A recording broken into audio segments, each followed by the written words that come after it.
What happens when one man tries to watch all the horror movies of the 1980s? Well, we're about to find out because I'm your host, Josh Spiegel, and this is the 80s Project, 1981.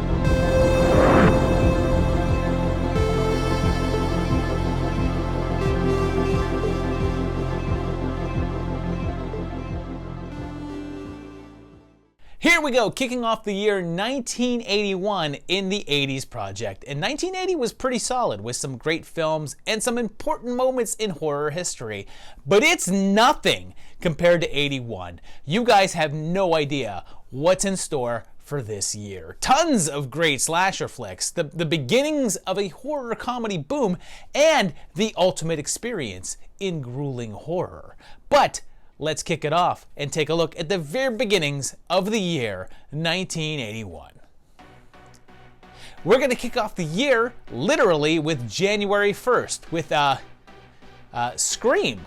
Although that date seems a bit disputed, with some sources not having it released until 1983. This one begins the old-fashioned way with a group of people on a camping trip in a wooded area with like a sitcom theme song playing. Thank you.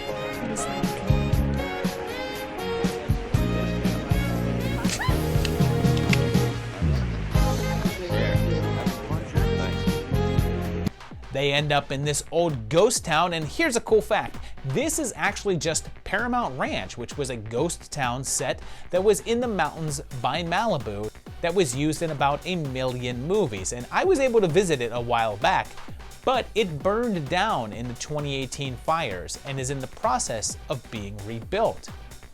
Westworld was filmed here, Firefly used it, it was part of the town in Bone Tomahawk, and I could literally just sit here and list out about 100 other movies made there. They all settle in for the night and then basically just wander around for a bit, but that night several other members are killed by an unseen killer. The next day when they try to leave, their rafts are destroyed, so they're stranded, and this was directed by Byron Quisenberry, who only directed 2 movies, this one and another one in 2004. But his main gig was as a stuntman, and he worked in that capacity on some pretty big flicks, including Return of the Living Dead. And this movie's actually been out there as a couple of different titles. It was shot under the name Butcher Baker Candlestick Maker, which doesn't really make all that much sense. And it was then released as Scream, and interestingly does have a ghost, but ironically it has no face. And it was actually reissued later on under the name The Outing. Under any title though, it often gets lumped in with the bevy of Friday the 13th clones at the time, and I can see the comparisons, but they are pretty different movies. My rating on it is a 2. It's pretty damn slow and kinda underwhelming. Its horror cultural significance is also pretty low as well at a 1.5. It's pretty forgotten and forgettable, and I'm just giving it the extra half for sharing a pretty famous name. Should you watch it? You can safely pass. Not much happens. Woo!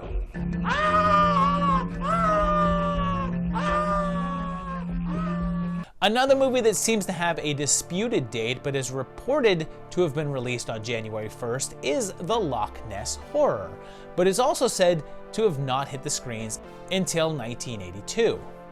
It kicks off on the infamous loch with this guy who has a magic telescope that shows him an airplane in the sky, even though he's kind of looking downwards. I mean, look at this. He's looking down on the plane, so he'd have to be at a really, really high vantage point.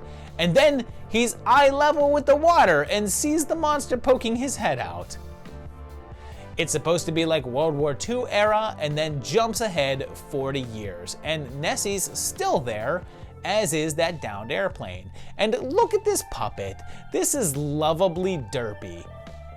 And then this scientist teams up with an American sonar guy to try to track down the monster. These guys have stolen one of Nessie's eggs, and even though this is supposed to be Scotland, the entire film was done in California on Lake Tahoe, including this Scottish-looking castle, which is also on the lake. This one was directed by Larry Buchanan, director of such classics as Mars Needs Women and Zontar, the Thing from Venus. They have the old Scottish guy claim to have taken the famous surgeon photo, the one that has now been confirmed to be a fake. Nessie appears, and that roar is familiar.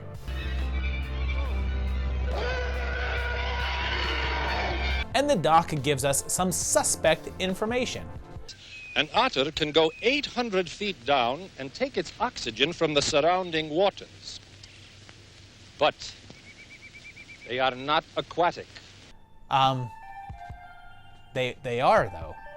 Lockheed keeps attacking, and every time it does, I just feel like it should be like sporting some twin ion engines. And it's a weird movie. Like, there's a whole sequence with a crazy old guy attacking some kids for no reason, and they just have shots of Nessie sort of like looking on, like damn, that guy's nuts. The monster is pretty hilarious because it's clearly just the headpiece, and it's not that big really. It just seems capable of basically headbutting people to death, and then this?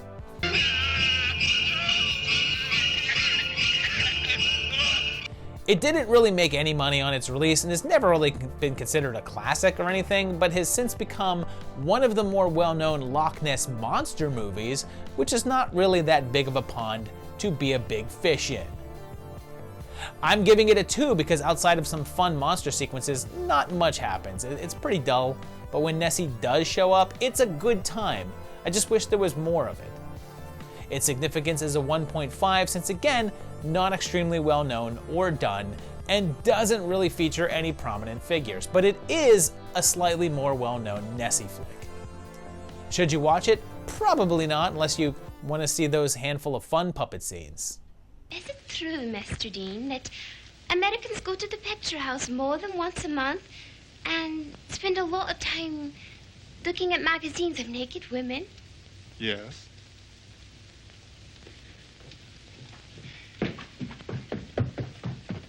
Our first movie of the year with a definitive date should need no introduction, and it was Scanners, released on January 14th. It has Cameron Vale here, who we quickly learn possesses some extra mind bullet abilities, and he's captured and made a prisoner by someone who might have some familiarity with that concept. And we find out about scanners. They're people with psychic powers of a sort, and this guy with a very familiar looking head gives a demonstration. And Richter volunteers and leads us to one of the most outstanding and memorable effects in history, one that I don't suppose I can show on YouTube. But imagine this movie is a Gallagher performance and this guy is a watermelon. And this one was a pretty early entry by the great David Cronenberg, who by this point was a known commodity and had built a reputation around a particular type of body horror. It wasn't exactly a smooth production, and Cronenberg has often referred to it as one of his more difficult films to make, shooting without a completed script, facing a tight deadline. There was also on-set tensions between the director and Patrick McGoohan and female lead Jennifer O'Neill. It wasn't extremely well received at the time, only receiving middling reviews from critics, but it was quite successful, bringing in $14 million, more than triple its budget. Not a huge success, but a solid moneymaker, and it became one of the first Canadian films to go head-to-head with American films in the international market and come out ahead. After this, Cronenberg became a much more known commodity, leading to bigger projects and studio work. And here's a little nugget about that head-popping bit. It was originally intended to be the first scene of the film, before Cameron is captured, but it became feared that people walking in late to the movie would miss out on what was arguably the highlight of the film, so they moved it slightly further in. Of course, it would go on to spawn several sequels, including Scanners 2 and 3, as well as Scanner Cop 1 and 2. There was a remake rumored for a while from Darren Lynn Bousman, although that never happened, as well as several attempts to do a TV series, one as recent as last year, but again, nothing materializing. My rating here is a 4. It's a damn fine flick. The plot does wander around a bit, and I don't consider it one of the director's stronger entries, but it's an engaging story and has some standout moments. Its HCS is a 3.5, and it might seem a bit low because it's pretty known and prominent, But it's definitely one of Cronenberg's slightly less regarded flicks, and most people just know it for that one scene. And what a scene it is! But I think its impact isn't as big as it could have been. Should you watch it? Absolutely, it's good stuff. Brother should be close, don't you think? One day later, on the 15th, Jaws of Satan arrived, although it was also known as King Cobra, a far less interesting title. It's got a carnival train with a big ol' snake aboard, and there's some mysterious, possibly supernatural occurrences, and the hissy one gets loose. Everyone's favorite creepshow crate minder is here, and at this party we're introduced to little baby Kelly Bundy in her very first film role. And her mother is played here by Nancy Pretty, who is Christina Applegate's real-life mother. Father Pharaoh is foretold that he's about to face off against a powerful enemy, and there's either a snake behind him or a sock puppet shadow, one of the two. And Dr. Sheridan starts to think something's up when an unusual snakebite victim is brought in. This one was directed by Bob Claver, who did a ton of work in the industry, but 99% of it was on television and TV movies. This was actually one of his only films, and all over town, the snake attacks begin to increase. And it's weird because it's just mashing up so much. It's clearly trying to do the whole Jaws with snakes things. I mean, just look at the title for that. But it's also trying to be The Exorcist as well, and it even throws in a Psycho-style shower sequence to boot. So it's just all over the place. And I don't know why I love this so much, but the snake is on the doc's bed, like 3 feet from her. So she calls her guy friend, and he jumps out of bed, gets his clothes on, gets into his car, and motors to her place. And when he gets there, the snake has only advanced like 1 foot. Of course, there's a mayor who covers things up in order to help tourism, except here it's a dog track opening. And when it comes to movies in which Satan is masquerading as a larger than normal snake to get revenge on a priest, this has the market cornered. My rating here is a 2.5. It's got some good stuff happening, but it's really nothing special. But I wasn't bored or anything. It's just all around okay. Its significance is a touch lower at a 2 since it's a little more known, but not really, although it gets a big extra oomph for starting the career of Little Applegate. Should you watch it? Maybe. It's not great, but it's really not awful either. Yeah, that's him. Yep, that's a picture of a snake. One day after that, on January 16th, saw the release of Fear No Evil, which begins with Father Damon here hunting down this guy with killer sideburns that he says is Lucifer himself and kills him. But he says he'll be reborn. It then puts us in 1963 and baby Andrew is born, and there's clearly something up because his baptism is like tomato bisque, and then 18 years later, he's all grown up, and his parents definitely started late because they're like 60. He doesn't quite fit in at school, and this flick has a really great punkish soundtrack.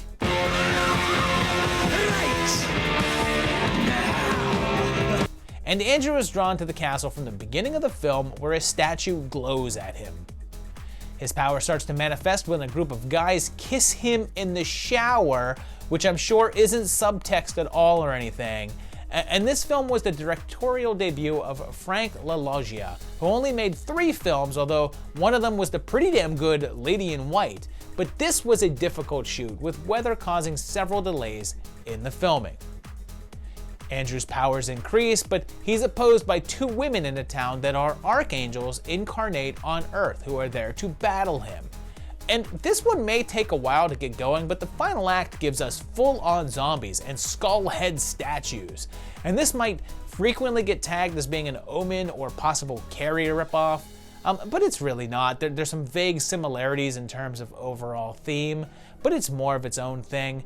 There's absolutely a gay subtext to this film, although I'm not sure it's intentional or if they'd admit it, or if this is more of a Freddy's Revenge situation, but it's definitely there. It didn't fare that well at the box office, but it wasn't a total bomb either, making $3 million on a $1.5 million budget, and critics were split.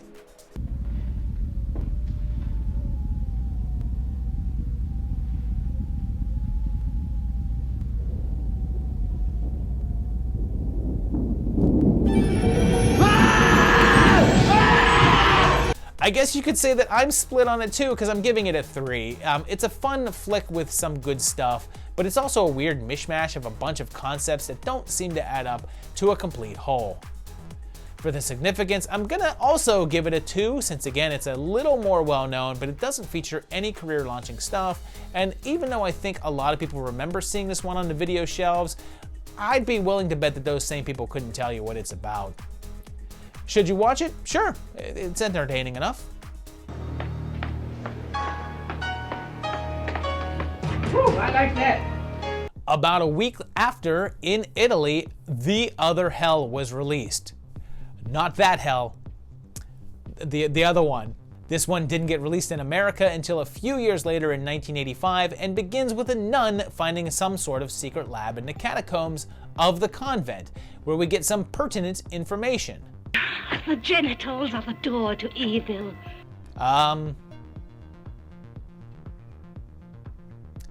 We know. Both nuns end up dead right before the investigation commences by Father Inardo. Sister Rosario here knows something is up though, although is soon bleeding and showing stigmata shortly after dying, so a new priest comes in to see what's going on with a more scientific approach to things, and it's Carlo Di Meo, who was a staple of Italian horror around this time, also appearing in City of the Living Dead, House of the Cemetery, and Manhattan Baby. He starts to investigate, and there is only one weapon with which to combat it. One weapon. The only one you can ever win with. True faith. Man, you know, I used to think that the day would never come, that my life would depend on the morning sun. Franco Garofalo is here, who we also just saw in Hell of the Living Dead, and like that film, this was also directed by my man, Bruno Mattei, master of the horror ripoffs. Not only that, but it features a script that was co-written by Troll 2's Claudio Fragasso, so it's got a great pedigree, and it was itself sort of a knockoff, but not nearly as much as Mattei's usual. This one wasn't directly ripping off an existing property because the plot isn't inspired by a specific film, but he was trying to piggyback off of Dario Argento's Inferno. This was being shot before that was released, so it's not like he could copy it, but he tried to keep a bit of Argento's visual kicks going. And I should point out that Inferno translates to hell, and this is the other hell, in Italian, l'altro inferno. And here's the poster for Argento's film, and here's Mattei's. Once again, the score here is by Goblin, but it's not original music, and instead is simply recycled from existing tracks because of budgetary reasons. It gets pretty insane as it goes on with like killer babies, but very rarely makes much sense. So I guess he emulated Argento pretty well after all. My rating on it is a 3. It's a fun movie, but not really one of Mattei's more solid, wacky entries. It's actually a bit too down the middle for me. Not good enough for me to call it good, but not his usual silly schlock for me to enjoy it for that sake either. But it's still entertaining. Its HCS is lower though at a 2 because it's one of Mattei's lesser known entries and doesn't really have any of what he's truly known for. Should you watch it? I'd say yeah. It's good Italian nun fun. The thoughts into...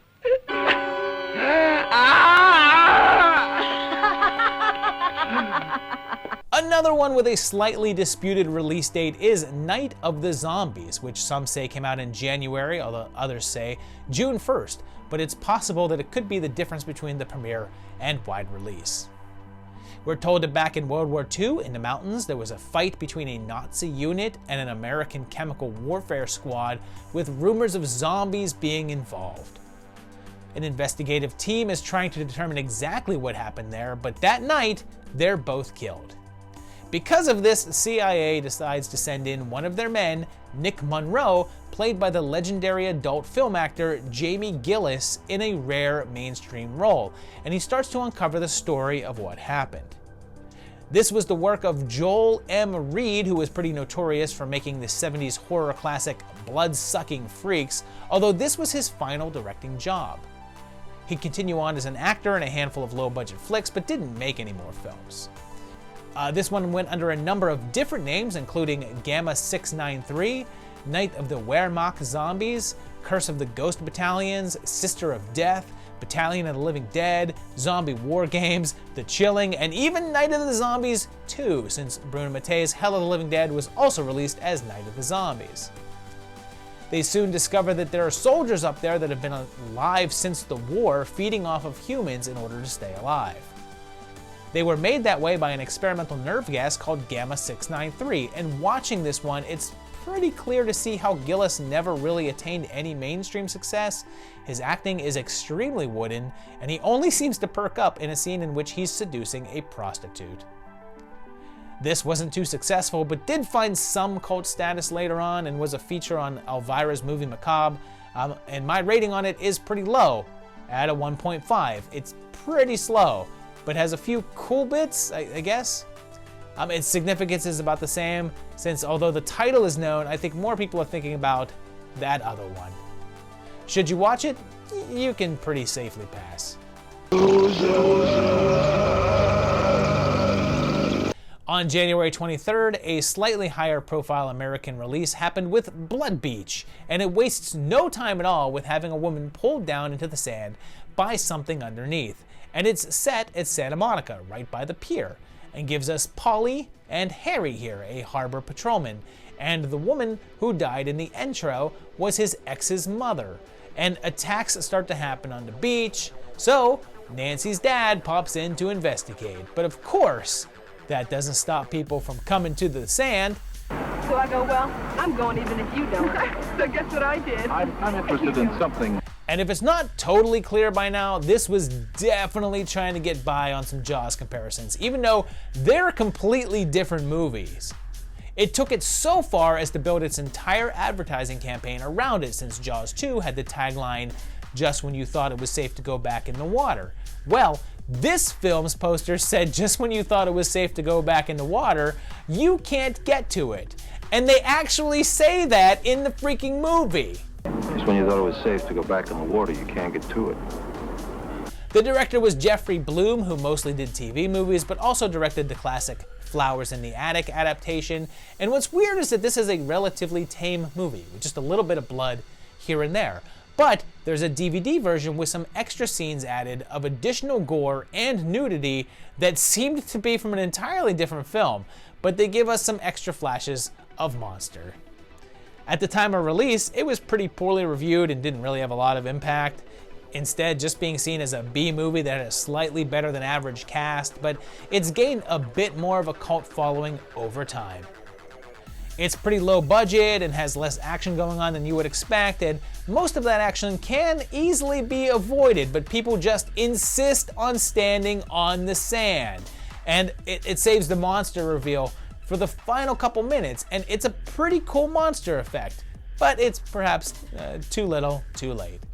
My rating on it is just a 2. I want to rate it higher, but I like it more for what it promises and teases than what it actually is. Its HCS is a 2.5 for being one of the more noted Jaws ripoffs and featuring Saxon and Young and having a memorable creature. Should you watch it? Maybe for nostalgia's sake. I mean, if you watched it when you were younger, but sadly it's not as good as you hope it or remember it to be. Blood Beach, man. Yeah, right on.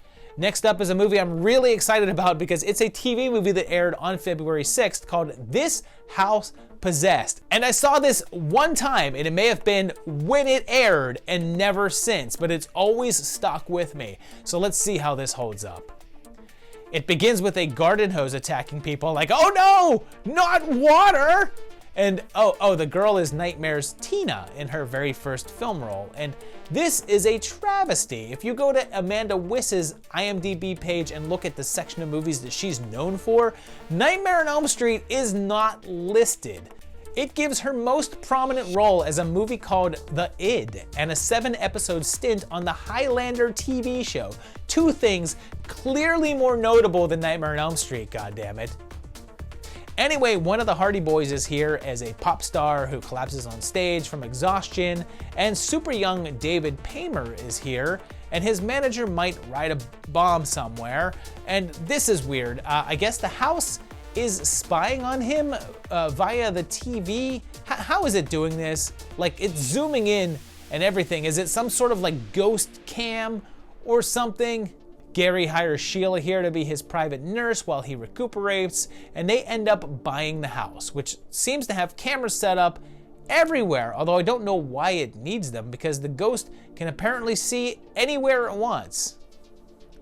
Sheila starts having weird encounters like voices in the night, old women calling her Margaret, and then Gary gets a bit aggressive, but the house sets off an alarm. Well, I guess that kind of blows the moment, doesn't it? You mean the moment that a woman was saying no to you over and over and pushing you away, but you kept moving in on her regardless? Is that the moment that's blown, Gary? The house seems to be defending Sheila, and when Gary's old girlfriend shows up, we get the scene that forever scarred my brain, my psycho moment, as she's trapped in the shower while blood pours out. I was horrified, but I mean, it doesn't harm her or anything. This ghost doesn't really seem all that bad. Spritzed some kids with water, stopped the rape, and rained blood on a nasty lady. In terms of haunted houses, I mean, I'd take it. Turns out Sheila has a secret past and secrets come out, and the ghost gets more murdery, and Critters 2's Harv shows up, as does the great Philip Baker Hall, who was officially never ever young. And my rating on this one is a 3, and I know that it's really not that good, but damn was this nostalgic for me. And it's not really that bad, but it is really nothing special. So understand that your experience may vary. Its significance is much lower though at a 1.5. It doesn't really do anything new and isn't remembered at all. But I'll give it the extra 0.5 for starting a career of Tina. Should you watch it? Probably not, unless you saw it a long, long time ago and want a nostalgic throwback.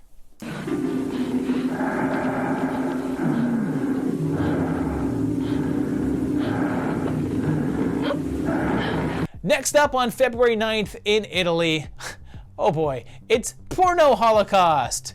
I talked about this one a few episodes back, and it's here now. Yay. For a movie with this title, the opening theme song is awful jaunty.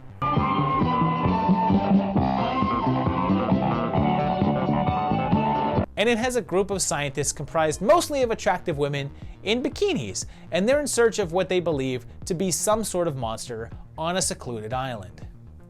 There's also enlarged wildlife there, and George Eastman is here, of course, because this is another Joe D'Amato film, and the cast of this was mostly repeated from his earlier film, Erotic Nights of the Living Dead, and both films were shot at the same time, using the same locations.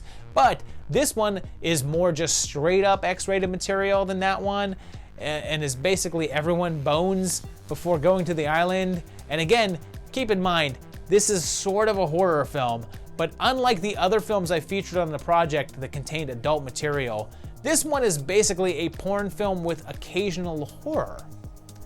In fact, they don't even get on the boat to go to the island until around the 45-minute mark. But as soon as they get there, of course, everyone just goes off to have more sex. It takes until the 1 hour and 10-minute mark, because yes, this movie is 1 hour and 50 minutes long, but probably less than an hour if you cut out the sex. But the creature finally appears, and it's a mutated man who kills the doc and assaults his wife and then kills her. The monster then just starts killing everyone really quickly and then kidnaps Simone because they need to stall the movie, I guess. And yeah, I suppose if you want to watch some kind of uninspired porn, this'll scratch that itch, but it's certainly not going to work for your horror cravings, and has the hilarious bit where a good portion of the film builds up the romance between Simone and the captain, and he makes this big deal about falling for her and stuff until she gets kidnapped, and Contessa here thinks that everyone's gonna die, so she wants to bone the cap, and he does. Just kind of weird that they have this whole love story going, and then like 3/4 of the way through, just have that dude getting down with another lady. Oh, and one other thing. I guess that there's some discussion that the monster's penis is a prosthetic, and D'Amato says that's true, but I'm highly doubting that. It's possible that it's a fake in one particular early scene in the film, But there's a whole thing on the beach later, and yeah, I'm not buying that. I guess watch it and judge for yourself. I'm going with a 1.5 for this one. It's pretty dull from a horror and a porn standpoint. Its HCS is a 2 since it's not super well known, but it is probably one of the more notorious of D'Amato's staple. I mean, it was a bootleg sensation for quite a while back in the day. Should you watch it? No. No, Namuro, no!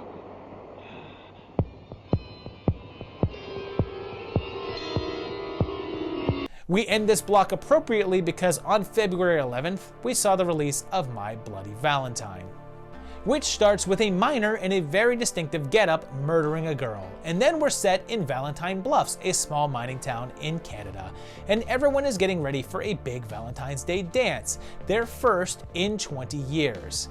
However, not everyone is excited about it since someone sent a real heart to the mayor with a warning. Seems a score back on V-Day, a bunch of miners were down in the caves and got left down there, and only one survived. Harry Warden. He went mad and killed a bunch of folks, cutting out their hearts, and the town canceled the dance out of fear that he's still out there. But now it seems like Harry may be back in action, using a pickaxe as his primary weapon of choice.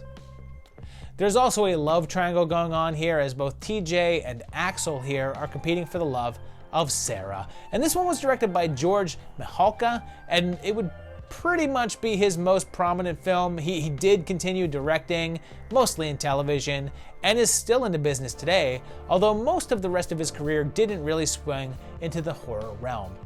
And that could be because of this film. It cost about $2.5 million to make, which was a low but decent budget for the era, but only made about $5.5 back. Now that's definitely a profit, but in this era of post-Friday the 13th slashers, its competitors were performing much better, so Paramount called it a bust. Critics weren't too kind to it either, calling it derivative and a boring ripoff film, but time has been very, very kind to the film, with its reputation only increasing, and most considering it one of the best slashers of the era.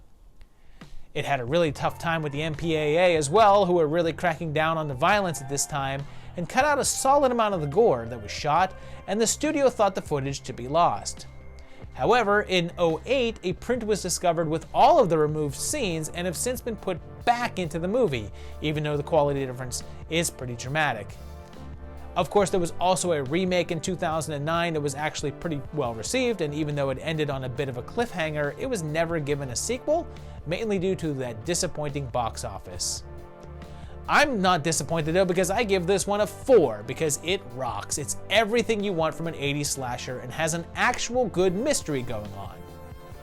Its HCS is pretty high as well at a 3.5. I want to put it higher, but it just never established any solid horror careers and didn't become a franchise, but has become one of the more must-see slasher flicks of the era. Should you watch it? Yep, throw it on with a loved one this Valentine's Day. Sarah, be my bloody Valentine. This block begins on February 20th with the television premiere of The Intruder Within, which you can tell from the poster itself is trying to cash in on Alien, but instead of outer space, takes place on an ocean oil rig. When they start to dig deeper than they ever have before, they encounter a snake-like creature that again is going to seem very familiar considering it's an almost exact duplicate of the baby xenomorph that pops out of Kane. But then there's also these weird rock things that they discover as well, and when one of the crew members gets a scratch from one of them, he starts to go mad, while at the same time a weird substance oozes out of them. Throw in a guy who's more interested in the alien objects than the lives of the crew members, and you've basically got a movie saying, yeah, I know we're just alien, but look, it's the ocean and we're on Earth, so it's completely different, right? And here's something weird. The company man figures out that the egg things are a throwback, and that a long time ago these creatures wiped out a bunch of our ancestors before sinking to the bottom of the sea, where they've been waiting until now, and for some reason, he has this evolutionary chart to illustrate his point. So did he just have this like laying around? I guess, like, just in case? For the most part, the alien influence is pretty minimal, mainly due to budget restrictions, instead sticking with people infected by the organisms. But in the final 10 minutes, one of the crew with the contagion, or whatever you want to call it, has a form of chest burster, I guess. Whatever you want to call this. And then we get a full-on alien ripoff with the intruder of the title, with this thing that very clearly was inspired by our favorite xenomorph. Occasionally, it's noted that Giger designed this creature, and looking at it, it's easy to see why people thought that, but he wasn't attached to this at all, and it's merely a case of some appropriated influence. Although one thing that they didn't copy is the really weird sound effects that this thing makes. My rating on this one is a 2.5. It has some moments at all, but for the most part, it's just a bit dull. Its horror significance is similar at a 2 because it is a bit known, but mainly for not being original. And even though the title carries some recognition, most of what people know it for is being a ripoff film. Should you watch it? Yeah, possibly. It's fine.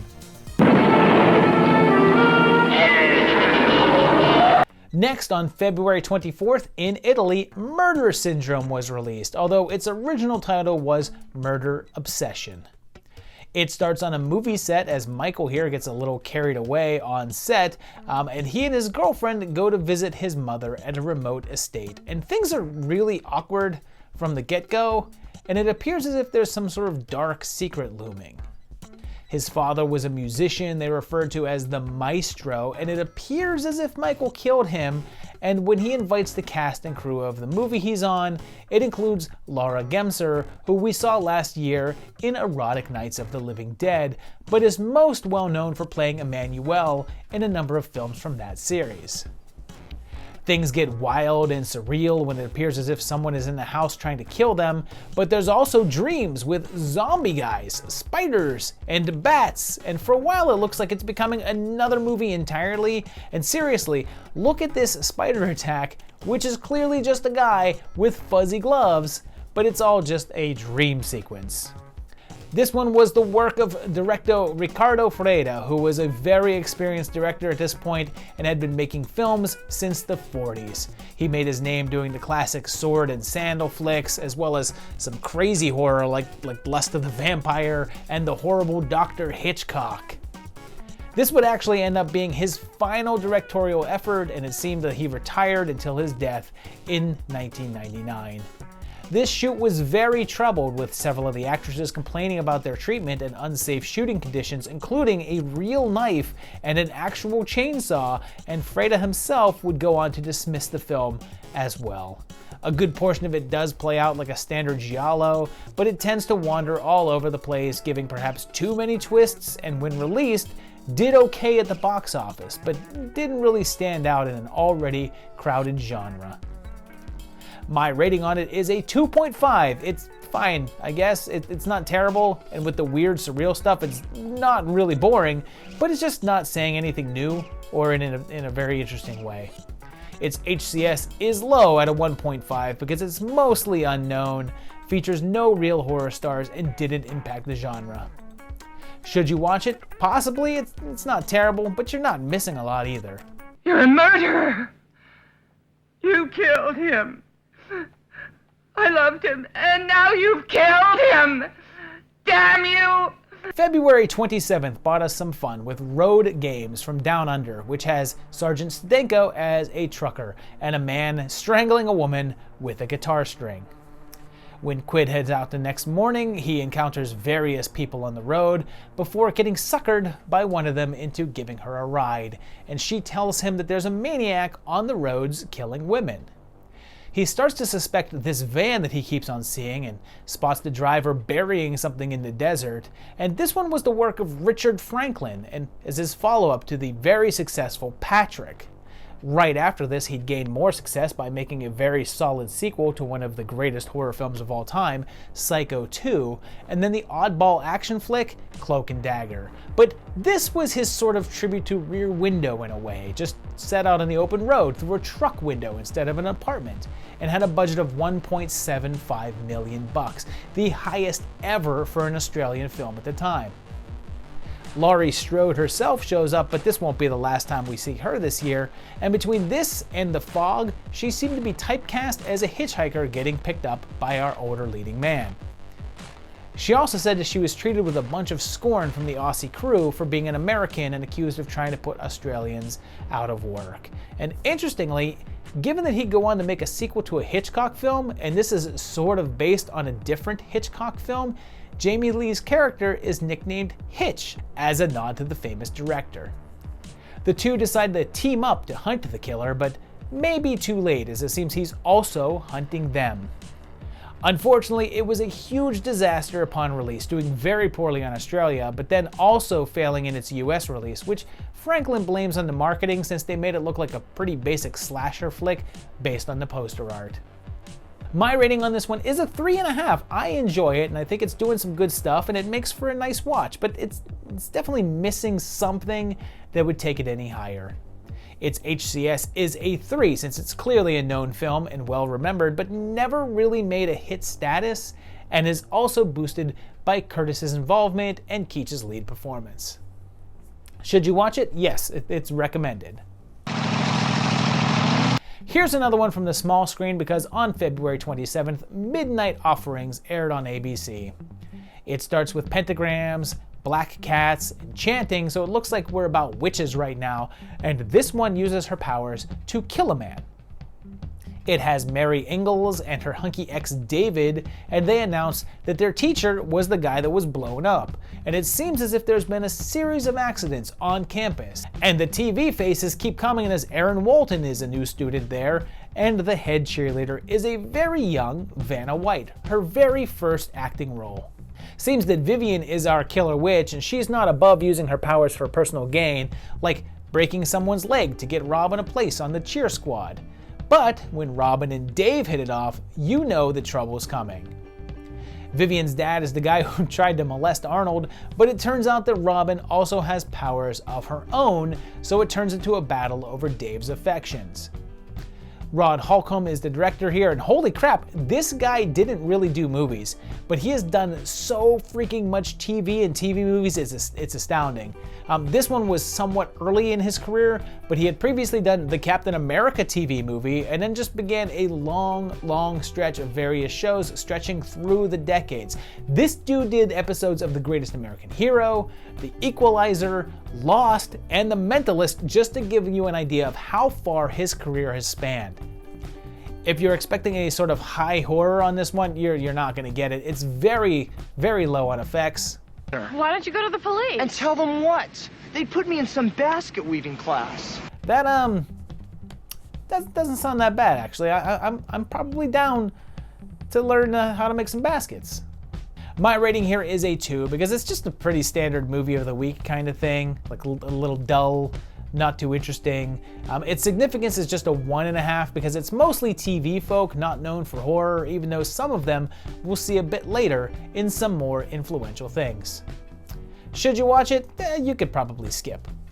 Not that I see anything wrong with what my father would call a little slap and tickle, but... Heading into March now and back on the big screen, on the 4th in Italy, Madhouse was released. This has a school for the deaf with Julia here as a school teacher, and she has an identical twin named Mary who has some sort of skin disease, and they had a bit of a tangled history.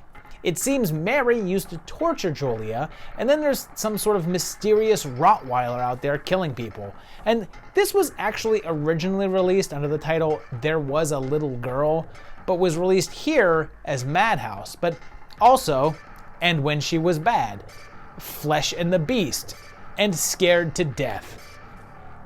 Julia is told that her sister has escaped the hospital and she starts a stabbing, and their uncle is a priest, and this one makes that rare, bold choice of killing off the little kid character.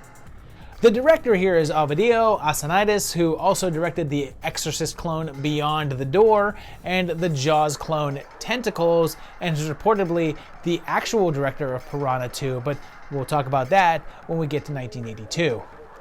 There's reports of Assayas firing the director of this film shortly after production began, but there doesn't seem to be any information about that out there, and it's possible that that story got confused with the firing of James Cameron off of Piranha. But this was also placed on the video nasty list, and because of this, wasn't released in the UK in the theaters.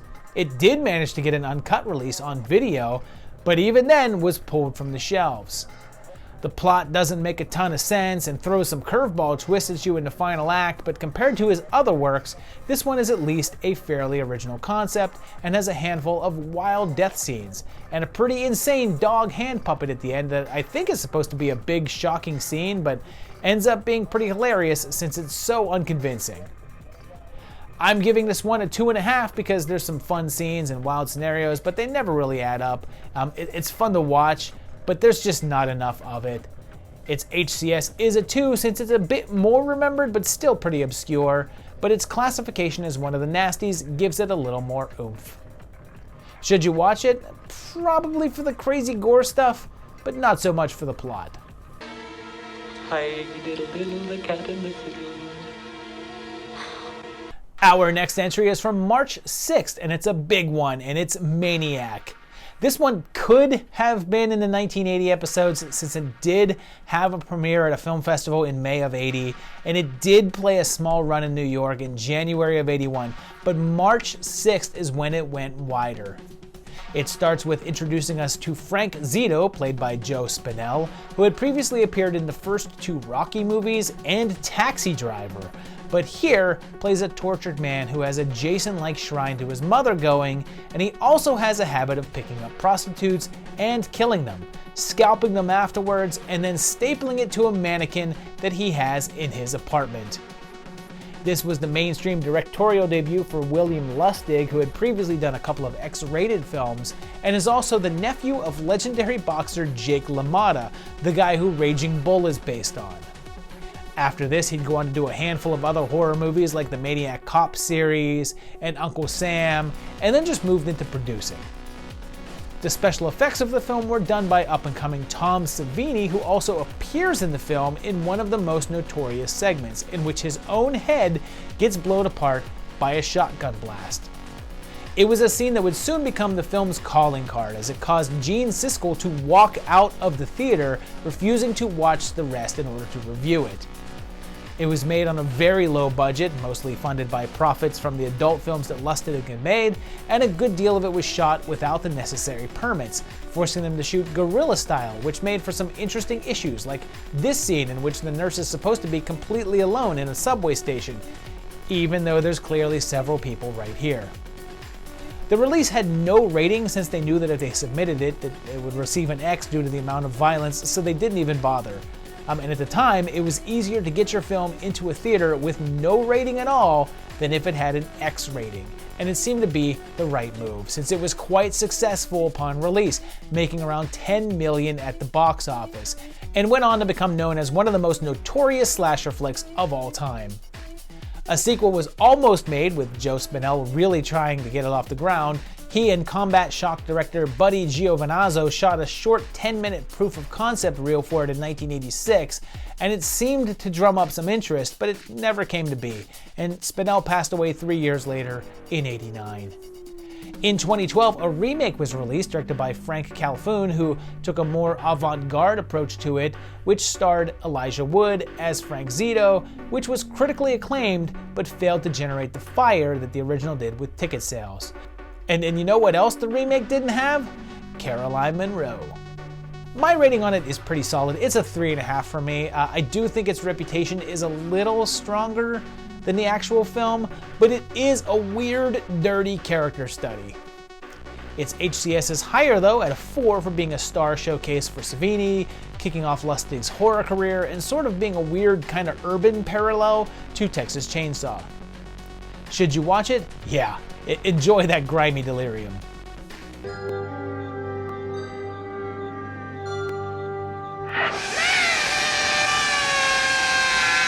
Okay, next up is one with no set release date, but we know it played in 1981, and it's Night of Horror. And I previously featured this on a list of the worst horror films of all time. And if you're wondering why it was on there, well, here's how it starts. I heard from Darlene that you were back in the valley. Well, I knew you were staying in San Antonio for a while. It's two people talking in what's supposed to be a bar, but is clearly someone's basement, but their backs are to the camera, the lighting's off, and the audio is garbled. Well, very few people have seen you in the last few weeks. Say you were bombed out of your mind about all the time. It's a rock band, and one of their members wants to quit because of something that happened when he went back home for his father's funeral. He and his brother's wife, and a friend of hers went on a camper vacation. It took 10 minutes to get to this point. 10 minutes of two guys' backs explaining that he's in a band and had a weird experience. And I'm telling you that I've already watched this, and the biggest complaint about it is just how absolutely horrible and dull that it is. And just watching it again, it's giving me some pretty hardcore flashbacks. And I'm not sure if you've seen me say this in my videos before, but I'll say it again. One of my least favorite things in movies is when there's a narrator talking over the action, but what they're saying is totally unnecessary. And that's 90% of what's going on here. Just a narrator telling us what we're looking at. Just started to put up a fight to drive. Coming on kind of strong. I just smiled and nodded. I was going to be very happy staying in the back. There's also background music that's playing over the driving footage, and prepare yourself because there's so much driving footage, and the music is basically 4 bars of piano melody played over and over and over and over again.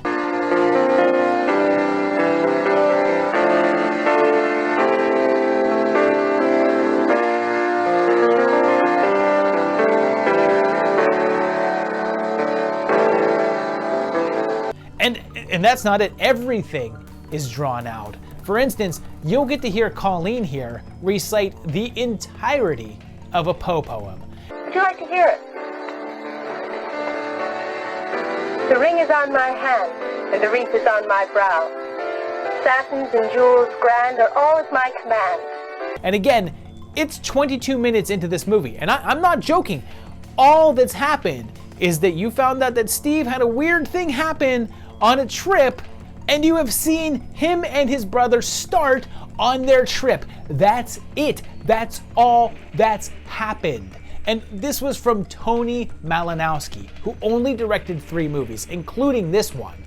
And another one was sort of a remake of this one, but he's done a lot of work as an editor for a variety of low-budget films. But this one was really low, like around $4,000, but I wouldn't be surprised if it was lower than that by like dropping one of the zeros. And I'm gonna break it to you softly.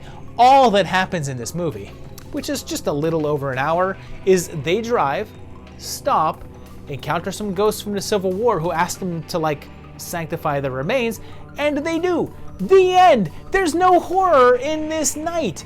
The zombie on the cover is not present. Instead, you get a bunch of footage that someone just went and shot at their local Civil War reenactment.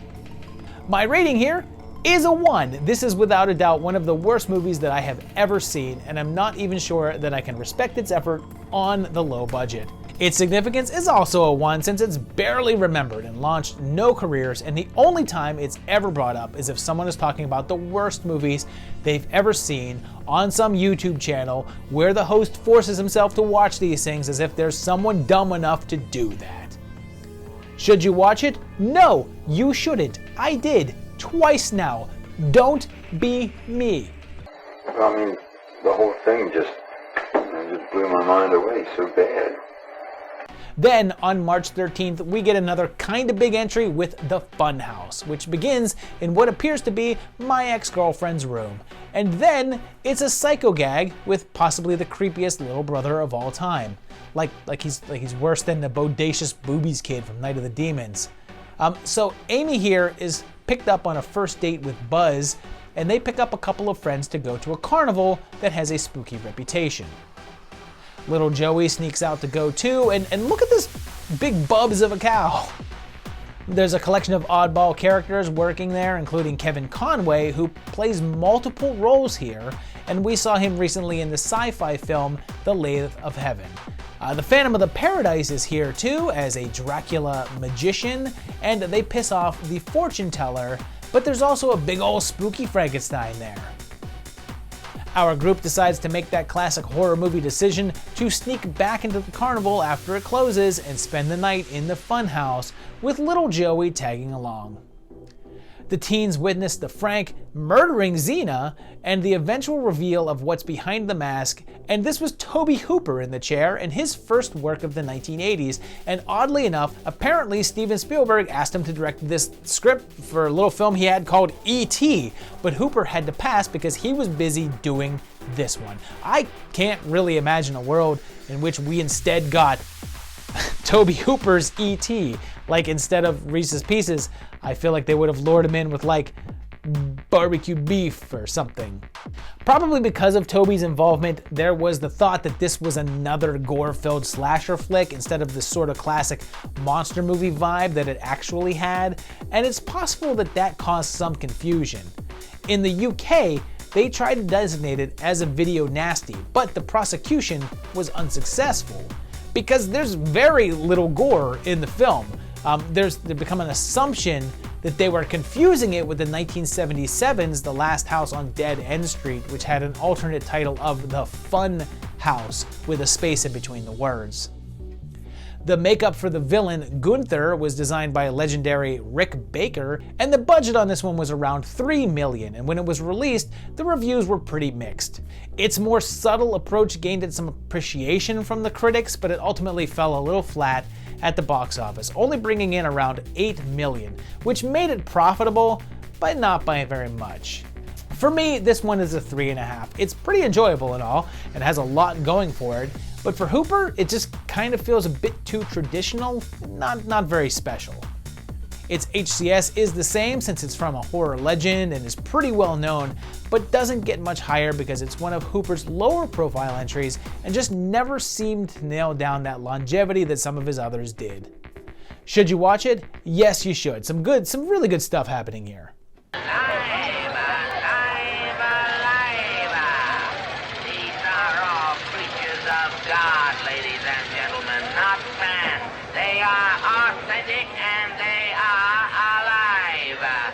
Next up is one that's a bit contentious, but possibly on March 15th we have Frightmare, which was also called The Horror Star, which has a Vincent Price-like character pushing a belligerent director off a balcony. Conrad is having health issues and fakes his death to kill off an old rival right before dying for real, and then after his funeral, a group of drama students break into the cemetery. Their group includes Professor Herbert West in his very first horror role, as well as Police Academy's Scott Thompson. One of the group is also Luca Bercovici, who definitely acted in quite a few things after this, but also switched to more behind-the-scenes things like producing and directing. He went on to make the first Ghoulies film a few years later, in which he also cast Thompson, probably because of working together here. And they actually steal Conrad's corpse and take it home with them. And here's the deal with this one. No one seems to be able to agree when it was released. It was shot in 1981, and several places list that as the year of release. Vinegar Syndrome, who released the film's home re-release, list that as the official date. However, books detailing classic horror sometimes list the release as 1982, and others at 1983. IMDb has the official release as September of 1983, and that seems to be when it got some sort of wider theatrical berth, but the factual date seems to be a bit lost to time. Porky shows up to investigate the missing body, and a psychic's tampering seems to revive the actor's corpse, which of course starts to stalk and kill the partying teens. And he does so with mind powers, I guess, using some black magic, and this was both written and directed by Norman Thaddeus Vane, who just never really established himself as a horror director or anything director, and only made a handful of other films. Oddly, when they show what is supposed to be classic clips of Conrad in action, they use footage of Christopher Lee instead, and this one kinda gets glossed over and never really made that big of a hit. It was made with a fairly low budget, reportedly around $100,000, but no box office info exists, which makes sense because people can't even figure out when it came out, let alone how much money it made.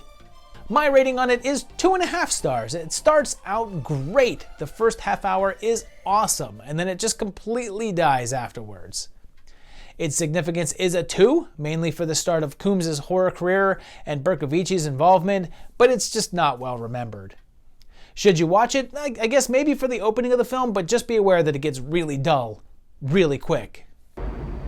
Other pleasures await you.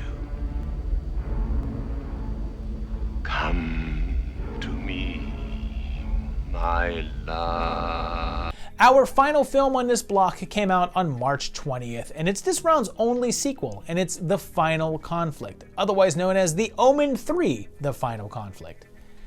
It picks up after the second film with the 7 daggers being found and recovered, the only items capable of killing Damien, the Antichrist.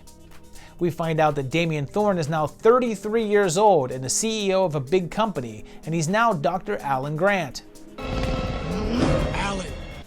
And oh my god, the timeline of this movie is maddening, considering the second movie was only 3 years earlier and the character was 13 years old. So this is 20 years afterwards, but it's clearly taking place in real time. When an ambassador commits suicide through evil persuasion via dog, the president asks Damien to take his place, and there's signs that the second coming of Christ is about to happen. So, Father Spoleto, who knows Damien's true identity, assigns a group of assassins to try to take him down before he can find the returned Nazarene and kill it as a baby. And real quick, a president can't just be like, oh, this ambassador died, so I'm giving you the job. They have to be confirmed by the Senate, but I suppose not in this universe. And director Graham Baker took over the duties for this entry, although Richard Donner, who handled the first film, was considering returning to close out the series here, but eventually had to pass due to his issues after being fired from Superman 2. This was actually Baker's first feature film, although he has done some television before this, and he never really stuck as a major force in the industry, although he did the memorable sci-fi flick Alien Nation. And do you remember how I said that Madhouse made the rare move of killing a little kid character? Well, this one ups that ante by offing a whole bunch of babies, like a bunch of them. It was intended to be the final entry of the series and was marketed as such, but of course, it wasn't. It never is, because a decade later there was a part 4, although it was tenuously connected to the main series. A part 4 was expected much earlier than that though, because a 4th part was scheduled for 1984, but after a series of delays and unavailabilities, it was ultimately cancelled. Costing around $5 million, this one was moderately successful, bringing in just over $20 million at the box office, although it was less successful than its 2 forerunners, and critics were far harsher with it. I'm kind of harsh on it as well, since I'm just going to give it a 3. It's not as interesting as you would hope, and I think the interesting part of Damien was his conflicted nature about being the Antichrist. Just having him be wholly evil makes the character kind of a bit blander, and the movie follows suit. Its significance is pretty solid though at a 3.5. It's sort of a final entry of the series with a young star who'd go on to much bigger things and is definitely remembered and noted. Should you watch it? Yeah, even though it's not as good as the 2 before it, it's still worth a watch.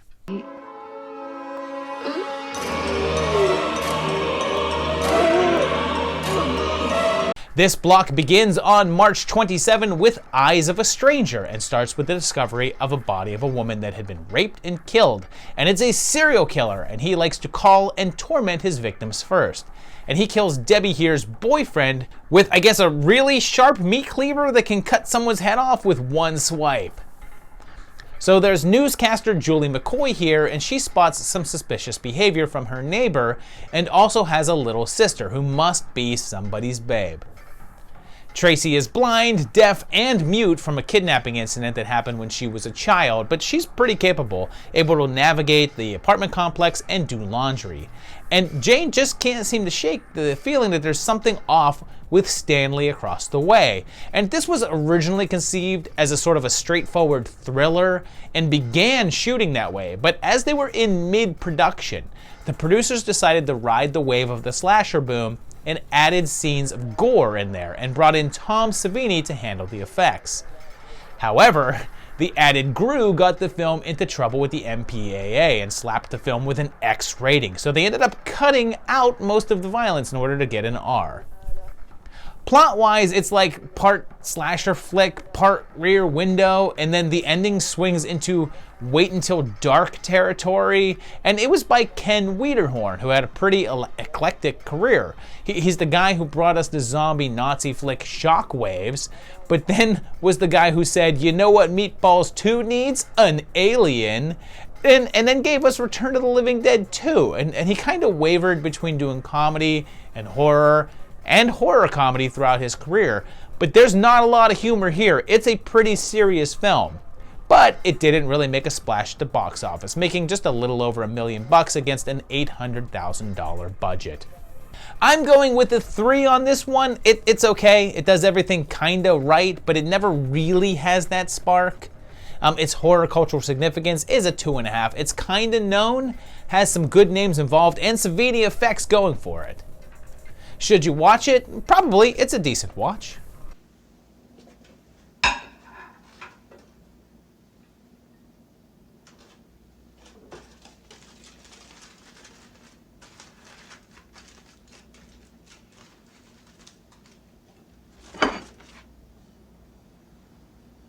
Our next entry came out in March with an unclear date, but it did play in January in Santa Fe as well, and it's Delusion, which tells us about Meredith taking a new job at a big mansion taking care of Mr. Langrock here, who's bedridden. And oh no, Large Marge is here! Prepare for nightmares! She meets the old man's lawyer and that night encounters his son, Wilfred, who has a mental disability, and also his grandson Gabriel from Jaws 2. And this kid is actually the nephew of Olympia Dukakis, and his stepfather was Michael Dukakis, and they shared the same last name because Michael actually adopted him as well. And John here's had a wild career. He was an actor in the late 70s and early 80s, went into politics halfway through the decade, but then shifted into the music industry in the 90s. Soon, there's dead dogs on the premises, and Meredith forms an obsession with Gabriel, and Wilfred is murdered by an unseen attacker. After the deaths continue, fingers are pointed at Gabriel, and here's a weird little tidbit about this one. It was released in '81 as Delusion, and featured this poster art, which seemingly just reproduces the famous painting All Is Vanity by Charles Allen Gilbert, but it was re-released 1 year later, in 1982, under the title The House Where Death Lives, and had a much more traditional poster. But years later, when it was put out on the home market, the VHS cover looked like this. And if that's not familiar, well, that's Henrietta from Evil Dead 2. And the image was likely just lifted directly from one of the stills from that movie. It's kind of weird that they ran with that, considering that nothing like this appears in the film whatsoever, and viewers could possibly be confused that this film was in some way related to the Evil Dead series. My rating here is a 2 because not only is it rather dull, it is really, really easy to figure out the mystery. Like 5 minutes in, you're gonna say, I bet this is what's going on, and you'll be right. Its significance is a 1.5. It's not really that well known, doesn't really feature any name stars, and didn't really make that big of a dent on the horror world. Should you watch it? You could probably pass. Meredith, please. I won't have it in the house. I won't. Next, in March of 1981, without a known date, is Scared to Death, which potentially could have gone into the 1980 Project episodes since it did debut in France in November of 1980, but it got a regular US release in March and begins in the sewer with a weird alien-looking thing. And then a woman in her house alone is attacked and killed by some sort of creature. The police are on the case, and then Ted here is an ex-cop who's now a writer, and holy crap, this footage looks very, 70s. Oh, and he's also a private eye, and the creature continues its attacks, including some roller skaters, and it's this pretty kick-ass monster suit with an extended tongue. So if you're getting some real xenomorph from Alien vibes, you're realizing why this film is frequently lumped in with Alien ripoffs, and it's pretty obvious that the Giger design was a strong inspiration. And that's acknowledged by the director, William Malone, and this was his first feature film, although he'd later do Creature, another movie inspired by Alien, and the House on Haunted Hill remake. Before this, he worked in a mask factory and wanted to handle creating the film's monster himself, and stated that the alien was a big inspiration for his creation here, known as the Syngenor. The lead role was originally supposed to be played by pop star Rick Springfield, who bowed out one day before shooting, causing Malone to cast John Stinson very quickly. It was made for the extremely low budget of $74,000, and when Ted's new girlfriend is attacked and left in a coma, he finds out about the Syngenor, a laboratory-created creature that escaped, and this one is getting ready to reproduce. The movie was basically instantly profitable since Malone sold off the international rights for more than it took to make the movie, and went on to cult success. And the Syngenor creature became a bit more famous than the movie itself. It spawned a sequel in 1990 called Syngenor, and re-releases of this film were changed to say Scared to Death Syngenor in order to show that the two were linked. My rating on it is a 3. I enjoy this one, but I have to admit that it's nothing special, and quite a bit of it is really drawn out. That creature design is awesome though. Its significance is the same at a 3, since that creature design is widely known. Like that mask was everywhere in every mask shop for a while, and launching Malone's career is a big deal. But I feel like the movie itself isn't that well known, and it's still a bit of a cult classic. Should you watch it? Yeah, check it out.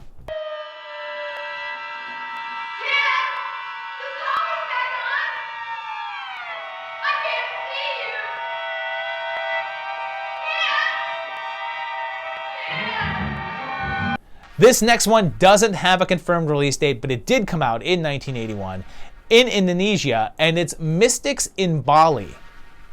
It has Kathy here, and she's in Bali, which is in Indonesia, to learn about the black magic there, and when the film begins, she's with this guy, Hendra, who tells her about liak magic, a form of black magic.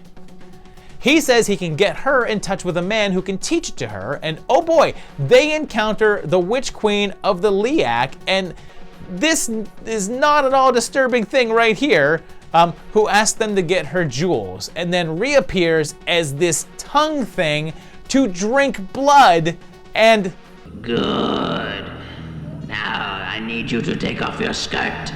Are we sure that this is a Liak demon and not like Harvey Weinstein? Kathy continues to visit the Queen's turf in order to learn her ways, with each night getting more and more bizarre, with some pretty awesome transformation effects as they turn into pigs. And although this came out in Indonesia in '81, it didn't get released in the US until 1989, and this was the country's first attempts at making a film that catered towards an American audience, casting a white woman in the lead, although the plot is still distinctly Indonesian, and features elements directly from the folklore of that area. Oddly enough, Ilona Agatha Bastian, who plays Kathy, wasn't even an actress. She was a student that was visiting Indonesia on vacation from Germany, and the producer's wife discovered her and asked her to be in the film. And yep, this is the film that has that notorious bit with the severed head flying into a woman's house and eating her unborn child through her vagina. That is a thing that happens in this movie.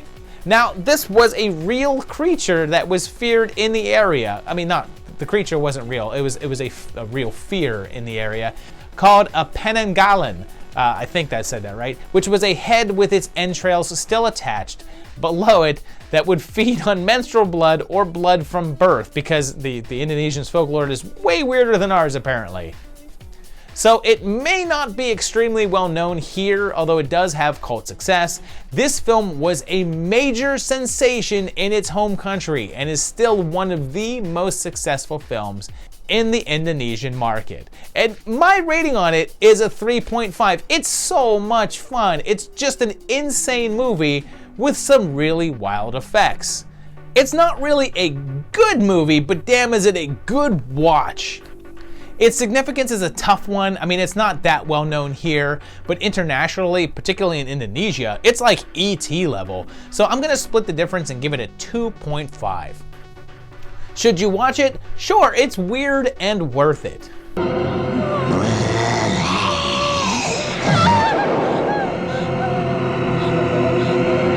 Another one with an unknown date but was out sometime in 1981 is Home Sweet Home. And this starts in the best way possible. Hey, you want a beer? Hey! And we get reports of an escaped mental patient and he kills that guy, so I guess you could say that body was by Jake. Meanwhile, it's Thanksgiving and a bunch of people are getting together at Mr. Bradley's ranch, and one of them is Hocus Pocus's Vanessa Shaw in her very first role. There's also this kid whose name is, I guess, Mistake? Rock and roll forever. And Killer J shows up sounding like a shark. And he kicks off the killings with this pretty hysterical hood drop.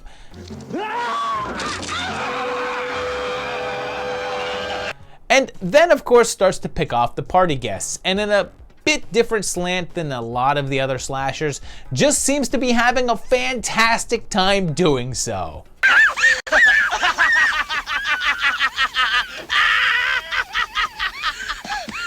And this slasher flick has something that makes it a bit peculiar for the era in that it was directed by a woman.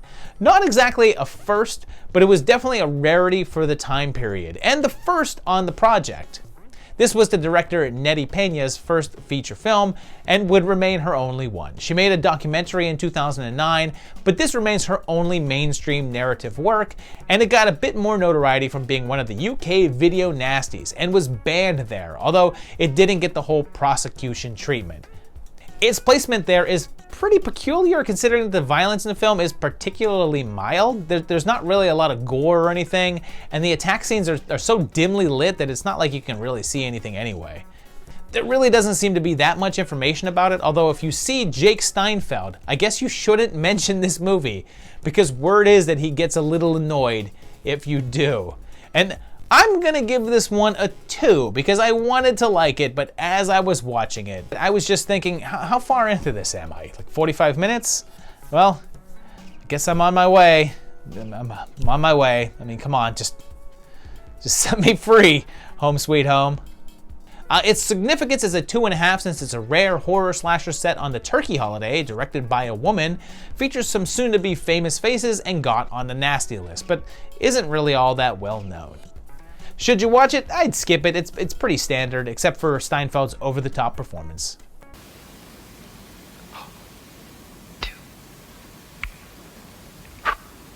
It's gone. Look. It's in the hat. 3. Oh, it's gone. Wait. It's in the hat. 4. Bye-bye. See you later. So long. Oops, welcome back. Oh, it's gone. Watch. Magic dust. Look. More dust. Yet another one with an unclear date, but again, sometime in 1981, is Kiss Daddy Goodbye. This also had the alternate titles of Caution, Children at Play, and Revenge of the Zombie.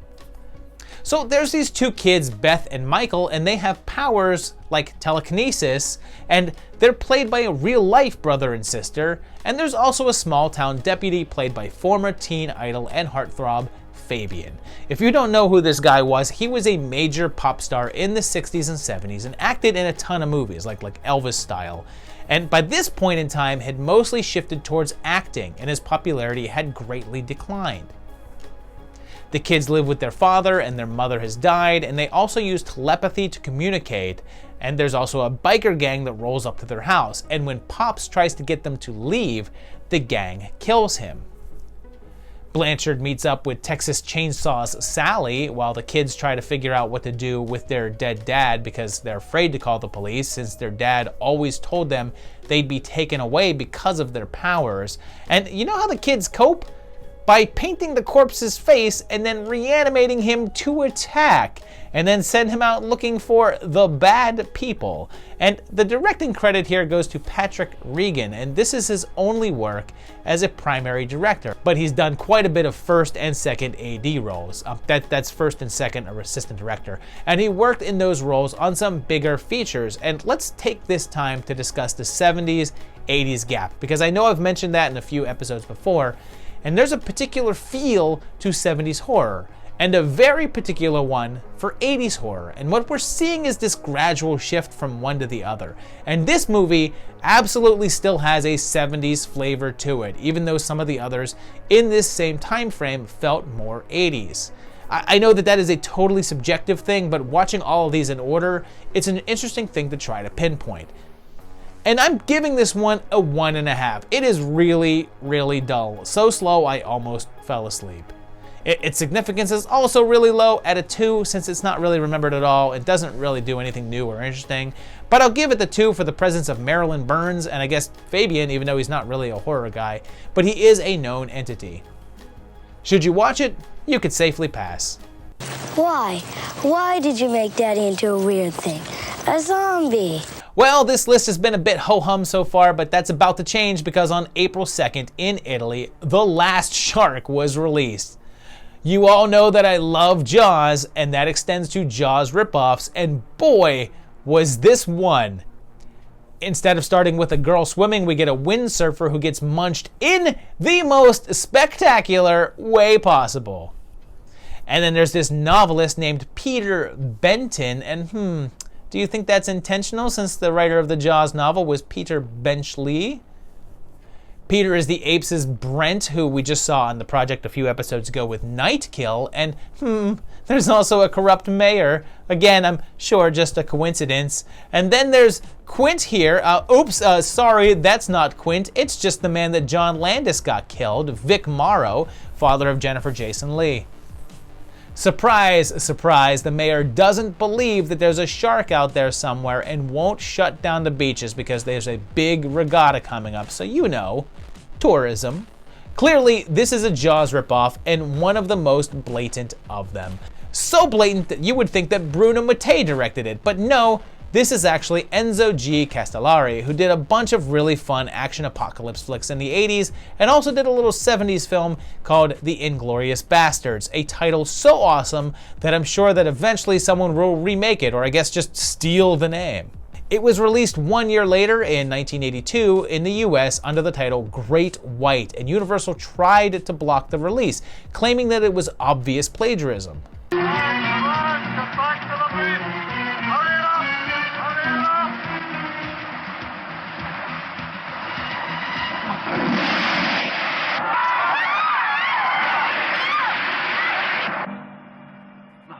Come on, zoom in. Before anything took effect, the release happened, and the film was a pretty huge success, bringing in around $20 million in the first 2 weeks. It never went any further though, since Universal won the suit, and the film was yanked out of theaters. The money it raked in was still enough to make it extremely profitable though, and Enzo considered making a sequel called The Last Shark 2. But because their mechanical shark prop was damaged, and they'd have to make another one, they never went forward with it. Oddly, it's not considered the biggest Jaws rip, since that honor would go to Cruel Jaws, which was directed by Bruno Mattei, and that one would also recycle footage directly from this one.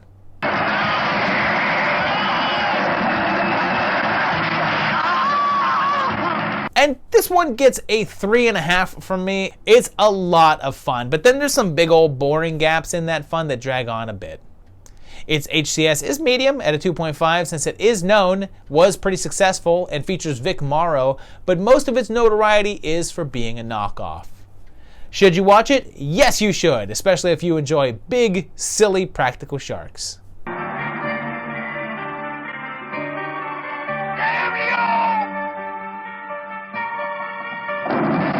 We're staying in Italy for a bit because 2 days later, on April 4th, Lucio Fulci's Black Cat was released.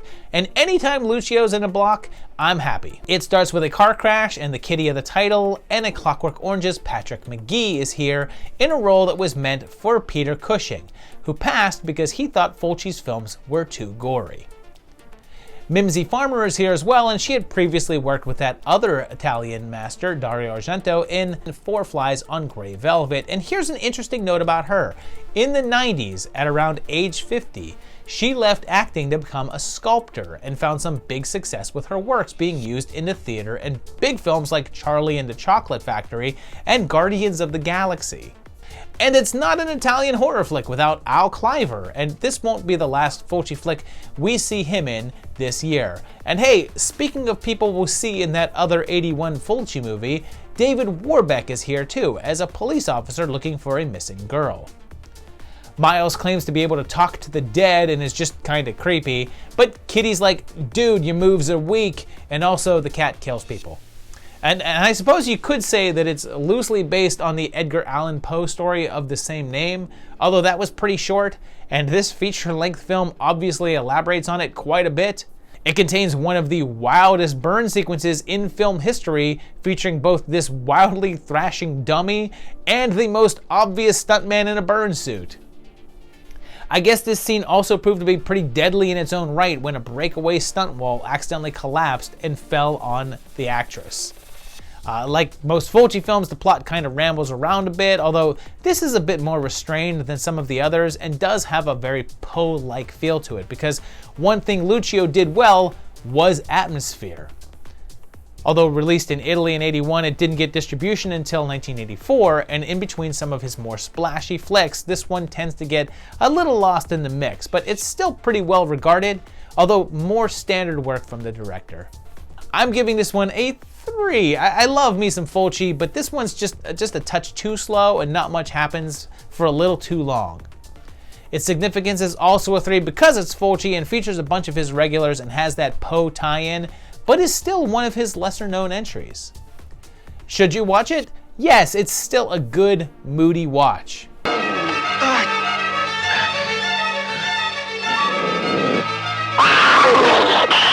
We're now traveling to Spain, and we're spending a bunch of time overseas in this episode, but on April 10th, Night of the Werewolf was released.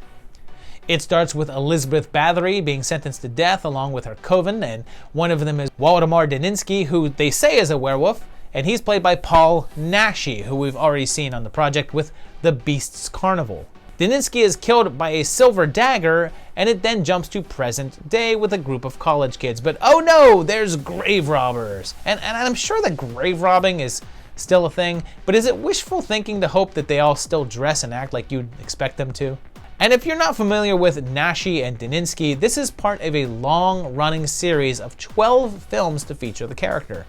The series is unconnected though, with no real continuity between them, although you know, I guess I'll have to do a timeline video on them at some point, but they ran from 1968 to 2004, and this was the 9th entry. Each of these movies had a werewolf named Waldemar Daninsky and were quite successful in Spain.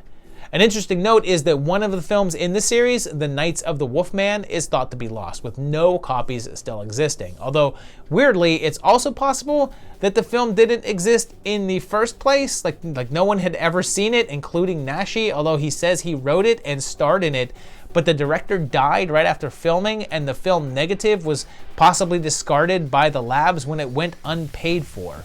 But there's also some that claim that it was never actually shot, and that Naschy is confusing the filming for a different film. But it's up in the air at this point. But I'm getting off topic because that's not this film, Night of the Werewolf. In this one, those robbers removed that dagger, returned the werewolf to life, and that was the Spanish translated title of this one, The Return of the Werewolf.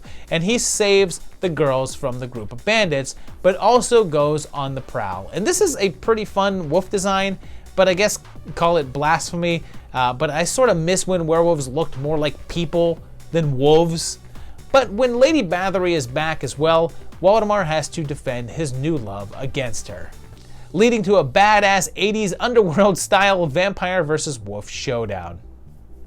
And my rating here is a 3.5. This is some good fun. It's not great, it suffers a bit in the middle from some lag, but it's got great costumes, effects, and sets. Its significance is a 2.5 because Naschy's Hombre Lobo movies never really caught on here and were a cult success at best, but this is decently known. Should you watch it? Yes, recommended.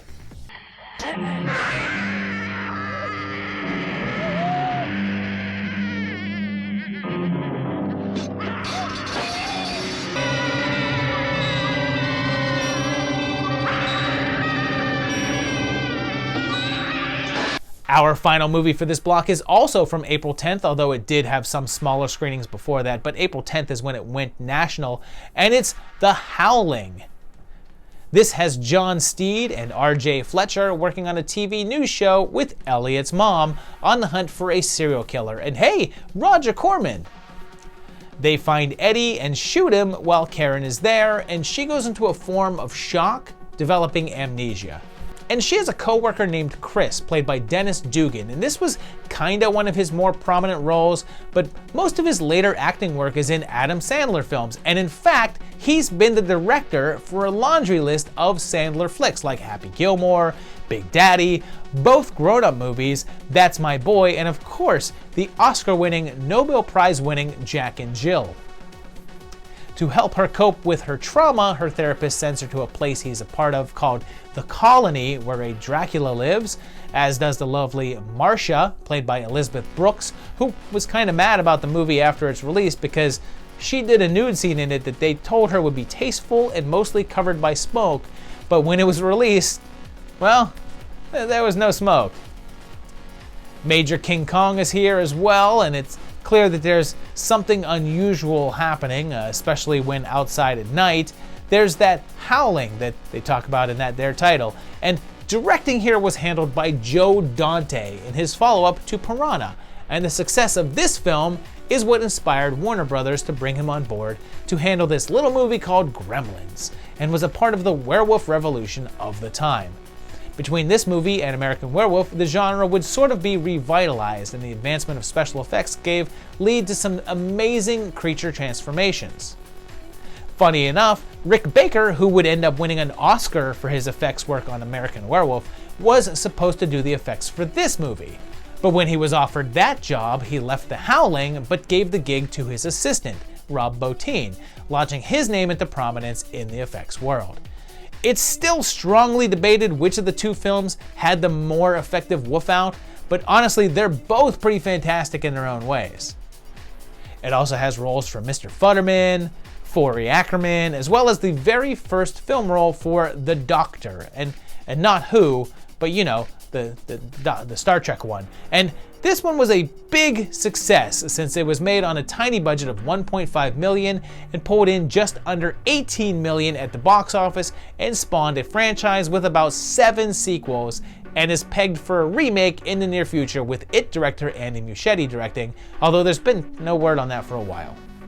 And my rating here is a 4. This is a great film and the effects are show-stopping, and it's a classic tale that's sharper than you'd think. I'd put it higher if the second act wasn't a bit too low-key, but there's so much to love here. Its significance is a 4.5 though, since it's a landmark for creature work with big names attached to it, and it was the push to the mainstream for Dante and had a huge roster of genre stars. This is a hugely influential film. Should you watch it? Yep, it is a treat. Tonight I'm going to show you something. Make you believe.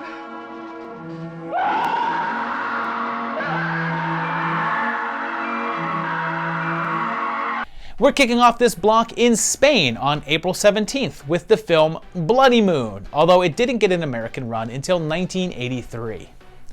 It begins with a young man who is horribly scarred on his face, and he grabs some tiny plastic Mickey Mouse mask and somehow tricks a random woman that he's her boyfriend. Like for some reason, She is that easily fooled. So I guess I'm blaming alcohol, but when the mask comes off, she freaks out and he kills her, which lands him in the asylum.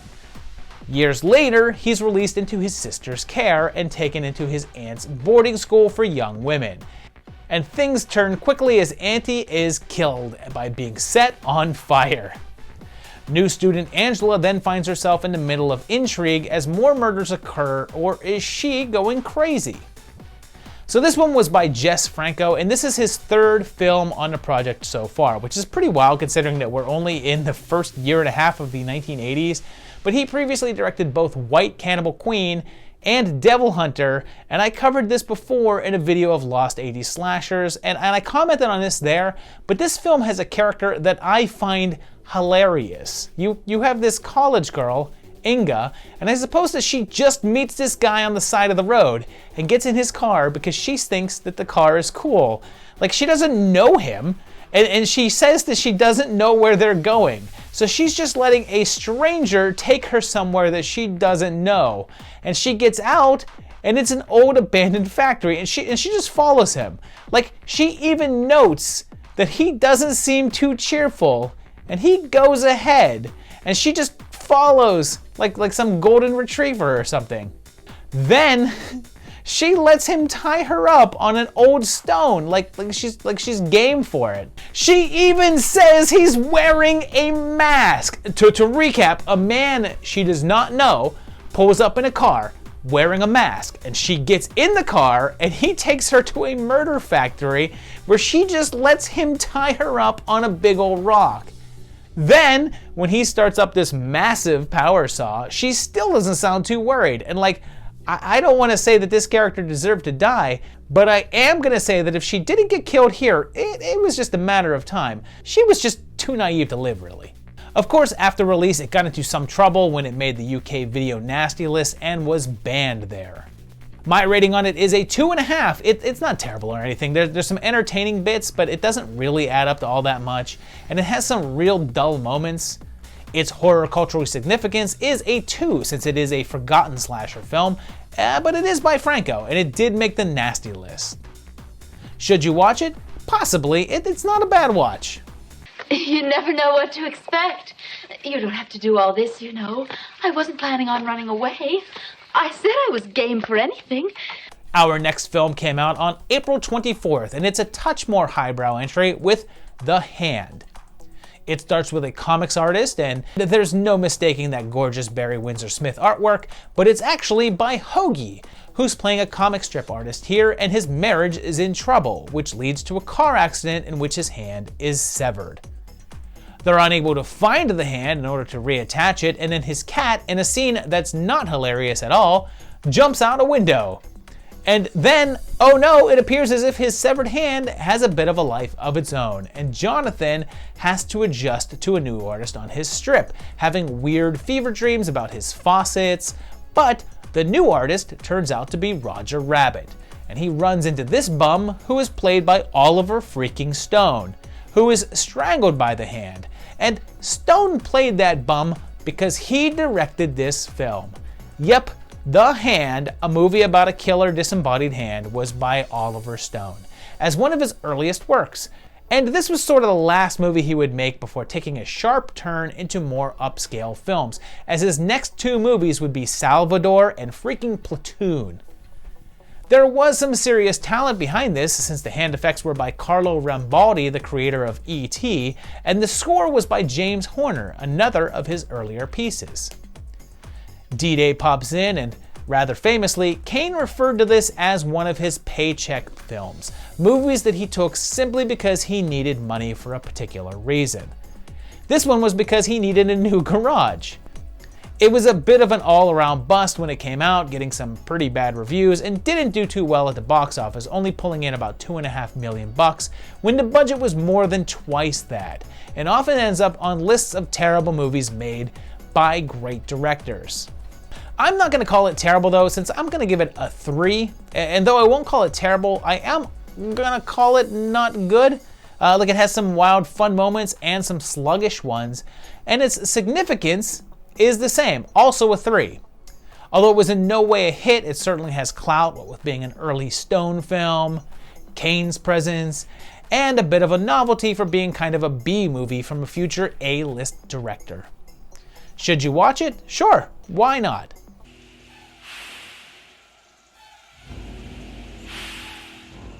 On that same day in Italy, we get, oh great, another cannibal movie, my favorite.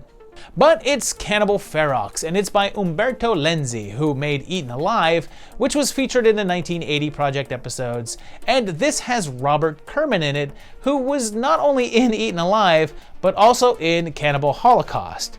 And of course, Debbie Does Dallas. It also has a trio on a trip into the rainforest in order to locate a lost village and wants to disprove that cannibals exist in the jungle. They end up having to go on foot, and they encounter a couple of dead natives and then run into two guys, one of whom is Giovanni Radice, who has been on the project a few times already. This is his fourth appearance. He was in Cannibal in the Streets, City of the Living Dead, and House on the Edge of the Park. He and his friend are drug runners, and like Cannibal Holocaust, and actually perhaps too many of the cannibal films, it does contain several scenes of actual animal cruelty.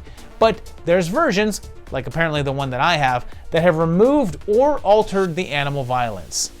And this one didn't get released until 1983 in the US, where it was titled Make Them Die Slowly, where it was called the most violent film ever made. And when Mike kills one of the tribe for no reason, which of course makes them seek out their vengeance, coming after the group and setting up a series of over-the-top gross-out effects, which of course landed this one on the Video Nasty list. And in fact, this was one of the poster children for the Nasties, and the movie wore it like a badge of honor, proudly proclaiming that it was banned in 31 countries, which is maybe possibly true if you really want to expand your definition of the word ban, because that was more of a marketing gimmick than anything. Its most notorious bits are a castration scene and a woman hung up by her breasts. And this one really took off in terms of notoriety, as the whole banned thing worked in its favor to get people to want to see it. My rating on it is a 2.5 because honestly, it's really not that different from the other 20 cannibal movies. Like, it moves a little bit more than most of the others, but it's still not exactly a great watch. Its HCS is higher though at a 3.5, since it did sort of become the poster child of the Video Nasties and became one of the more talked about gore flicks of that era. Should you watch it? Probably. Its reputation deserves at least a watch through, but just know that it's not really as good nor as gory as it's propped up to be. Can't take this nightmare anymore! I can't!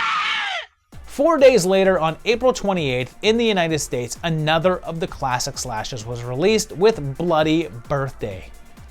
It begins back in 1970, and there's a big eclipse just as a bunch of babies are being born. It then jumps 10 years to 1980, and a young couple is killed. There's also this group of kids that all have the same birthday being born under that eclipse, including Buddy from just one of the guys as a little dude. And they spy on Debbie's older sister, who's Julie Brown. Like, just say Julie, not wubba wubba wubba. These kids are evil and kill the sheriff and lock another kid in a fridge, although he does manage to escape. They also shoot their teacher dead. And I know what you're saying, so what, right? Well, that was a big deal back in 1981, not an every other day thing. And then they all just start causing chaos all around town. And Jose Ferrer is here, and this guy is a Hollywood legend himself, and also the father of the amazing Miguel Ferrer. And the director here was Ed Hunt, and he did some horror here and there, but he never really had a big directing career. He only did 3 films after this, and one was in 2014, 33 years after this. And it was originally simply titled Happy Birthday, but they altered the title in order to avoid confusion with Happy Birthday to Me, which would release a short while afterwards. Kind of funny, but the teacher that was shot was named Viola Davis, my woman king, and there's also a small role for the American Ninja, Michael Dudikoff, and also William Boyett, who you'll mostly remember as the I Want This Car guy from The Hidden, but also this one managed to get better reviews than other slashers of the time, possibly due to its rather unusual antagonists and its focus on character stuff more so than just killing.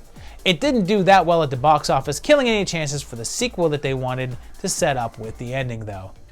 And I enjoyed this one. I'm giving it a 3.5. It's not great and it has some dull bits, but it's overall pretty damn enjoyable. Its significance is a 3, since it is a bit more well known but doesn't really have any horror actors nor anyone notable behind the scenes, and didn't make a big splash at the time. Should you watch it? Yeah, definitely. Hey, what happened? Mom, Daddy fell! Mom, Daddy fell! One day later, April 29th, in Italy, we get one of the bigger releases of the year, at least for me, with The Beyond. This starts in Louisiana in 1927 at a hotel and a group of townspeople who murder a painter for what they say is black magic, and that the hotel is built over one of the 7 doors of evil. He's tortured and walled up in the basement, and then it just jumps to 1981, and Liza is inheriting the old hotel. But weird things start happening immediately. Dr. McCabe shows up, played by the late great David Warbeck, and when a worker accidentally uncovers the body of Schweik, which kills him, and Liza encounters blind Emily, who may or may not have been the woman who was present in 1927. Soon, a series of weird events happen, like death via sulfuric acid, haunted paintings, visions of Schweik, man-eating tarantula attacks, and you know, that was another fear way back when that has kind of went away. Like, people used to be really afraid that tarantulas were everywhere and gonna get you. And this was another film from Lucio Fulci, the second part of his Gates of Hell trilogy, which began in 1980's City of the Living Dead. In my opinion, the strongest work of his catalog. The film's production was reportedly pretty wild, considering that rumors circulate that there was no actual shooting script, and there was only a 3-page treatment outlining what happens in the film, and that much of the story changed while shooting since Fulci claimed to constantly be coming up with something better. Since the film was shot in Louisiana and most of the actors spoke English, while Fulci only spoke Italian, much of the directing was done either through an interpreter or through miming.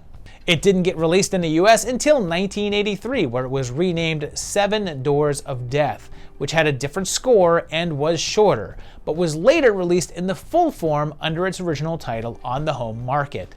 The film's excessive gore earned it a place on the video nasty list, of course, and critics were pretty split on it as a result. Roger Ebert, rather harsh on horror films, dubbed it as one of his most hated films, but other critics praised its visual stylings. Over time, it became a cult sensation, and its reputation has only grown, taking on an entirely new life. And it's pretty wild that there's back-to-back episodes of The Project featuring Fulci films, and they're about as different as they can be. My rating on this one is a 4.5. I love this film. I love everything about it, but I do slightly wish that it had a little more coherent plotline, which is why I can't give it the 5. But it's just so damn good and atmospheric and worth watching anytime. Its significance is the same since it's become Fulci's most revered work, has shown up on a number of greatest horror film of all time lists, and is one of the must-sees of Italian horror cinema. It doesn't get the full 5 though, because of it still sitting at more of a cult status in the US instead of the mainstream success that it truly deserved. Should you watch it? Absolutely. You will not regret it.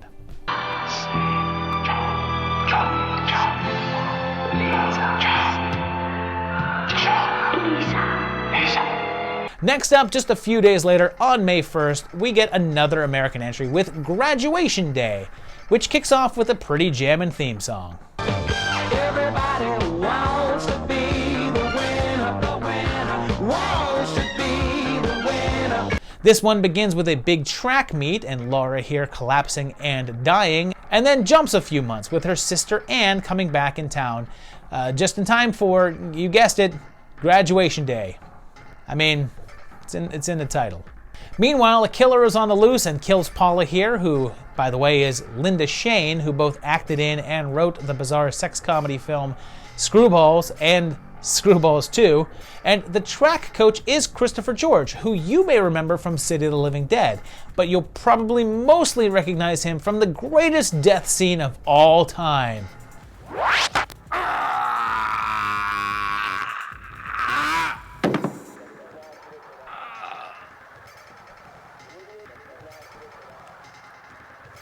Kane has a rough relationship with her stepfather and is a bit creepy with other members of the track team while someone stalks them, including a very young Vanna White in her second film ever, with her first one being Midnight Offerings, which I covered in episode 2 of the 81 project.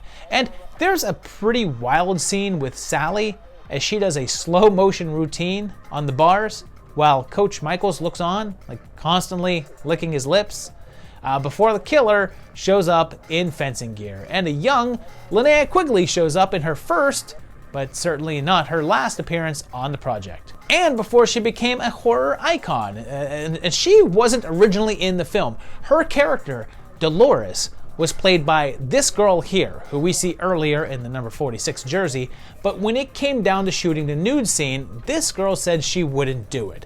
So they fired her and cut her from the film, replacing her as much as they can with Linnea, who they hired in her place. The director here was Herb Fried, who we already encountered in 1980 with Beyond Evil, and this one was a bit of a surprise success. Even though it received mostly negative reviews from the critics at the time, it rode the wave of the slasher boom to make a solid profit. It only cost $250,000 to make and raked in almost $24 million in the theaters, and has since developed a strong cult following. Hey, give me my ball.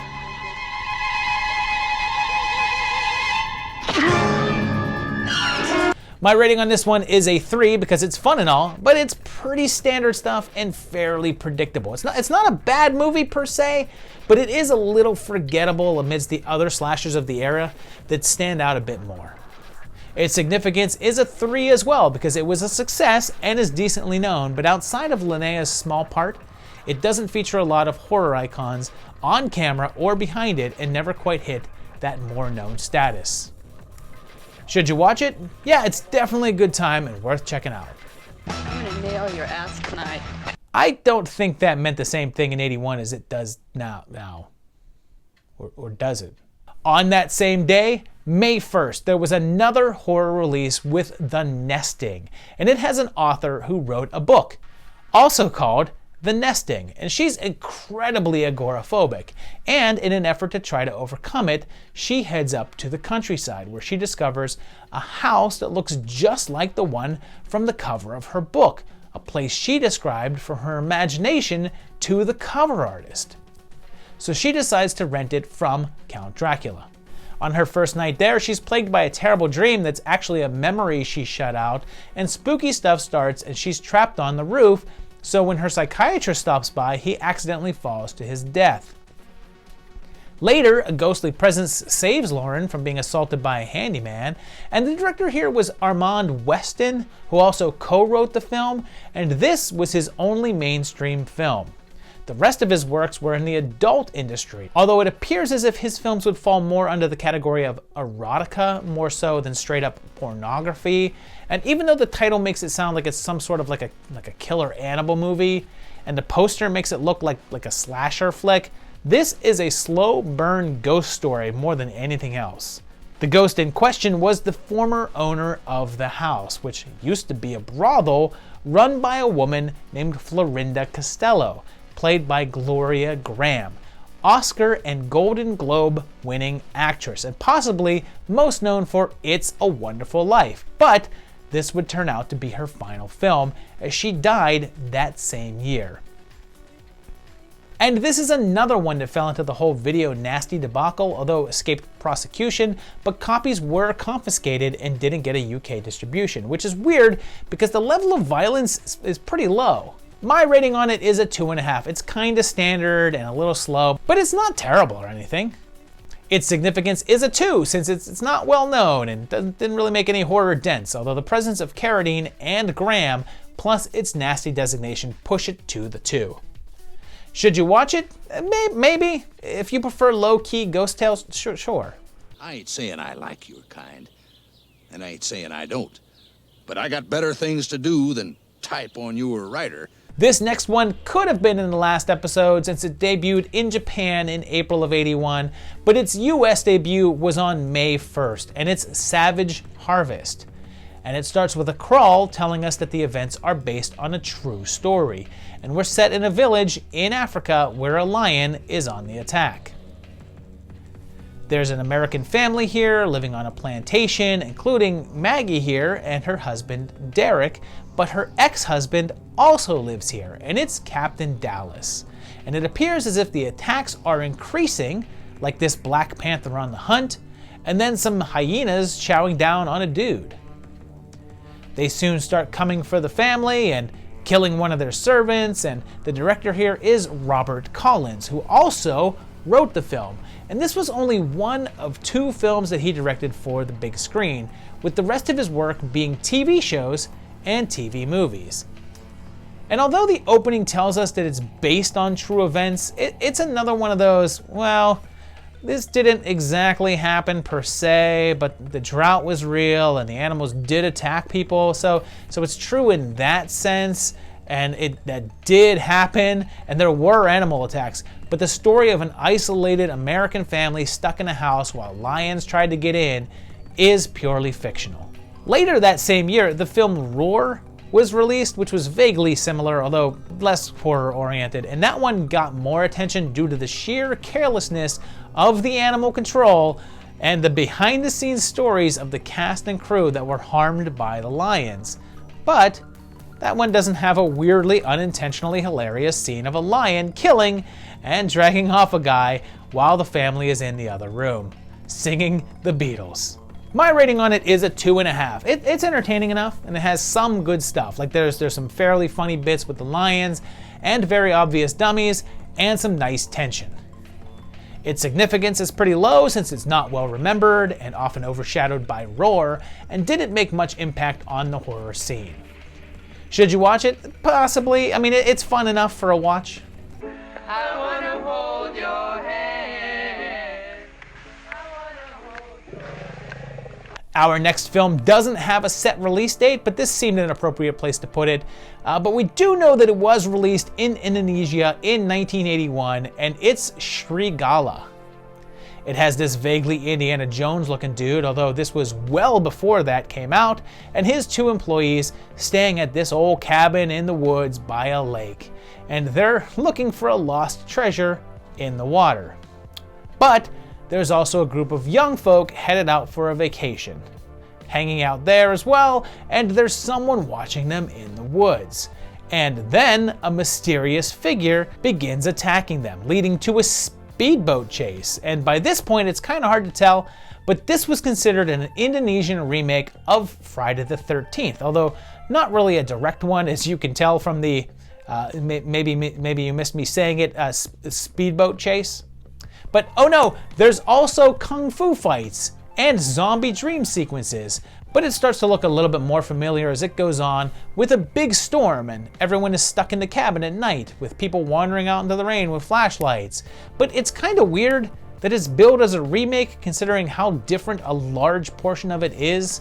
The cabin certainly looks similar though, and the setting with everyone in rain ponchos with their flashlights does look really familiar, and the version that I found with subtitles I'm going to assume is inaccurate considering this scene with a woman calling out for her friend, saying her name over and over and over, read as both the various kinds of meatball noodles, and then the Phantom, where is this? And it kind of makes me mad because I was going to name my second daughter various kinds of meatball noodles. Well, then in the last 15 minutes or so of the movie, this one absolutely basically just turns into Friday the 13th. And when this older female character just randomly shows up out of nowhere, even though we've never seen her before in the film, I think you can kind of guess where this is going. My rating on it is a 2.5. It's silly at times and actually does a good job of imitating that Friday vibe, but it's a little slower than that one, even with the speedboat chases. Its HCS is a 1.5 since it's not really known at all, and its only notoriety is basically just being a Friday ripoff. Should you watch it? Most likely not, unless you're just really into watching international knockoff flicks.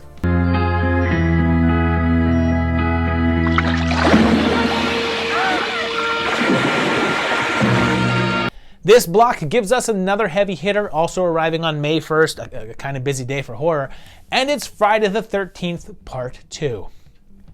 Coming out a little less than 1 year after the original, it starts off with killing off the previous film's final girl, Alice, murdered by an unseen man.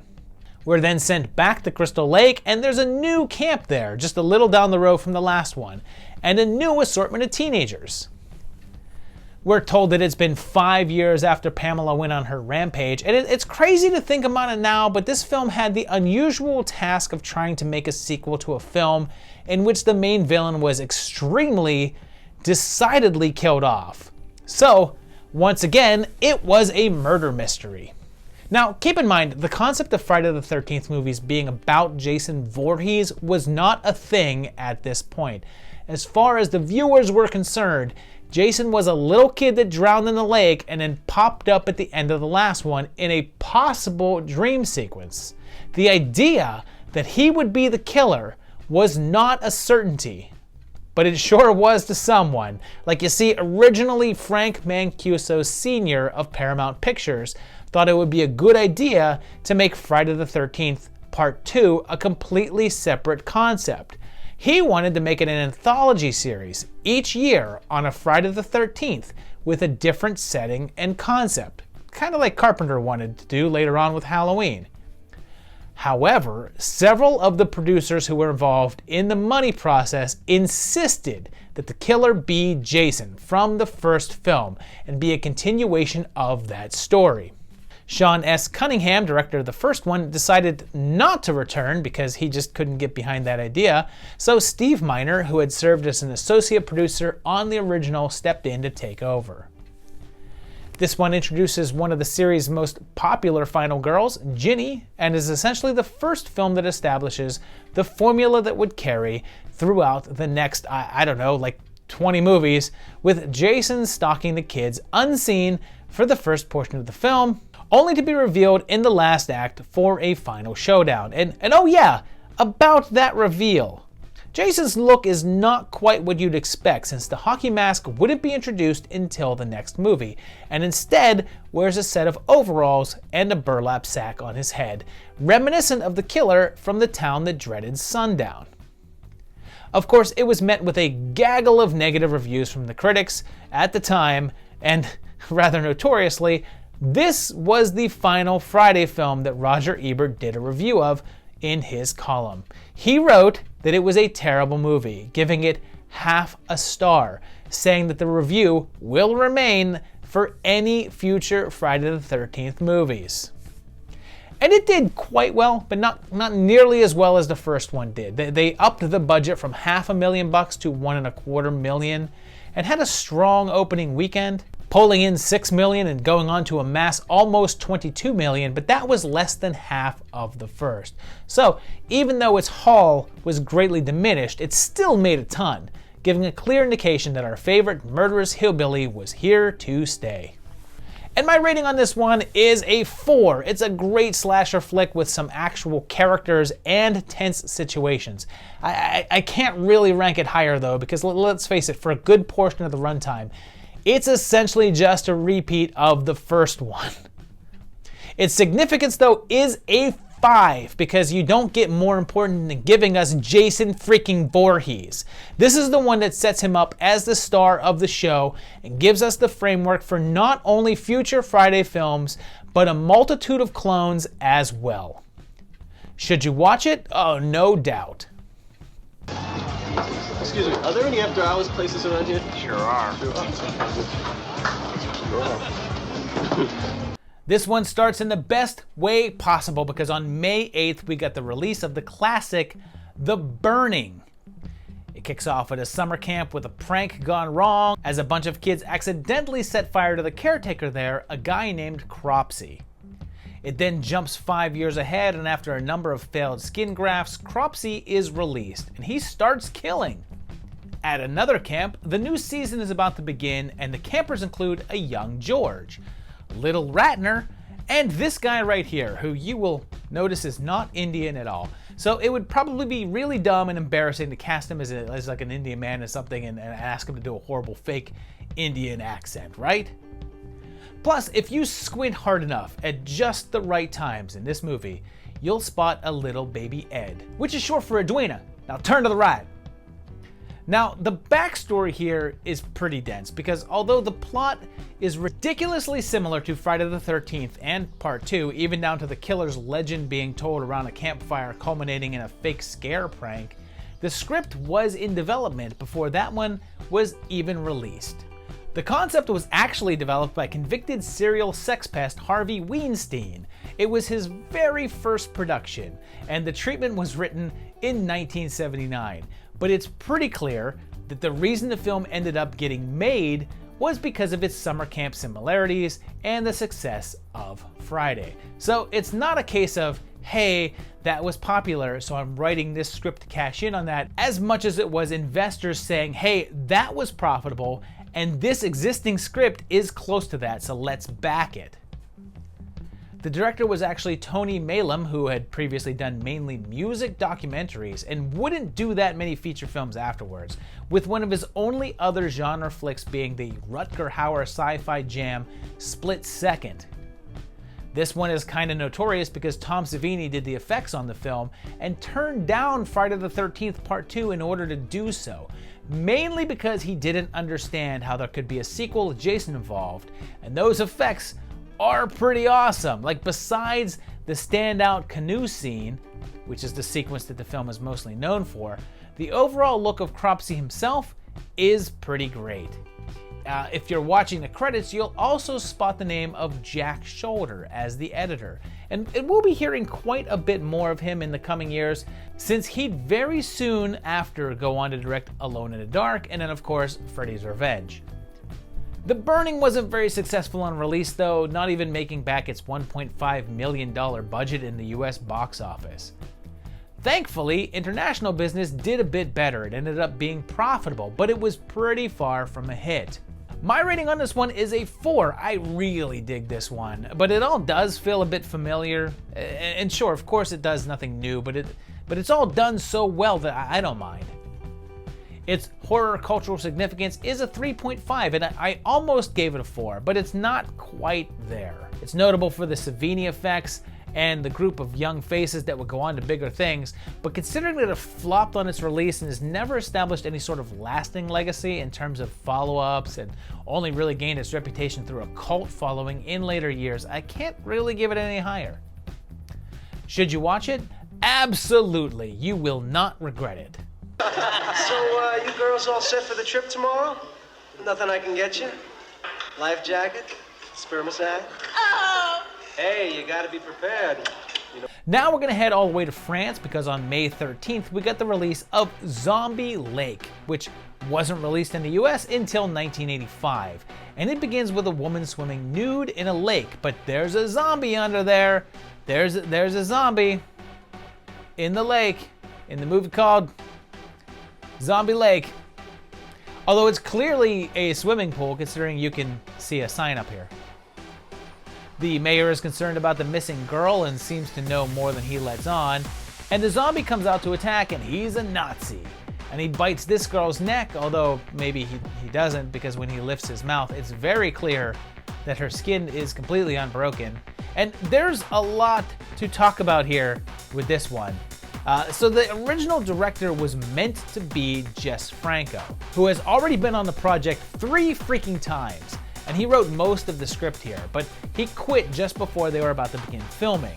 It seems he got into too many arguments with the distributors regarding the budget, so they needed someone to take his place. They tapped Jean Rollin, who has also been on the project already with The Night of the Hunted, and he came on board just a day or two before filming began, and only did it as a favor to the producer. He hated the script though, and even let a protege direct some of the scenes that he didn't want to, and the direction was instead credited to the fictional J.A. Laser. Roland hated it so much that afterwards he removed it from his filmography, and if you asked him if he was involved with it, he denied it. The story's weird because after the whole setup part, it goes into this really lengthy flashback to World War II to give the backstory, and it ends up feeling like you're watching a whole different movie. Like, this started with a zombie attacking a nude gal in a lake, and now we're getting dramatic war sequences. but then it bounces back to the present to a group of skinny dippers. Upon release, it actually did fairly well, but quickly gained notoriety for being one of the worst zombie movies ever made. And it's not hard to see why, when your zombies are just people who are painted green. But the coloring is inconsistent, so you can see regular skin tones showing through on the spots where it's rubbing off. Oh, let's go! Yeah! Yeah! Yeah! Let's go! Well, go get him. You're damn right. Let's get rid of him once and for all. Count on me. And I'm giving this one a 1. It's as dull as can be. You're just sitting there staring at it and waiting for it to be done, but it just keeps going. Its significance is a little higher at a 1.5, mainly for the presence of Roland and the almost presence of Franco. Should you watch it? Only if you need help sleeping. Sir, we found Maria. She's dead. She's been murdered. They found her on the road. Maria's dead.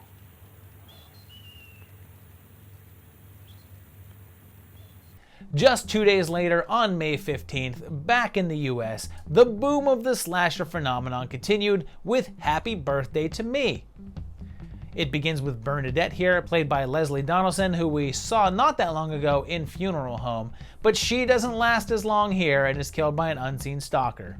And then Mary Ingalls is here, and we just saw her in Midnight Offerings, and she's still having some trouble dealing with the loss of her mother, and someone seems to be following her around.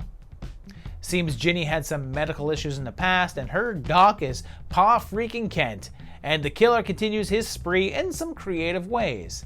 And the red herrings start coming, and this is another one that just gets lumped in with being credited to appearing in Friday the 13th's wake, but like The Burning, this one was in development before that. In fact, judging from the setting and atmosphere, it seems to be more influenced by Halloween than anything else. And this director was a bit of a big deal. It's J. Lee Thompson, who gave us Guns of Navarone and the original Cape Fear back in the 60s, and 2 entries of the Planet of the Apes in the 70s, and shortly after this would switch to more action-oriented films, and this is one of his only horror-themed movies in his entire catalog. And what's funny is that this is probably the 5th or 6th slasher that I've covered for the project so far, and this seems to be the first one to get sort of creative with the kills. I mean, some of the others have brought in some different weapons and such, but the scarf in the motorcycle and barbell kills are just upping the ante for the genre. Actor Glenn Ford was, I guess, embarrassed to be involved with the production, regretting taking a role in a slasher flick, and was combative on set, reportedly even hitting the AD on the film, almost causing him to be arrested, and was rumored to be frequently drunk on set. And it's possible that this one is mostly known for the box art with the shish kebab, and the movie does deliver on that promise. It's not like it was a bait and switch. That's in there. Another moment of note is the ending, which features a pretty out there twist to it, and the press releases all stated that they shot multiple endings in order to maintain secrecy. However, much later on, it was revealed that only one ending was shot, and that whole fabrication was made because during filming, there was no ending for the script. There was an original ending, but during production, they changed the script so much that one no longer worked, so they kept going with no clear ending in mind until they finally got to it, which may be why the twist happens so out of the blue. It was pretty heavily promoted, and they were really hoping it would be the next big horror hit, but it wasn't as much of a smash as they had hoped, and in the end, it brought in just under $11 million, which certainly isn't a blockbuster, but the movie only cost around $3.5 million, so it did make money, and had a certain amount of buzz around it, and has since become one of the more known slashers from the time period, even if it's not the most revered. My rating on it is a 3.5. I really like it, but I think it goes on for a bit too long, and the ending is a little out of left field. Its significance is a 3.5 as well, since it is pretty well known, but never really caught on as much as they would have hoped, and it didn't really build any sort of horror legacy. Should you watch it? Oh yeah, it's definitely a good time. Happy birthday to me. On that same date, May 15th, we got the release of The Fan, not to be confused with the 1996 Robert De Niro Wesley Snipes film of the same name. No, this one has Lauren Bacall as famous actress Sally Ross, and Kyle Reese as an obsessed fan, sending her creepy-ass letters. It's Sally's 50th birthday, which is favorable considering Bacall was 56 or 7 at the time, and she's worried about her age, but come on, she's still stunning. Her ex-husband is a maverick, and he's considering getting remarried, and Douglas works at a record store with China Beach in one of her earliest roles. Maureen Stapleton is here as well, and Sally is starting work on a musical, and Doug's messages start to get more extreme, talking about his equipment and such, and gets fired, and then gets rebuffed by Sally's secretary, and oh, hey, Griffin Dunn. And all of this sends him into a downward spiral, eventually attacking Belle with a razor, almost killing her.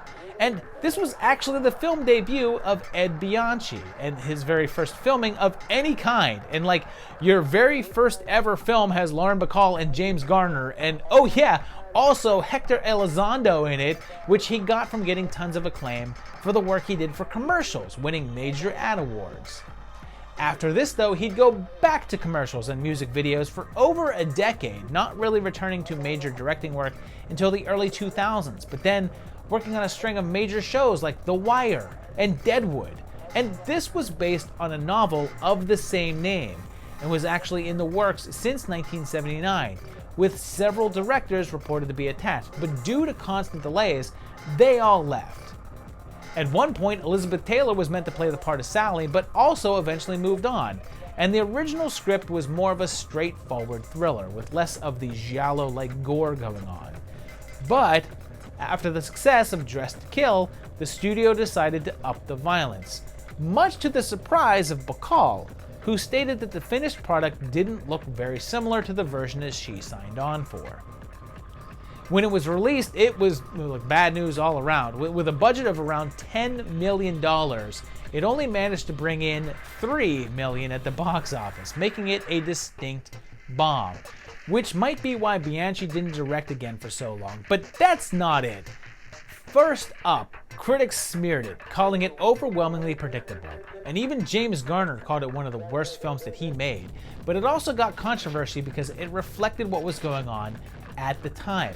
Fan stalkers were a major thing in this time frame, what with John Hinckley Jr. shooting at Ronald Reagan to impress Jodie Foster just 2 months before this film's release, and John Lennon shot and killed by Mark David Chapman just 6 months earlier. Even though the film was in development and shot well before these events, it was seen as trying to take advantage of these scenarios and scorned for it. Over time though, it's developed a bit of a cult following, with even Bacall later calling it some of her best acting, and it's earned some camp stripes too, most notably for its delightfully cheesy song, Hearts, Not Diamonds, which was nominated for a Razzie.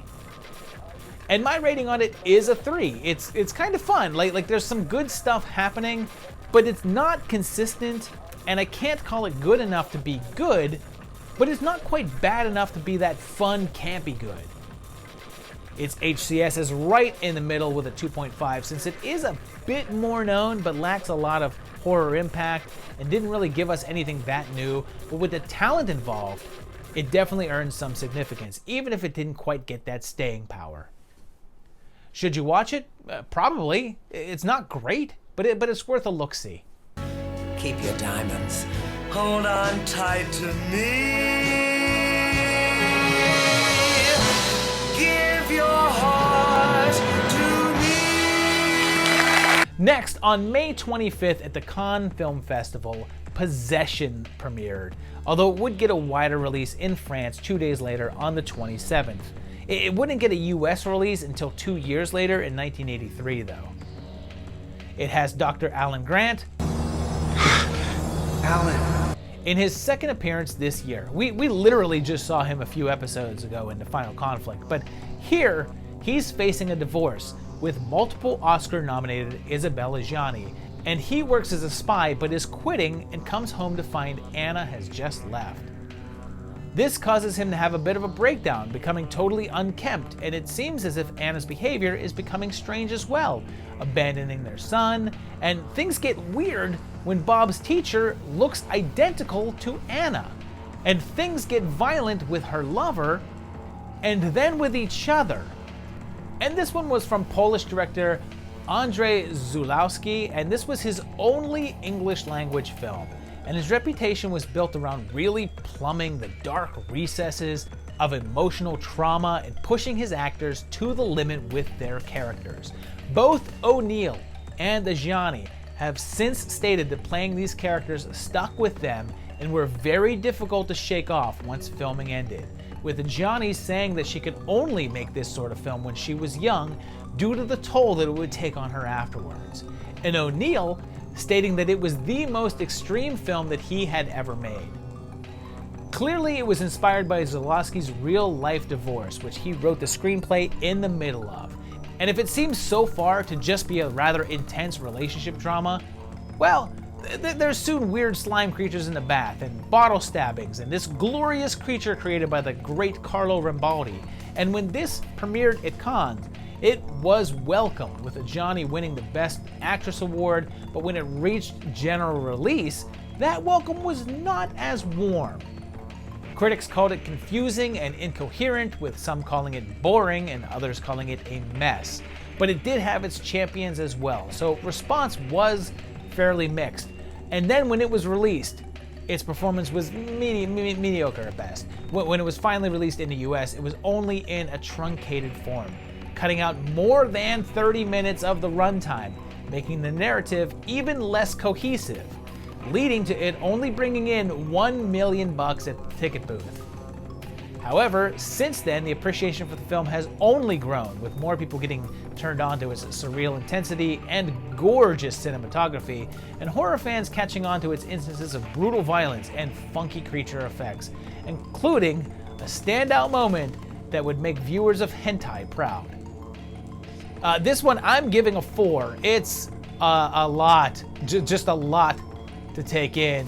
And I imagine it'd be a bit slow for some viewers, but I found it pretty compelling stuff, and the performances are just top notch, particularly Ajani's completely unhinged subway breakdown.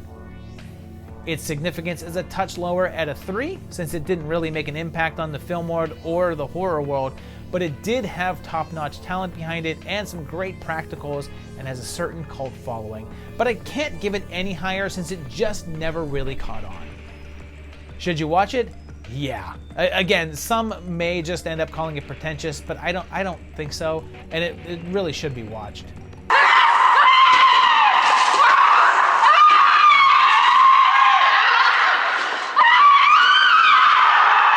On May 27th, we have a pretty curious one because everything about it just feels like it's from an earlier era, and it's the Monster Club. This one has one of the Draculas, and like Sam Neill, we're getting a bunch of Carradine here in 81, between the Howling in episode 3, the Nesting in episode 4, and now this here in episode 5. This year is full of this guy. Here, he's a famous author, and he's attacked by vampiric Vincent Price. And how the hell is this hero's first appearance on the project?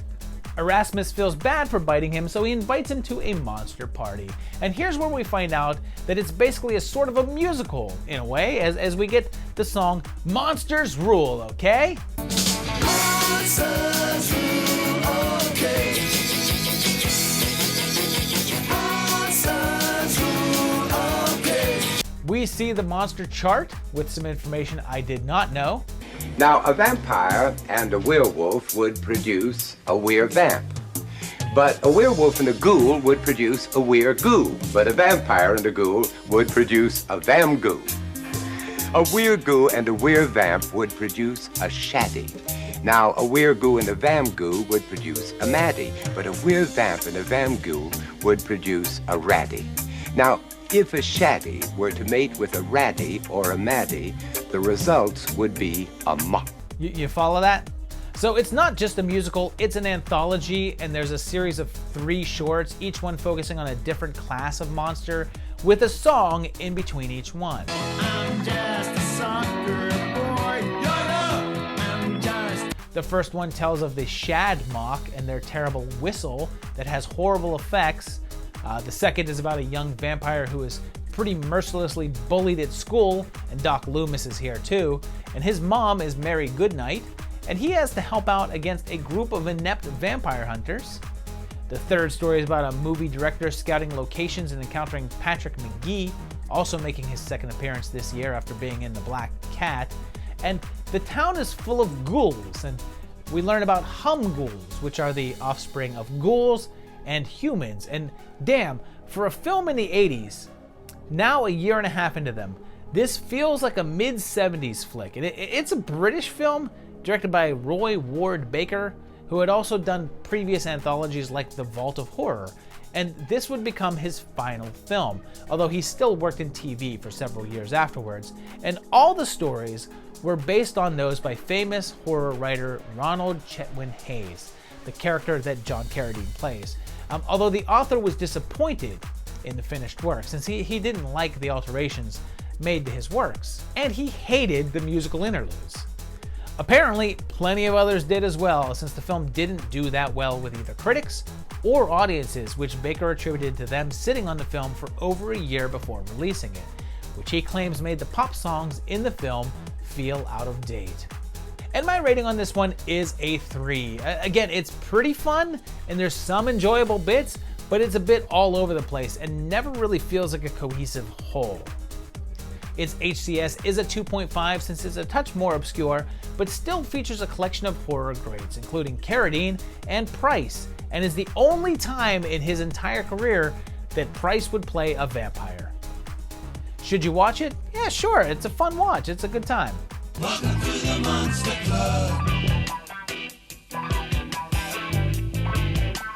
Welcome to the Monster Club. The Monster Club. This next one came out sometime in June, although the exact date is questioned, but it may have been the 12th, and it's Demonoid, a name that's probably familiar if you're looking for sketchy downloads, but instead you get a severed hand that just sort of walks away before being sacrificed to a one-handed demon. So yeah, we're off to a wild start. In the present day, Mark and Jennifer here are checking out the ruins of the temple from the beginning, and oh no, quicksand! It must be the 80s if quicksand is a threat.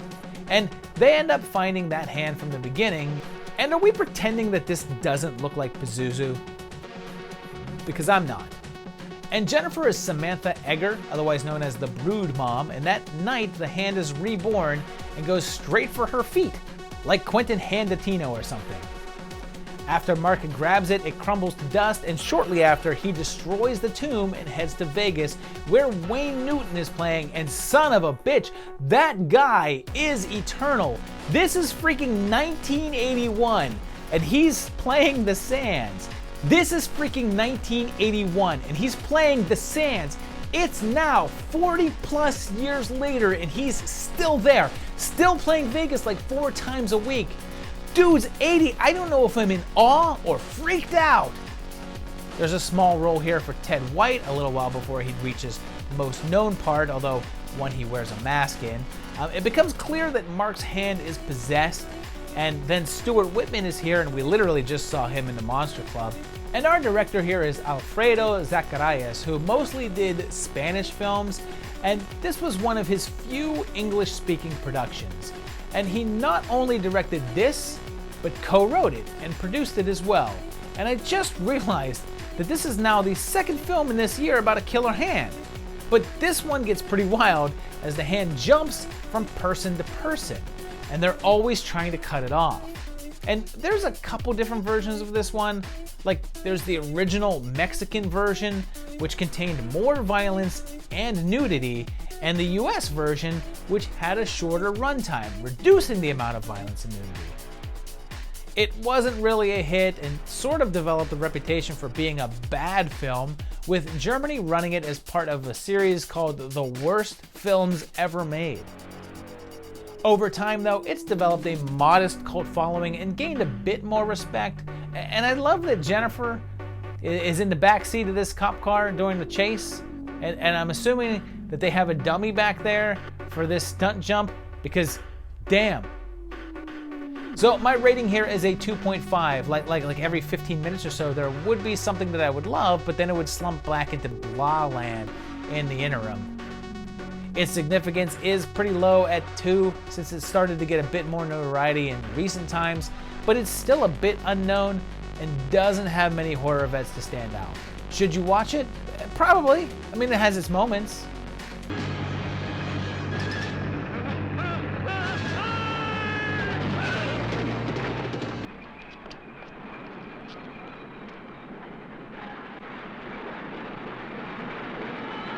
All right, things are about to get a bit dirty up here, because on June 3rd in Spain, we get the release of Sadomania, another entry by Jess Franco. I know we mentioned him earlier when we talked about Zombie Lake, but this is now his 4th film on the project. And considering that this is technically only the 14th episode, that means that he's in more than a quarter of the episodes so far. So 2 newlyweds are stopped on the road and arrested by Magda here, played by Ajita Wilson, who had a pretty wild career. She's a trans woman who appeared in a number of hardcore films in the 70s and then made the crossover to softcore films and weird exploitation films like this one. She's running a detention center for women who are all forced to work topless for some reason, and oh man, this is another instance of how much of this can I even show you really? Are there any shots here that I can use? Tara is played by Ursula Buchfellner, who Franco had just worked with on Devil Hunter, and they do a most dangerous game kind of situation where they hunt the prisoners, and this one was obviously pretty controversial at the time. Like, in fact, the UK version was cut down by 17 full minutes, leaving it with a runtime of just over an hour. And of the 4 Franco films that have now been featured here, this is definitely the one that goes the furthest, even if it stops short of ever going hardcore. There's on-screen piercings, this nightmarish clockwork thing, animal stuff, it's just a lot. Unfortunately, with all of that lot, it never really has a story. It is just a chain of over-the-top shock moments with no real emotion, so you're not bought in, and it gets a little lost in Franco's filmography. My rating is a 1. I just found it boring. It tried really hard to push the limits, but without any sort of connection to anything going on, it just feels like a clip show of edginess. Its significance is a little higher, but not much, at a 1.5, mainly due to Franco's involvement and the wild notoriety it's achieved. Should you watch it? This is a safe skip. The queen was cruel to the poor girl, making her wash the walls and scrub the scullery stairs and kitchen. Poor little thing. Our final film for this block came out on June 5th in its final exam, although it did have its premiere earlier in the year in February, but June is when it's got its wider release. It begins with a couple in a car getting attacked and killed by a random guy, and it's the ending of the school year at Lanier College. And there's a group of kids, including Radish here, played by Joel Rice, who left acting to get into producing and seems to be fairly successful. And weirdly, pretty much every 3rd movie he's produced has Christmas in the title. Also, apparently the character of Radish was partially the basis for Randy in Scream, although there's not a ton of similarities outside of their fascination with killers, although Randy was obsessed in fictional ones, whereas Radish is into real-life mass murderers. Lisa here is sleeping with her professor, and he's cheating on his ancient wife. She must be almost 30 by now. Oh man, she's about to crumble to dust. And then a group of masked men in a black van show up with machine guns and kill a bunch of people, and everyone is shocked and surprised. Like, well, why are they so shocked? Oh yeah, this is 1981, where this sort of thing didn't happen, instead of it happening, you know, every other week. Well, it turns out to have just been a prank. Like, oh, we thought a bunch of our friends were dead. That's hilarious. But you know, it's the football team, so the coach sticks up for them, and the police end up not doing anything, of course. And we're like a half hour in now, and the killer has just now shown up. And what a surprise. A young student thinks she sees him out the window, but then he's gone. Our director here is Jimmy Houston, who also wrote it, and he had a pretty short career, but also directed the comedy flick My Best Friend is a Vampire. Beyond that, his biggest claim to fame is writing the Billy Crystal and Gregory Hines comedy Running Scared, but his final credit in the industry was 1997. And this one was made for a relatively low budget, reportedly around $350,000, and most of the crew were Houston's friends. And in scenes where background extras were needed, they would take turns filling in there as well. It wasn't very warmly received, being called just another knockoff of Halloween and Friday the 13th formats, although it got a bit of praise for its focus on the young characters, but that didn't really matter all that much since it still managed to do quite well. In its release, it made $1.3 million at the box office, although it was a part of the video nasty wave, even if it never was prosecuted against. I feel like I should also point out that the killer doesn't do anything outside of the opening kill until almost the 1 hour point of the movie, with a rather large portion of the story being that prank, some hazing rituals, and a healthy dose of homoeroticism. Once the violence starts, it becomes a bit more interesting, even if it never really reaches the level of fun that you're hoping for. My rating on it is a 2.5. I like that they went for more character depth, but perhaps they went a little too far with it. There needs to be a balance, and they almost forgot they were making a slasher film for a while. Its significance is just a 2 though, since it did get some recognition and has developed more of a cult following, but never really stood out, didn't innovate at all, and even the killer is pretty forgettable, with the exception of one classic bit where he catches an arrow fired at him, which was actually done live on set. Should you watch it? Probably. It's a decent slasher that's nothing new, but it does have a decent atmosphere going on.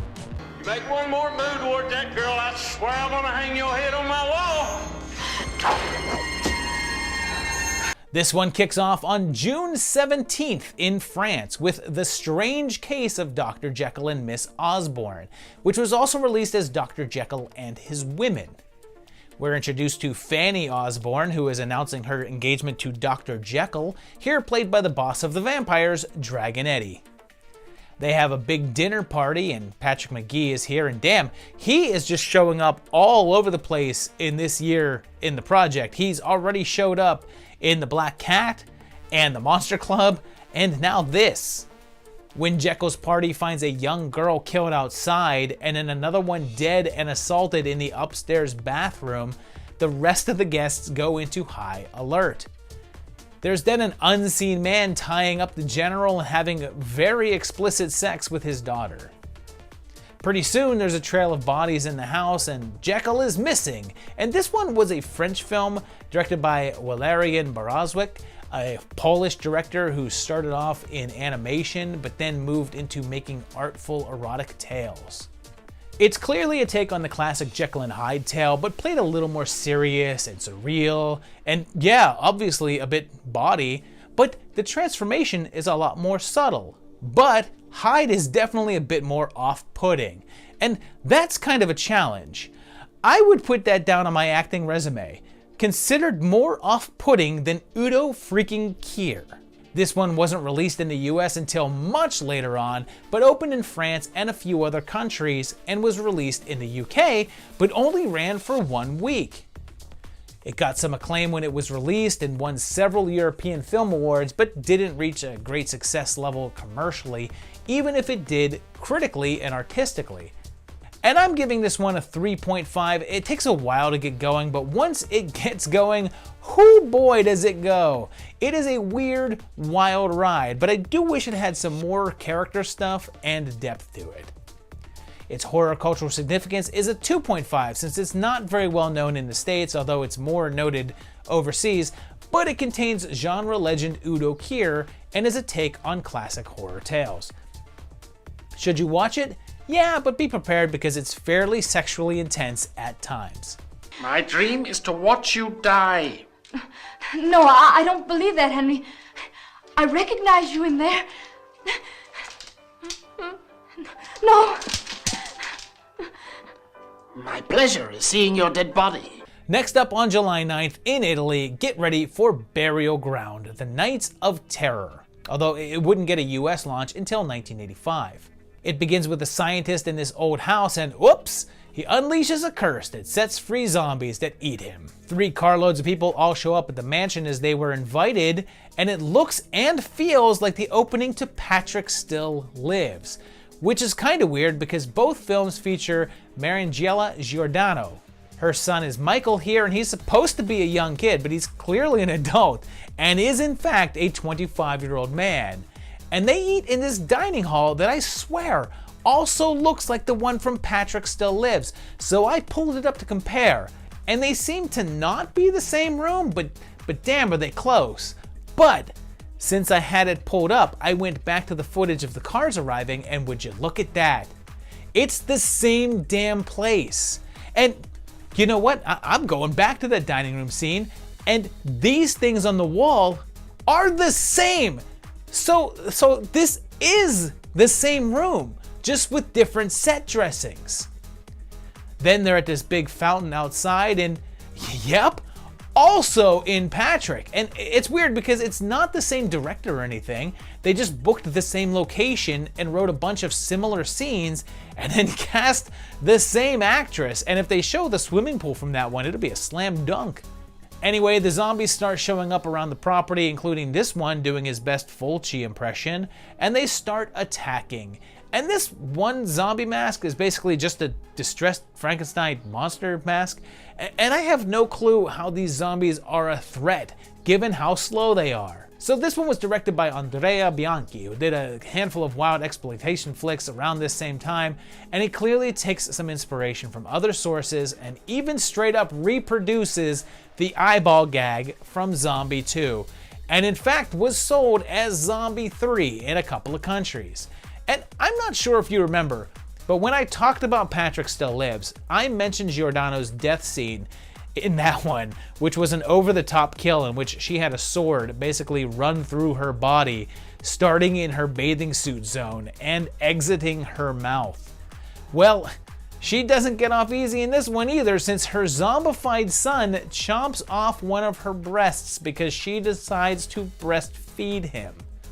And this one is also a 3.5 for me. It's pretty silly Italian zombie stuff, but there's enough wacky fun going on to make it a good time. I'd rank it a touch higher, but there's just a little too much lag in the middle. Its significance is a touch lower at 2.5 since it was a more frequently encountered box cover back in the day and was just always on that horror shelf and was a part of the whole Italian zombie greatness, but it's not really that well known and doesn't feature any genre vets. Should you watch it? Definitely. It's pretty out there and enjoyable. Always together. Michael, look at me, Angel. Look at me. Oh, yes, darling. A little later in the month, on July 24th, back in America, Woofin' was released, an adaptation of the Whitley Strieber novel of the same name. It's set in New York City, and on the night of a full moon, a rich man, his wife, and security guard are all killed in the park. Aaron Brockovich's boss is here, and this is the same year Looker came out, and Albert Finney was in that too, and I can't wait to discuss that one on the Sci-Fi Project.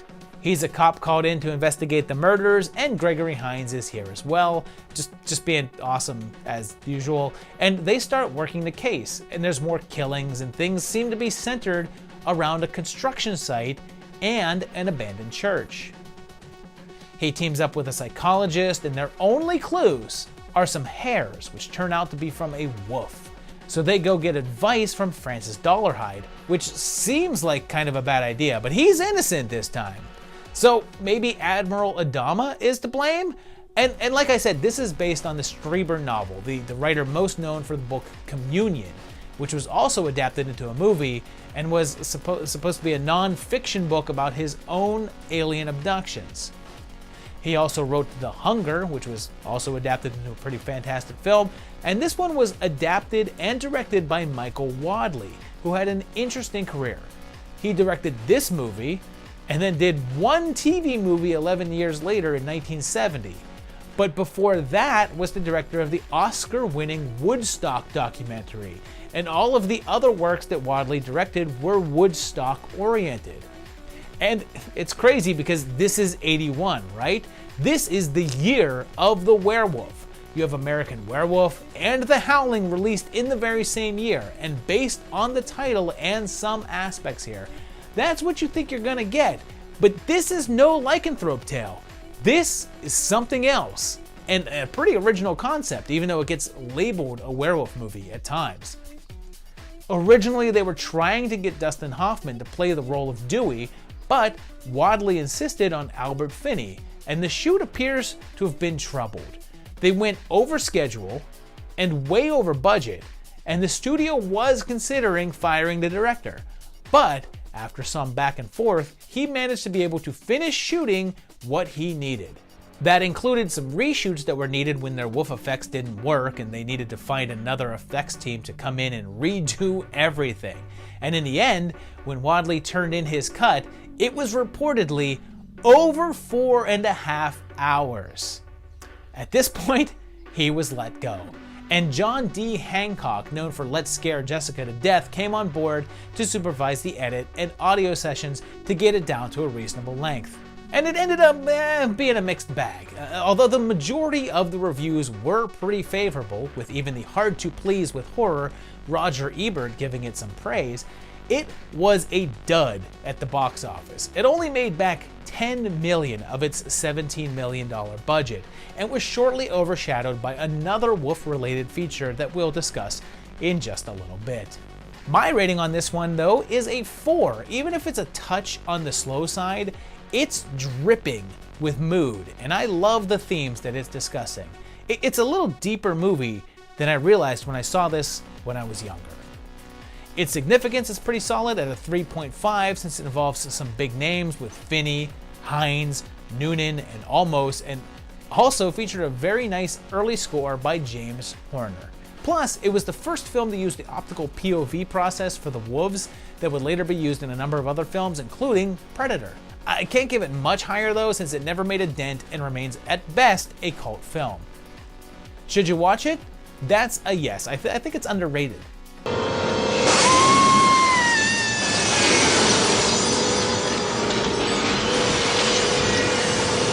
Going into August now, on the 7th, things got a little wackier with the release of Student Bodies. The beginning sort of immediately lets us know what kind of movie it's going to be, with a series of jokes and puns on screen. Then a comedically heavy breathing stalker. And it's like rapid fire with the gags, so you can bet that some land. Julie, you're not responding to my maleness. And some don't.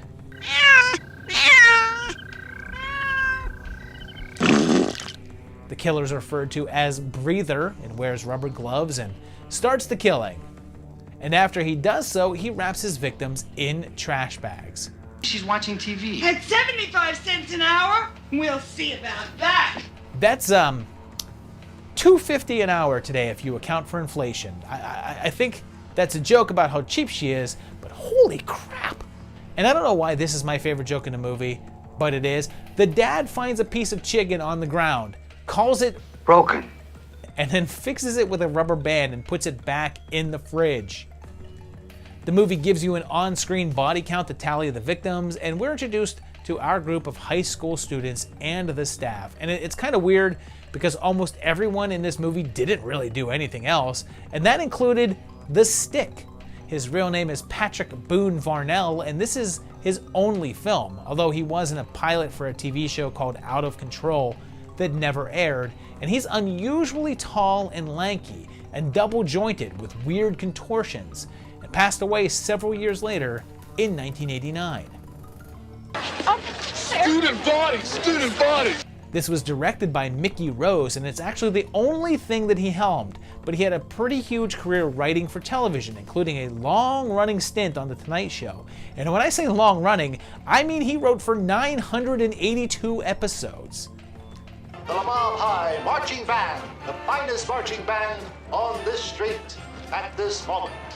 Now, since Rose was an inexperienced director, the studio assigned Michael Ritchie, director of the Fletch films and The Island, which was on the project for 1980, to be on set and sort of supervise the whole thing. He's not credited on the film though, and there's some dispute as to why. There was a writer's strike going on at the time, and it said that he chose not to take credit to avoid issues with the union. But Rose was also a part of the WGA and didn't have any problems. So there's those that say that he simply didn't like the finished product and wanted to distance himself from it. Speaking of distance... I'll get it. I'm farthest from the phone.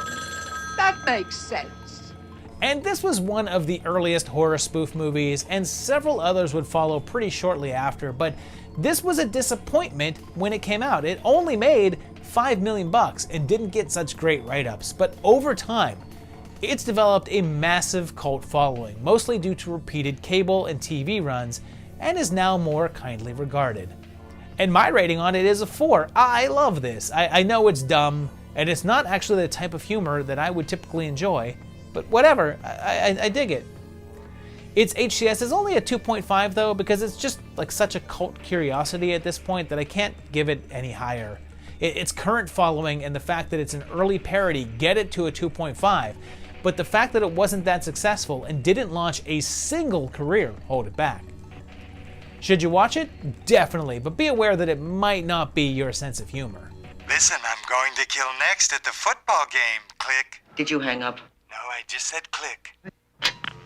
This next one is one that had a contended release date, and it's The Appointment, since some places have its release date as 82, but others have it as 81, but it looks like it at least had a limited run in 81.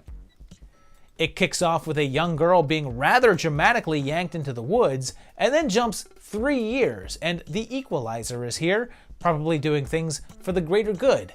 And he has a daughter here, but he's found out that he's going to miss her big violin solo to go on a business trip, and she's extremely disappointed and butts heads with her parents. But that night, the family members are all plagued with horrible dreams, which seem to be more prophecies than anything. And this is just sort of a slow burn, and I'm emphasizing the slow because not a whole lot happens, but it does build up a good deal of atmosphere. It's a British production directed by Lindsay Vickers, and it's his only feature film, although he had a career all through the 70s as an assistant director on a number of horror films. But outside of a couple of producer credits, it seems like this is his last work in the industry. It had a modest budget of around £650,000 and was an attempt to break into the US market. And it's a really odd film. Like, after the jarring intro and setup, it settles into a small domestic drama about dreams.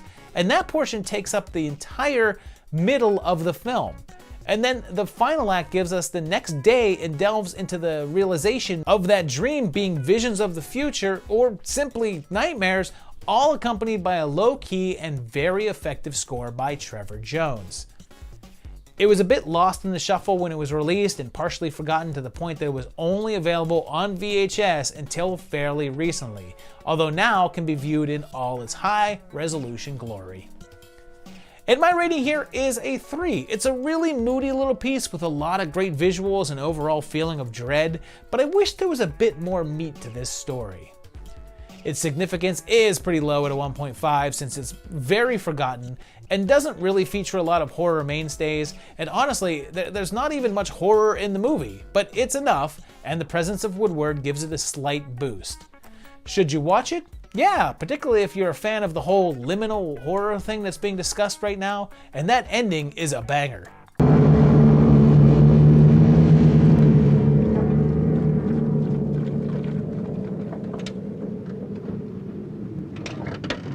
This next one is another that doesn't have a credited release date, but it did come out at some point in 1981, and it's A Day of Judgment. And we're set back in the 1920s, and there's a priest here leading a church that is only attended by 3 people. He decides to fold up shop and leave town, but gets screwed over by the bank, and there's this cranky old Karen who kills the goat of some local kids, and George here who screws his parents out of their family home, and that night mysterious happenings begin as Mrs. Fitch is dragged down into the ground, and then a mysterious black-clad man starts stalking people with a massive sigh. And the weird thing is that I guess this film is called a slasher flick and carries that description a lot, but as you watch it you realize that yeah, it's not exactly that. And in fact, based on the sort of little morality plays that it shows you, and the whole setup of this being a town that's abandoned religion, it seems more like a touch of Christian moralizing than anything else. It follows a formula by showing you some of the townspeople just doing something terrible like committing adultery, and then murder, or trying to cheat hardworking farmers out of their land. And then shortly after, the dark stranger strolls in and kills you. The director on this one was Charles Reynolds, and this would be the only film that he ever directed, and with the exception of an acting role as man in phone booth, it was his only credit in the industry whatsoever. It's incredibly slow paced, and the killer of the film shows up far too rarely in between the little vignettes of sin, ending with a literal sequence of the dead facing hell after being denied redemption. And I mean, if you're wondering if I'm exaggerating this being a Christian film, it ends with a literal prayer up on the screen. And I'm giving this one a 2. It's pretty boring. It's overly long and spends a lot of time just sort of feeling like one of those high school hygiene movies. I kept expecting a voice to come on and be like, now, what did Mrs. Fitch do wrong here? Its significance is only a 1.5 since it's almost all but forgotten. No one's heard of this, and there's no one in it. But I'll give it the extra 0.5 for the oddness of being a weird Christian-themed slasher film. Should you watch it? I'm gonna go with no here.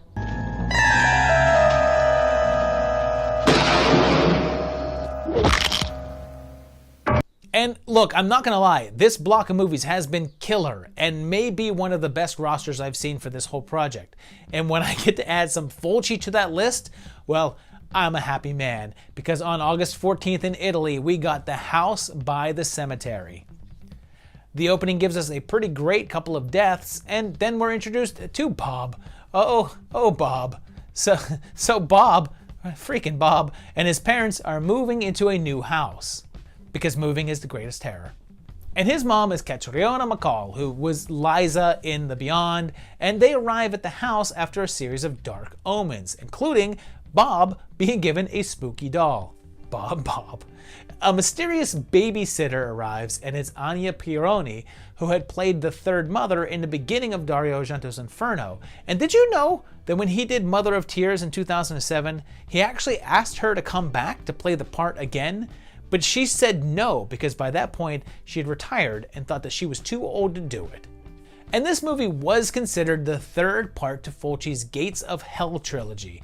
The first part was City of the Living Dead, which is covered in the 1980 project, and the second was The Beyond, which I talked about just a few episodes ago.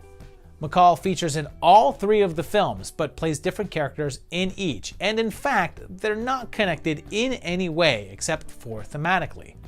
The family continue to have odd occurrences around the town as people appear to recognize them, although they've never been there before, and what appears to be a tomb in the floor, and bat attacks.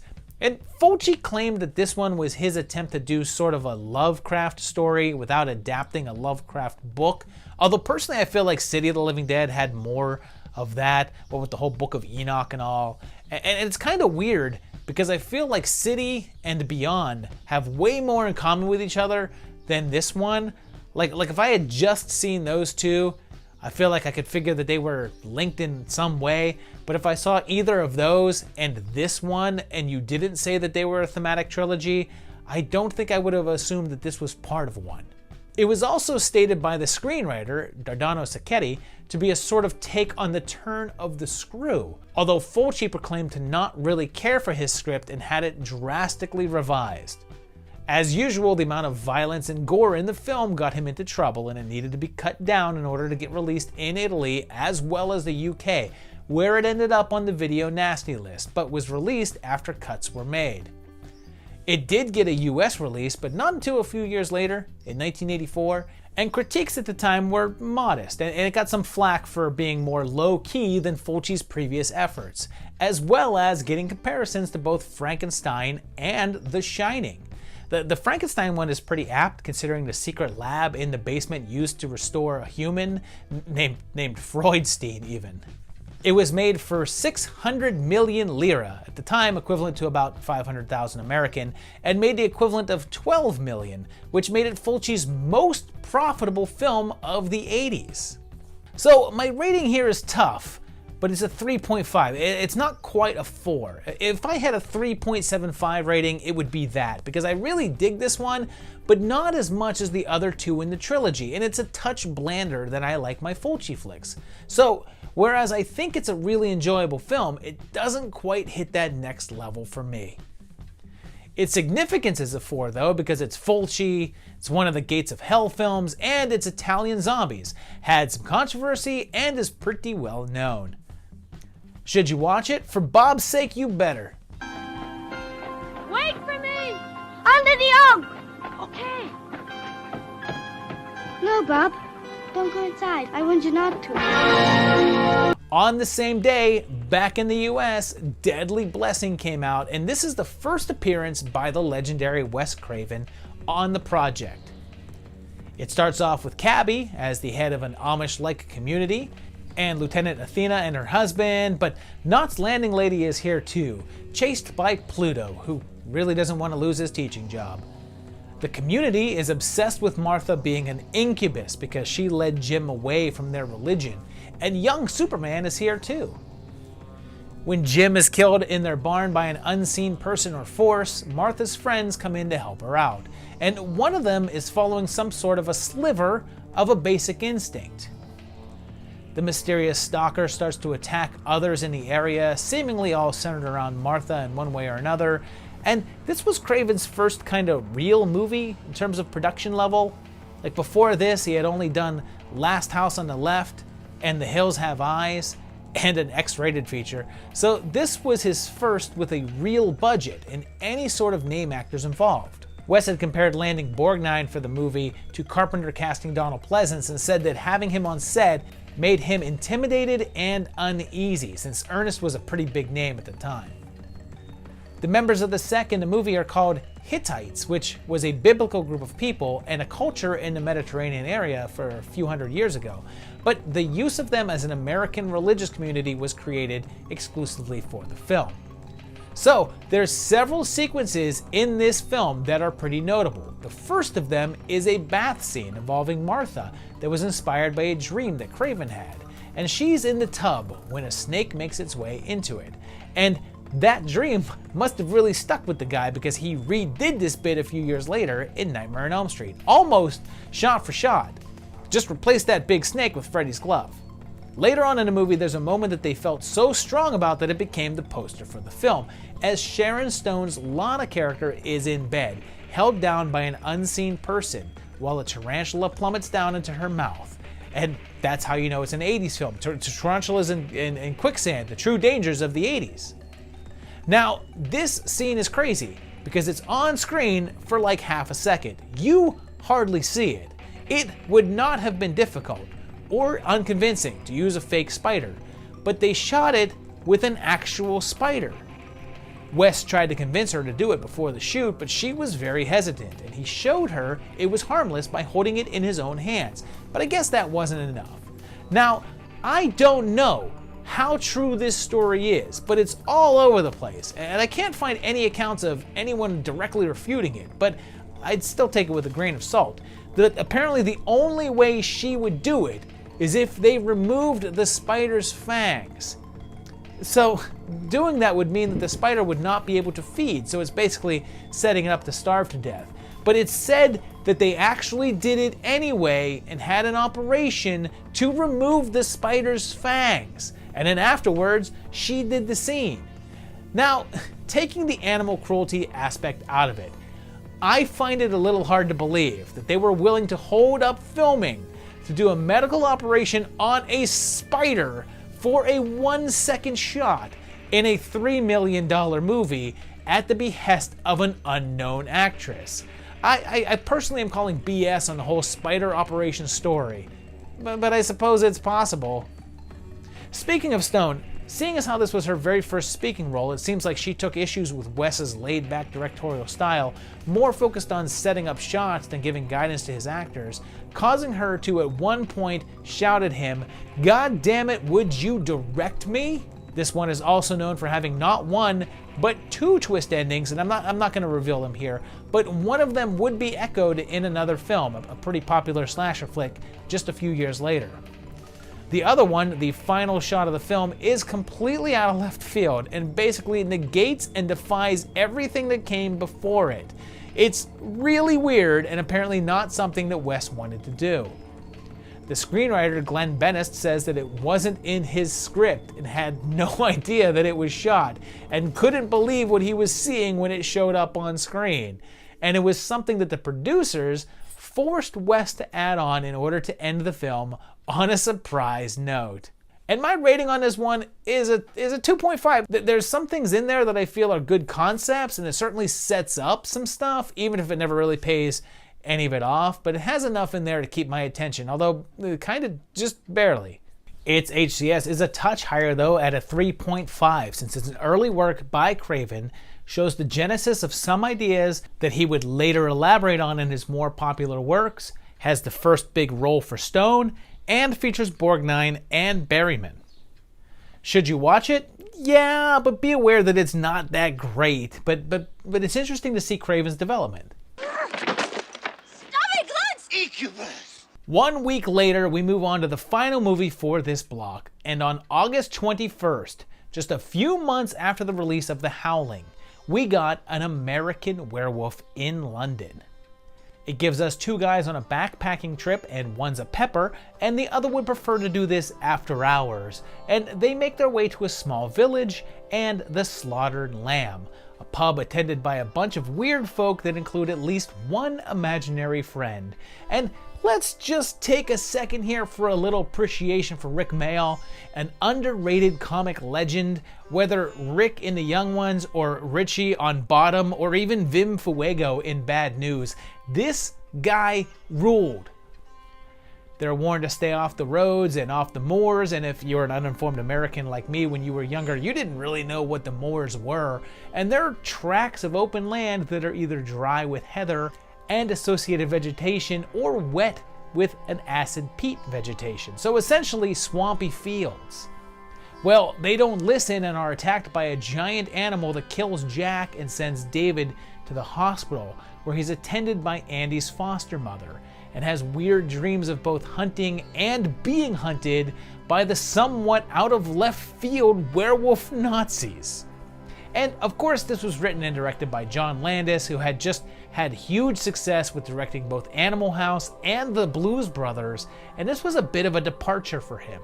He had a touch of experience with monster stuff with his debut film Schlock, but doing a horror film was a big shift, and he had been sitting on this script for over a decade and really wanted to have it made, and managed to get it greenlit with a budget of anywhere from around $6 million to $10 million, depending upon what report that you believe.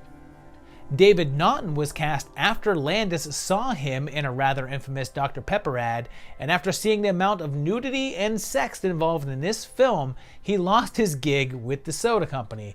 And hey, speaking of all that nudity, they had to be a little bit careful when they shot them, because the film reveals David to be Jewish, but the actor himself is not circumcised, so they had to shoot around any revealing shots of the hooded dangler. And then there's that transformation. What can you even say about that? The effects were done by the great Rick Baker, and he and Landis had been friends for ages and had been discussing this film over and over. And Baker had big plans for how to do the metamorphosis, and since it seemed likely that it was never going to happen, when he was approached to do The Howling, he accepted, intending to use what he had devised for that movie. However, when this one was given the go, Landis called Baker and shouted at him for taking on another werewolf project, and convinced him to leave, and Baker turned the reins on that one over to his protege, Rob Bottin. When he made the switch, there were some disagreements with Landis over the work that he was doing. The director wanted a dog-like creature on all fours, requesting a four-legged hound from hell. Baker wanted a biped, much like the howling creatures ended up, and how werewolves had been portrayed prior to this. Landis won out, and Baker ended up modeling the creature after his own dog. He was also bummed out by the amount of time that some of his work was on screen. The face stretch, for example, took him months to develop and is only seen for a few seconds, and Baker was frustrated that all of his efforts were for nothing. until he went to a screening and saw the audience freak out when that scene occurred. And I'm sure that he felt that the work was appreciated when he won an Oscar for it in the very first ever Academy Award given for Best Makeup. Granted, his only competition was from Heart Beeps, but hey, that was Stan Winston, so it's not like it was some amateur. It got pretty favorable reviews, with most calling it a perfect mix of horror and humor and tons of praise for the effects, even if Roger Ebert, who I said had notoriously uneven views on horror, gave it a middling write-up. It was a pretty big hit, stacking up a worldwide total of around 60 million, and has since become known as one of the greatest werewolf tales of all time. Of course, a sequel did happen, although it took 16 years, with An American Werewolf in Paris, which was both a critical flop as well as a financial one.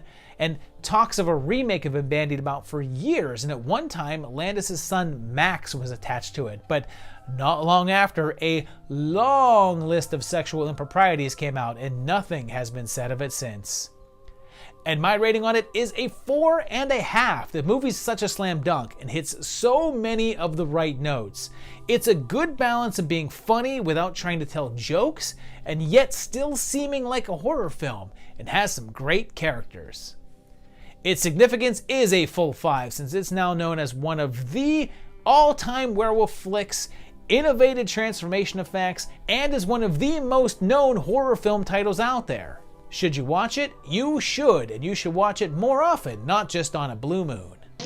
I didn't mean to call you meatloaf, Jack! We're going to kick this one off on August 28th with Hell Night, although it did have some limited showings on the 7th, but went wider on the 28th. It starts with a big costume party that little Reagan is attending, not so little anymore, and as part of a pledge initiation, a group of the students have to go and spend one night in Garth Manor, where a man killed his family and then committed suicide.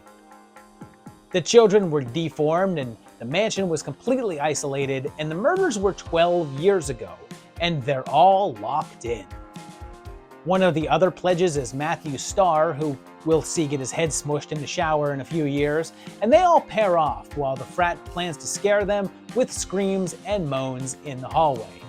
But it turns out that there's real dangers on the premises, chopping off heads and breaking necks, and the score is so Manfredini-like that I had to go look to see if it was him.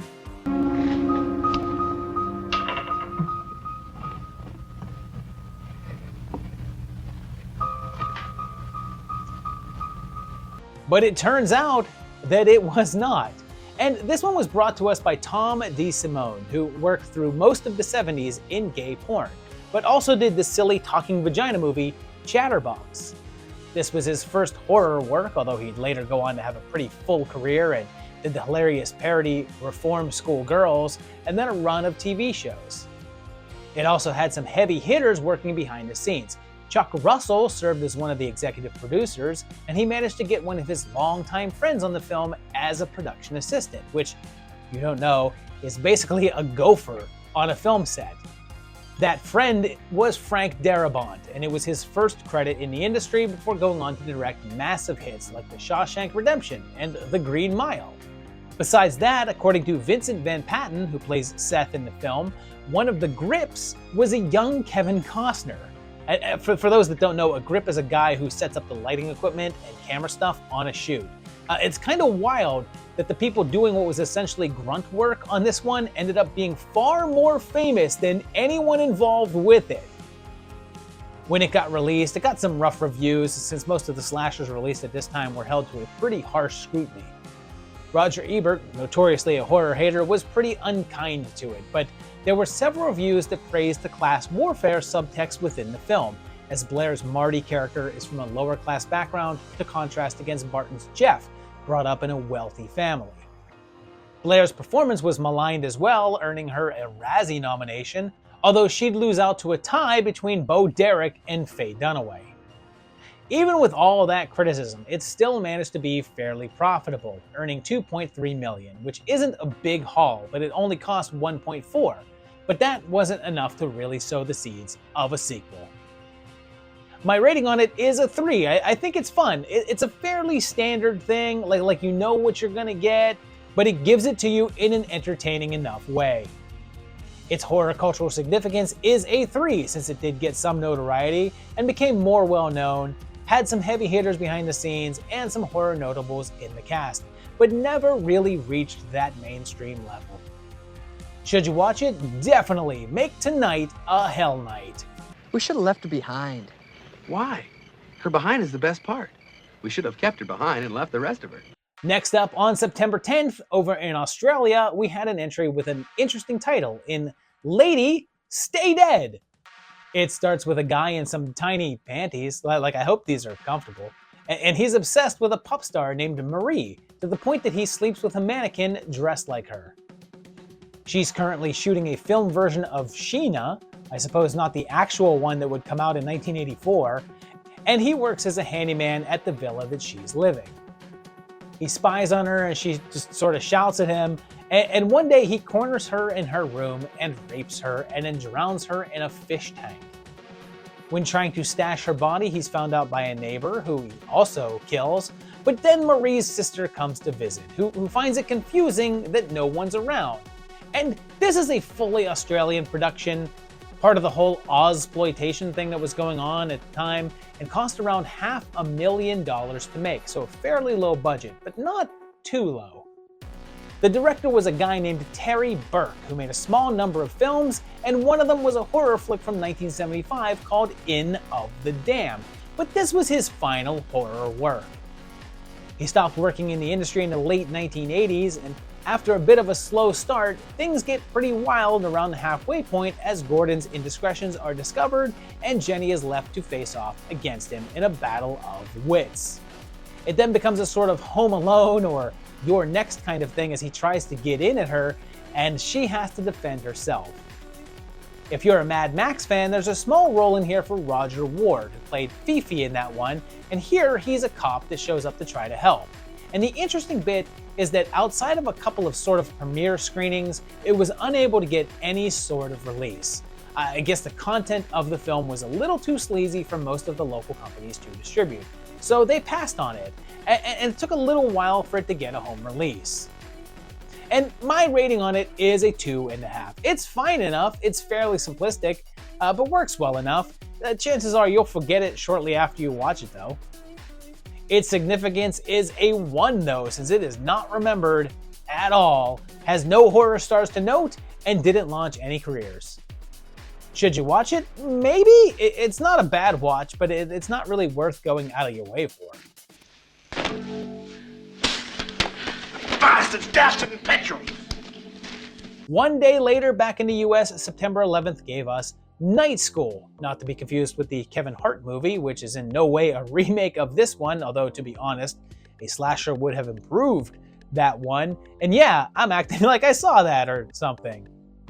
It begins at a daycare with Miss Barron here staying late, and a mysterious person in a motorcycle helmet shows up and kills her. Judd here is the officer assigned to the case, and they find that she's been decapitated, and it's the second case with the same MO in the area.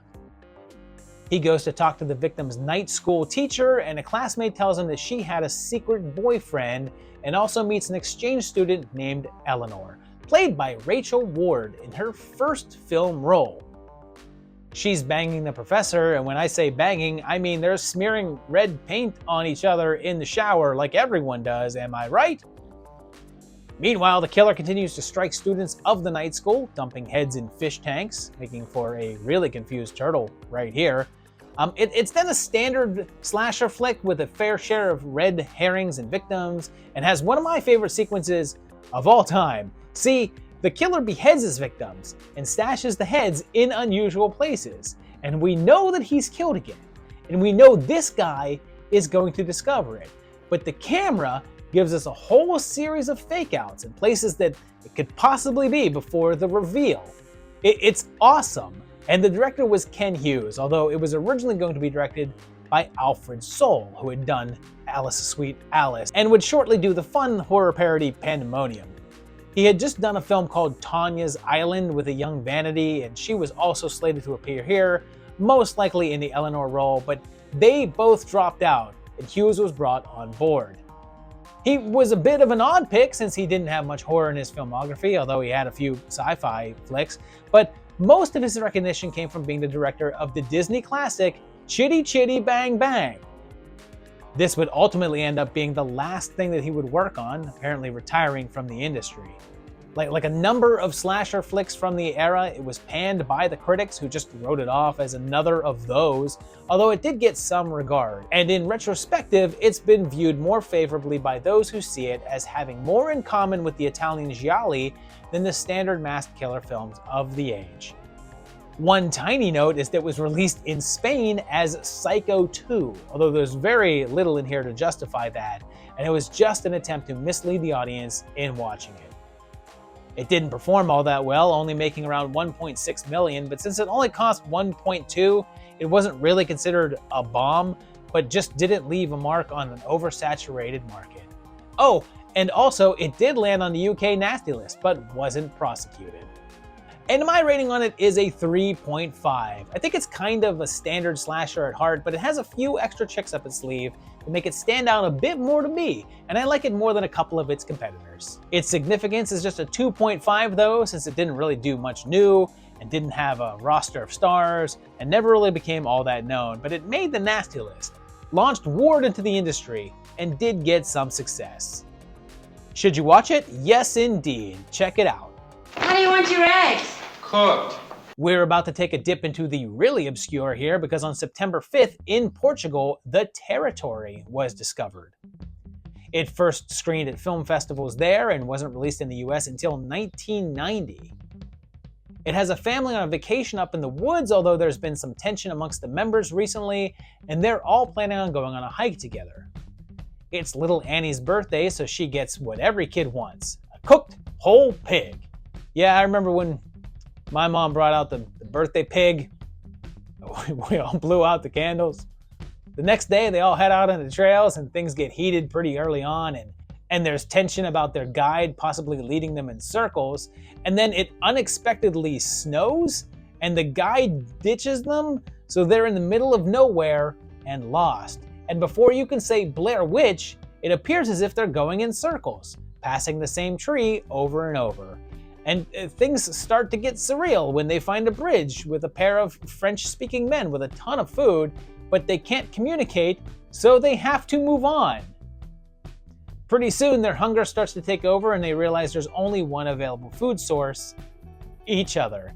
And this one is from Raul Ruiz from Chile, who never really got a ton of attention in the States, but is renowned as being one of the more inventive and unique filmmakers of the era.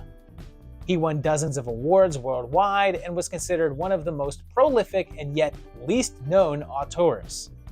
He did work on some more mainstream projects with American stars like Klimt with John Malkovich, but the majority of his work was in his native Spanish language. This film was one of his earlier entries to be in English, even though it was intended for the Portuguese market. And interestingly, it was produced by Roger Corman, but it's unknown exactly how much of a part that he took in the process.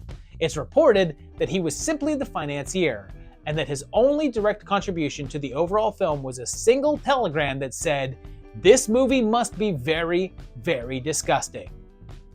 Filming was difficult though, since they started running out of money halfway through and had to push it in order to get the funds to complete it, and meanwhile, other legendary filmmaker Wim Wenders visited the set and loved what he saw and started filming his own movie right there on the spot, using Ruiz's cast and crew, and made the film The State of Things.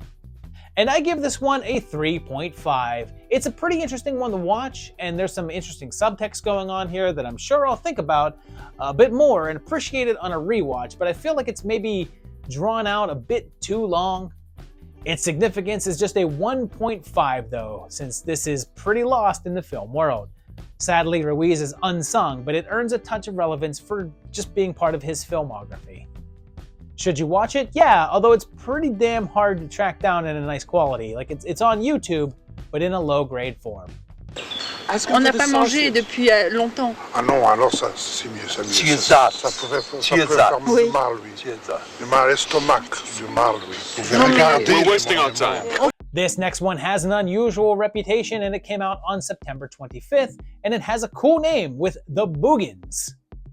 It starts off with newspapers talking about a series of attacks in a small mining community that shut the mines down and caused the whole town to shut down. Much later, 4 men are headed down into it to try to reopen it, including Roger and Mark. Perfect breasts. I'm telling you, I saw them. You saw them, both of them? Yes. Meanwhile, this creepy old man is peeping in on them, and also a local woman who is dragged off by something unseen. The 2 ladies that Mark and Roger were discussing come into town, and they all settle in for a while. But there's something lurking in the basement, and whatever it is, it's got tentacles that whip out and grab you. So this one was brought to you by James L. Conway, who I've previously talked about on the sci-fi episodes of the project. He did the pretty entertaining Hangar 18 and the dreadfully dull Earthbound, and he only made a few features after this before becoming strictly a TV show director. This is one of the only horror entries on his filmography, but he did a couple of horror-themed episodes of some shows, but this is a bit of an anomaly for him. And here's what's weird on this one. So it came out in 1981 and played in theaters, but didn't do well in the reviews. Most critics called it incoherent and dull, although it got some praise, with Stephen King giving it a good notice in Twilight Zone magazine. It didn't really do a lot of business though, although there's no box office numbers anywhere, but here's where it got interesting. For some reason that doesn't seem to be reported on anywhere, it wasn't released on VHS afterwards. It was just sort of forgotten, although fans of the film used to wonder where they could get their hands on it. There were blurbs in Fangoria magazine about the film's unavailability on the home market, and there was just nowhere to see it. Finally, in the mid-90s, over a decade later, it got a VHS release and was finally able to be viewed. Now, of course, it can be seen on VHS, DVD, Blu-ray, the works, and it has the fluffiest dog in film, Tiger. Reportedly, the film was originally meant to be pretty mild, but the studio then wanted to up the level of nudity and violence and was meant to show off more skin. However, halfway through filming, the actors backed out and said that they wouldn't do the nude scenes. But since they already had a good deal of footage, they couldn't recast them, so they ended up shooting around the nude scenes. And then there's the Boogans themselves. They're kept off screen for the majority of the movie and are only revealed in the last couple of minutes, but they're sort of weirdly adorable turtle monsters. And I keep saying that they because there's supposed to be more than one of them, but the budget was pretty low, so there was only one creature made. And my rating on this is a 3. It's pretty close to a 3.5, but not quite. It's like 3.25. Because it's decent and it has some fun stuff going on and a nice atmosphere, but just seems to stall a little too much for the middle portion of the film. Its significance is a 2 since it was pretty forgotten and lost for a while and is still just sort of a hidden cult monster movie. Should you watch it? I think so. I mean, it's a decent monster romp. Oh, goodness. Next up is a movie I'm excited about, and it looks like it has an unconfirmed release date of sometime in September. Although Wikipedia says it was released in Arizona in June and Los Angeles on October 23rd, so it appears as if the actual release is questionable, and it's The Unseen. It's set in Solvang, which is this really cute town a couple of hours outside of Los Angeles, and it's this little Danish town with windmills and stuff. It's pretty great. And 3 friends are on a trip there after one left her boyfriend because she's a spy who didn't love him. But there's a mix-up with the hotel and they have to find someplace else to stay. And they find a spot with McMurphy's fellow mental patient. He lets them stay at the old farmhouse where his wife is, but it seems like they're also hiding something in the basement that attacks and kills Karen. So, young people on a vacation, countryside farmhouse, creepy family with a mysterious member. If that sounds familiar, it's because one of the writers on the film was Kim Henkel, who co-wrote the original Texas Chainsaw. And it's pretty clear that he's doing something similar here, except instead of the Deep South, he's going Deep Dutch. But the final product doesn't resemble his script at all, as it was altered before filming. to the point that he's no longer credited as a writer. But he published his version as a book entitled Deadly Encounter. And here's why I said I was excited about this one. I saw this ages and ages ago, apparently, and I guess sort of forgot about it. And as soon as I started watching it, and I saw the girl get dragged down to the vent, I said, oh yeah, I know this. Completely just jarred my memory. It was directed by Danny Steinman, who has a bit of a rough reputation in horror. He only did 4 films, an X-rated feature in '73, and then this one, and afterwards did Savage Streets with Linda Blair, and then his most noted film, Friday the 13th Part 5, where he was tagged as being a little overly sleazy and was accused of wanting to make a softcore sex film instead of a horror flick. He had a hard time getting a picture launched after that one, and then was in a biking accident that prevented him from working, and he left the industry. Passed away in 2012. But hey, you may say, I looked at the opening credits and it doesn't say Steinman. The director is listed as Peter Foleg, and that's a pseudonym since he had his name removed from the film as he was upset with the final cut of it, claiming that the cut butchered his work and ruined the scares. The cast and crew reportedly also had a really tough time with him as he was difficult to work with. Flounder makes a late in the game appearance as well as Junior. It didn't get much attention at the time, although the reviews weren't terrible, but it soon slipped into relative obscurity. And my rating for it is a 3.5. I like this one. It's dirty and creepy and weird, but it does kind of go into nothing new territory. Its significance is only a 2.5 though, since it is fairly unknown, but I can't give it too low since it's got Steinman involved, a script from Henkel, and has some recognizable faces. Should you watch it? Yes, don't leave this one, and I'm sorry, unseen.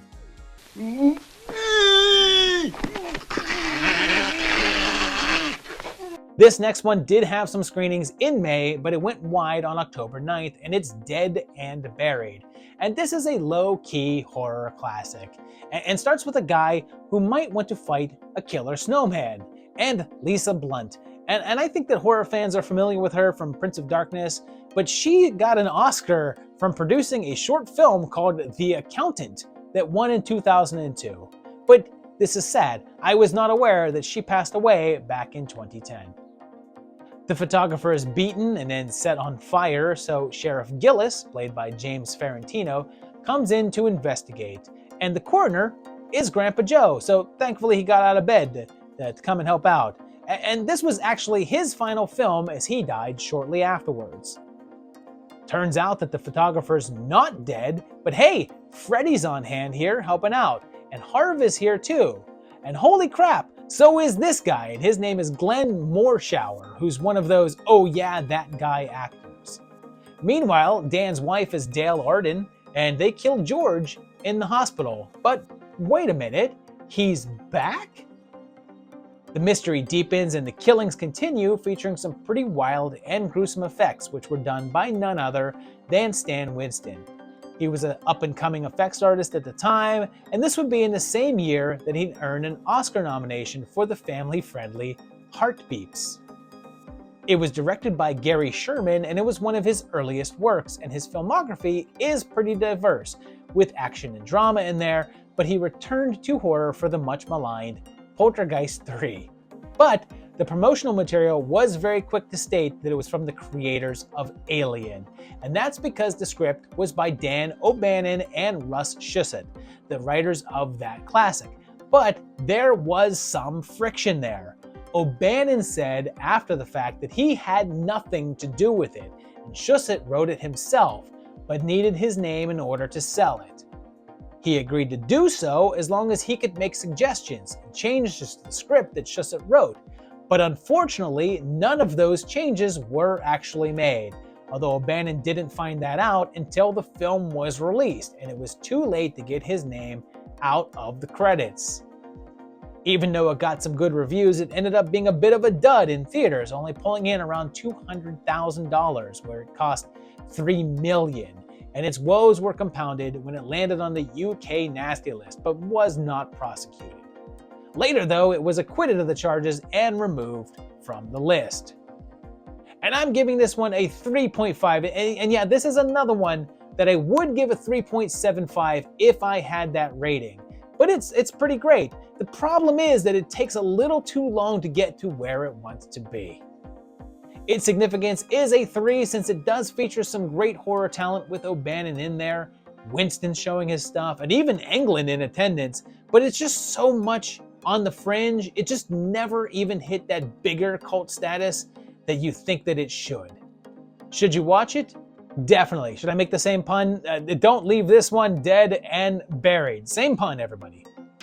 You will try to kill me, Dan, but you can't. You can only make me dead. On that same day, October 9th, another film was released, although a touch sillier one, with Full Moon High. We've got a high school football team that go to the school of the title, including a Michael Myers victim, and Coach Lubbock. And this might be one of America's Funniest Home Videos, I guess, and someone might be getting a giant check from Publishers Clearinghouse. And he needs to deliver some microfilm to Romania, and he takes Tony with him. And it's a comedy, so there's some jokes here and there. You'll enjoy it. And Tony has a palm reader tell him that he's cursed, and that night encounters a werewolf that he seems to think is a dog. He gets bitten and things get crazy on the plane back home when it's hijacked, but Tony changes and woofs out to attack them.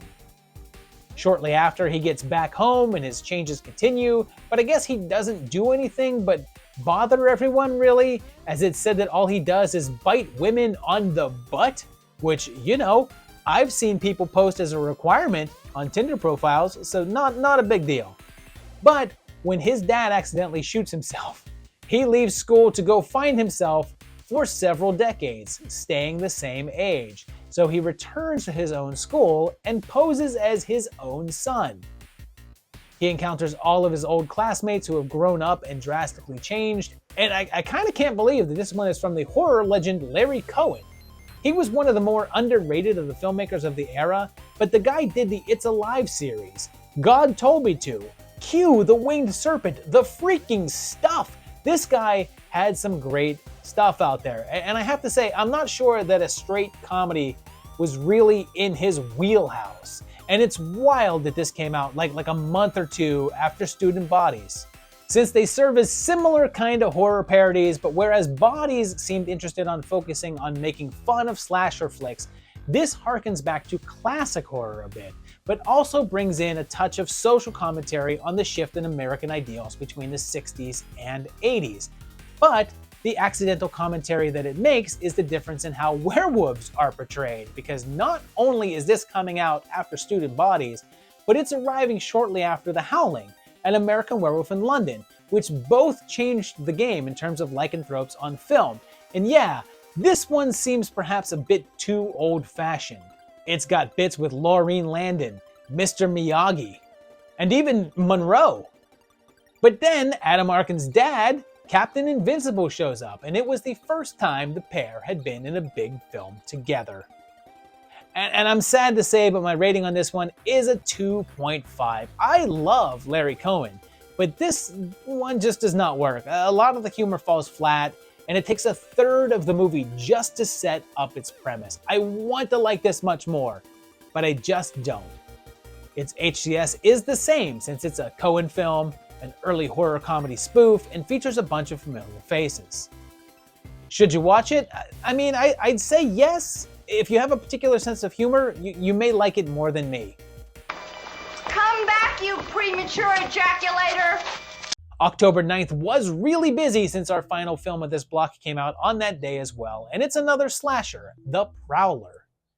It starts after the ending of World War II with the soldiers coming home, and a woman named Rosemary who left her boyfriend during the war. In 1945, she has a new boyfriend, and they're killed by an unseen man with a pitchfork. It then jumps ahead to 1980 with Deputy Mark here, and this guy is Christopher Goutman, who was only in a few things, but then went on to become a director and really involved in the soap opera world. He did like 70 episodes of one, but then went into producing and produced As the World Turns for over a decade. It's right before the big school graduation dance, but there's a killer on the prowl. Because he's the Prowler. So he kind of has to. You can't really skulk if you're the Prowler. The dance has a rock band, and I'm curious, did anyone ever have a school dance with a cool band? In movies, there's always pretty decent rock bands playing, and in real life, I've only ever seen like crappy bar bands covering oldies or something. Pam's neighbor is some kind of reservoir dog, and the bodies start to pile up while the mystery of the killer's identity deepens. So the interesting thing about this block of films is that we have one that's by the future director of Friday the 13th Part 5, and this one is from the future director of Part 4. Yep, in about 2 years' time, the final chapter will be led up by this film's Joe Zito. He had previously done a couple of flicks, including Blood Rage, that probably should have gone into the 1980s version of the project, and it was because of this film that he got the gig to kill off Jason. And hey, speaking of the final chapter, that reunited Zito with the special effects artist of this film, Tom Savini. Yes, the murders were all created by Savini here, and they are wildly over the top and pretty gruesome. So much so that it had to be dramatically edited in order to get an R rating, chopping out a big helping of the gore. And the cuts went even further in the UK, where it was released as Rosemary's Killer. Of course, the reviews weren't that favorable, but they actually weren't overly negative. It got far less scorn than some of the other by-the-number slasher flicks from the era, and some seem to pick up on the subtext about the treatment of veterans in a post-war period. One person who truly appreciated it, though, was Tom Savini, who felt like it showcased his stuff in a proper way, and he calls it some of his best work. Audiences didn't embrace it as strongly though, since it only did around $1 million in ticket sales, around the same amount that it cost to make. Thankfully, it grew in cult status and earned a bigger audience on the home market and cable runs, and has since been called one of the greatest slashers of the era. And my rating on it is a 3.5. It's a good time and a solid slasher flick, even if it feels a bit like you've seen it all before. The mystery is also a little easy to figure out, considering the film doesn't really give you that many suspects to work with, and its cultural significance is a 3.5, since yes, it's a well-known slasher, and Zito and Savini are involved, but it never really earned that spot in the cultural eye that it would need, and it's still hovering around a sort of cult status. Should you watch it? Without a doubt, soak in those Savini spectacles.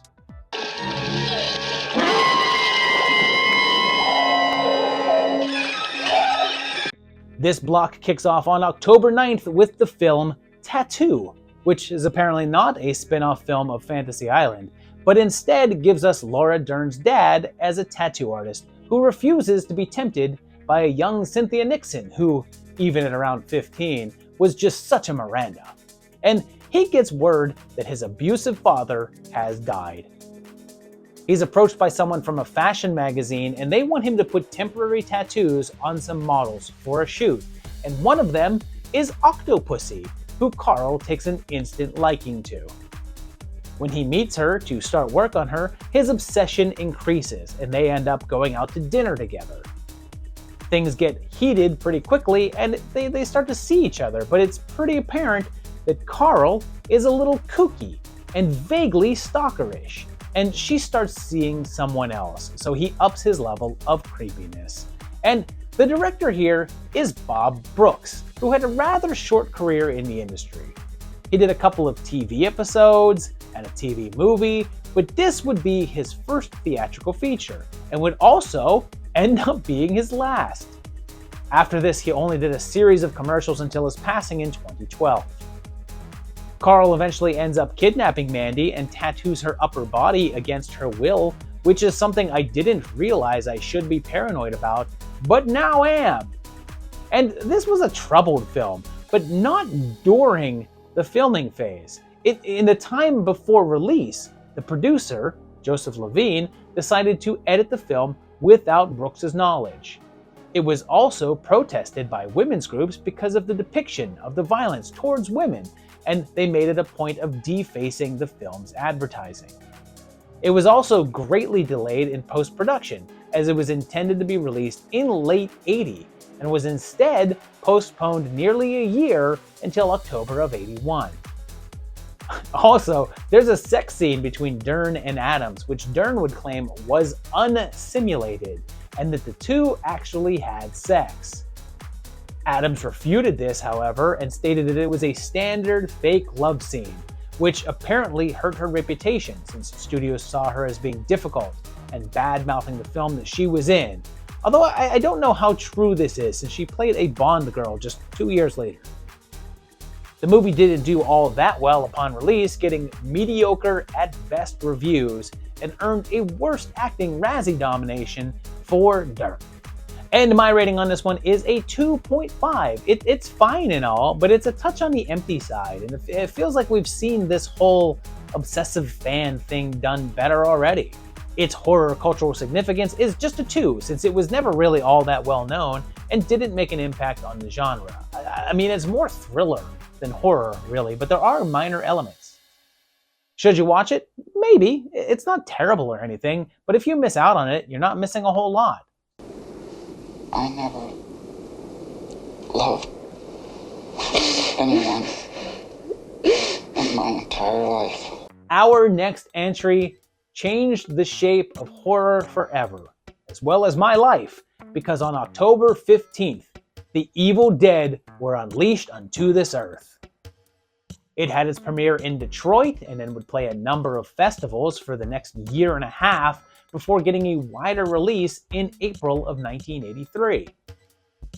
It's the tale of 5 college students on their way to an old abandoned cabin in the woods, including Jerky Scotty and his girlfriend Shelley, bookish Cheryl, and innocent Linda, and of course Linda's boyfriend, Ash. Their plan at the cabin is to do a little of the old nis tu-tu-turin. Roughly translated, means party down! Yeah! They end up finding a mysterious book in the cellar, along with a knife and a tape recorder, which they play and end up releasing the spirits in the woods. These spirits then decide to unleash a bit of chaos by doing a little awkward branching and then possessing the inhabitants of the cabin, pitting them against each other, with the only way to stop them being bodily dismemberment. And on the remote chance that you're not familiar, this is the work of Sam Raimi and his childhood friends. And one of those friends was Ash actor Bruce Campbell. And when they were younger, they shot a number of home movies together, including a short film called Within the Woods, a horror flick that would end up being the basis for The Evil Dead. Using that short, they were able to raise enough money from family and local businesses, like around $375,000, to produce a full-length version of their film, which was partially inspired by H.P. Lovecraft, hence the inclusion of the Necronomicon. They then rallied up a group of friends and headed out to the woods of Tennessee to shoot, finding a remote cabin that fit their needs. There were 13 crew members in total, all of which had to stay at the cabin while filming, and keep in mind in the movie that 5 people were smushed together in that little building. So imagine another 8 in there, which led to some heated moments on set and frequent arguments. There were injuries, including torn off eyelashes and extremely uncomfortable contact lenses for the demon eye effects. And one thing that I don't think that a lot of people know is that The Evil Dead was partially edited by a then unknown Joel Cohen of the Coen brothers. He and Sam were friends back in Detroit, and it was helping out on the making of this movie that inspired Joel to raise money for their debut feature, Blood Simple. When The Evil Dead was done, they managed to get it into several key film festivals, including Cannes, where Stephen King saw it and praised it. His rave review got the film a ton of notoriety and was pretty influential in getting it recognized by distributors to widen the release. Of course, it would go on to a successful release, and although it didn't do that well in the US. I mean, it did gross around $2.5 million, certainly a lot more than its budget, but not really a massive hit.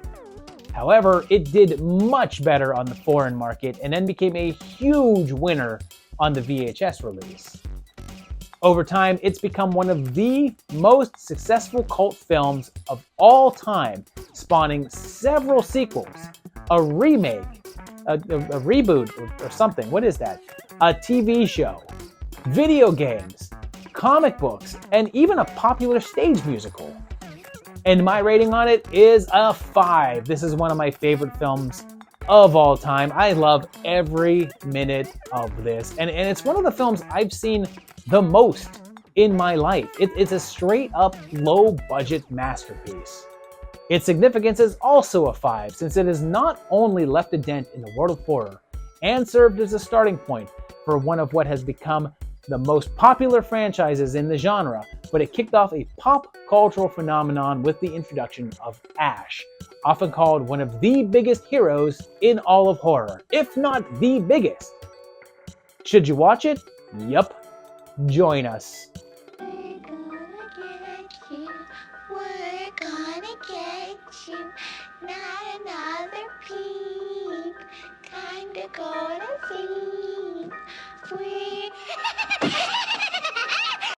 Our next entry could technically be put into 1982 since that's when it had a US release, but it came out in Mexico a touch earlier, on October 16th. And it's X-Ray, which was also known as the Hospital Massacre. It starts off back in 1961 at Susan's house, and I love that the movie just sort of expects us to know who that is. Oh, you know, Susan. Everybody knows Susan. There's a couple of kids here, and we just saw little Susan in Bloody Birthday, and little Harry, who we also saw in Bloody Birthday. After crushing Harry's heart, literally, he kills little David by, I guess, putting his head in a hat stand. I do not know what happened here and how he pulled this off. It cuts to 19 years later as Susan is now fully grown and has become noted Playboy legend Barbie Benton. She has a jerk ex-husband and a young daughter, and goes in for some tests at a hospital in which 1 year earlier a patient went on a murder spree. It seems like some shady stuff is going on there as we witness a doctor being killed by a masked man, followed by a janitor, accompanied by some very serious music. He's done in by putting his face in chemicals, which I guess makes a bunch of blueberry stick to his mug. There's then some red herrings in the mystery of Susan's X-rays. And the director on this one was Boaz Davidson, and he's had a pretty lengthy career. He directed a number of films in the 70s and 80s, including The Last American Virgin, but did his last film in 1997 before switching into producing. He's been ever since.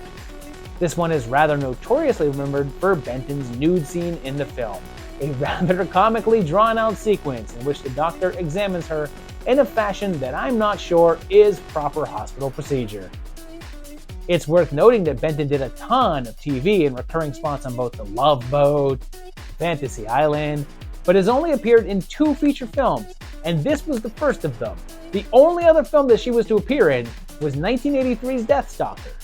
There's also the odd inclusion of the 3 old ladies that Susan is forced to share a room with, who are basically like the Statler and Waldorf of the hospital, and whenever they appear, the movie swerves into surreal mode, especially because one of them is clearly a man. And quite a bit of this one feels like it takes place in some sort of dream world. Like, the mystery of it all is a little easy to figure out, particularly once you know the characters' names though.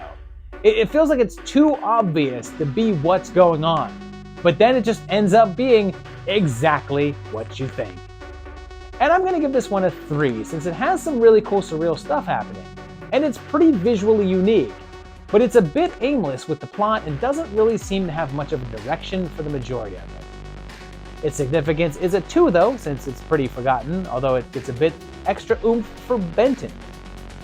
Should you watch it? I'd say yeah. I mean, I know that you're going to want to see that examination scene. But the receptionist downstairs said the 8th floor. This is the 9th floor. You better get out of here, kiddo. You're gonna get yourself the louse. 1 week later, on October 23rd, we'd have the release of the film Nightmare, which was also titled Nightmares in a Damaged Brain, which starts off with a bloody bang and has George here confined to a mental facility. Seems like when he was younger, he had some sort of traumatic incident that haunts him, but he's declared cured and released. Unfortunately, as soon as he's released, he goes to a peep show and breaks down, and heads down to Florida, where his wife resides with their 3 kids. On the way, he shows his psychotic tendencies are still present by stalking and then killing a random woman, and meanwhile, Back in New York, his doctors take news of his disappearance rather well. I'm sorry. Susan has a new boyfriend that's either discount Tommy Chong or your friendly neighborhood Uncle Pete, one of the two, and her son plays that most hilarious of childhood pranks, pretending like you've been disemboweled. George continues his hunt, and this one is from Romano Scavolini, an Italian who had previously mostly worked in X-rated entertainment, but also had done one or two mainstream works. Almost every aspect of this one would end up being mired in controversy. First up, the sheer amount of violence and sex in the movie would earn it an X rating, although Scavolini refused to cut down any of the contentious moments, saying that the film should be scandalous. And it was, as it landed on the video nasty list in the UK and was prosecuted for obscenity. When a British company released the film unedited anyway, they were found guilty of the obscenity charge and were actually sentenced to prison terms.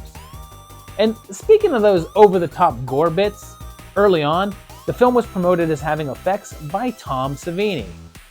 Posters of the film had him highlighted under the credits as being the special effects director, and the tagline stated, "From the man who terrified you in Dawn of the Dead and Friday the 13th. The problem was that Savini didn't actually do those effects and said that he was only a consultant on the film. He actually threatened to sue them over using his name on all of the promotion, but Scavolini claims that Savini did do the designs for the work, and only the prosthetic effects were done by other people, and produced photographs of the artist on set to prove his point. Some of those effects were done by Ed French, another makeup legend, and it was one of his first films. And he said that although Savini was present, he didn't actually do any of the work, and he was just there on set giving advice and overseeing things. French was only present for part of the filming though, and Baird Stafford, who played George, also said that Savini was on set for the effect shots of the filming. Regardless, later posters and promotions would remove the credit, but would still mention his previous works, with the new tagline being, "If you were terrified by Dawn of the Dead and Friday the 13th, you must see Nightmare." Of course, reviews weren't that kind, with a number of them criticizing the amount of violence and its generally repulsive tone, although it did quite well considering that the budget was a pretty meager $250K. And my rating on it is a 3. There's some solid bits going on here, and it's definitely some top-notch effects work, but holy crap, does it take a long time to get where it's going.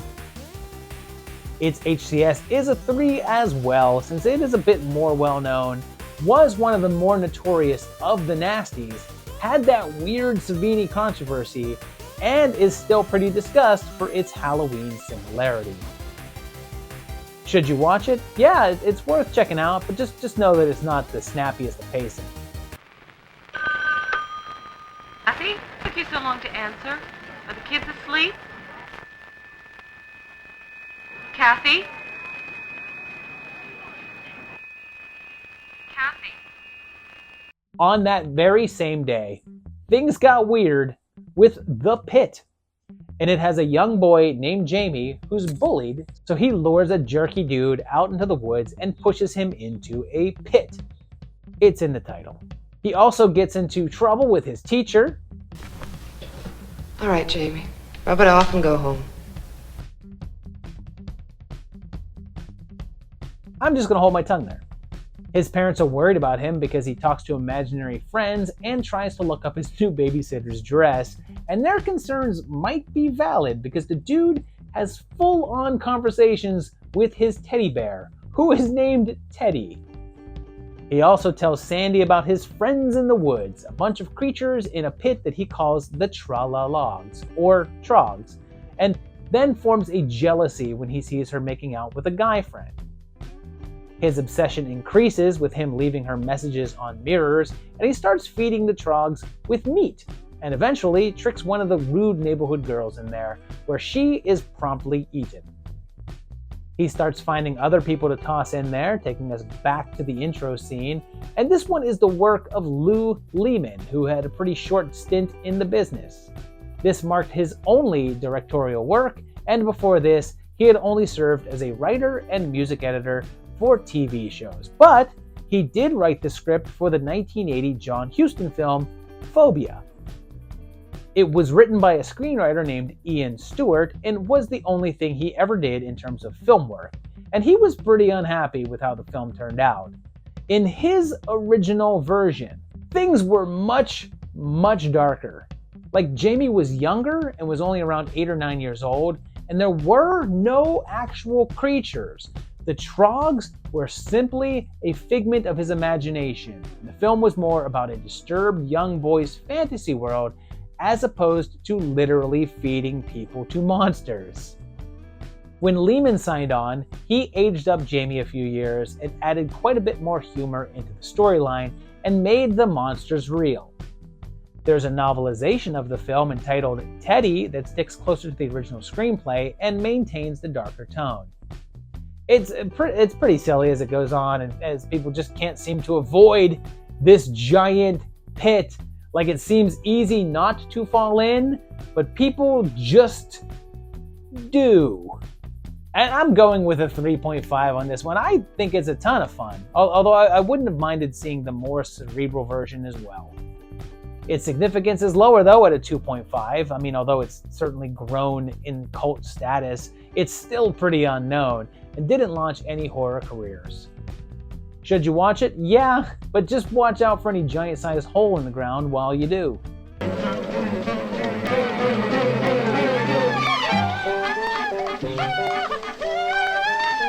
know you can't see. There's a beautiful nature trail along here, Sullivan. I don't like to go too far from home, you know. I worry about it. You'll have nothing to worry about soon.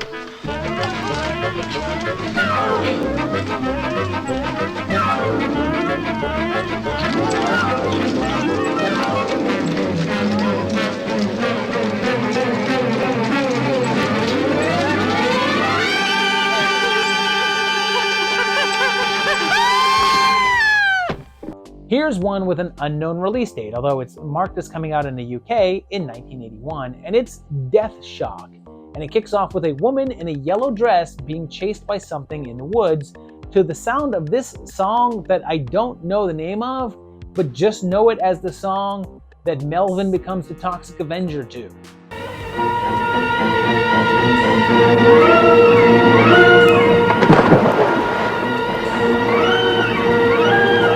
Turns out that it's a cult of naked people chasing her, and she's sacrificed.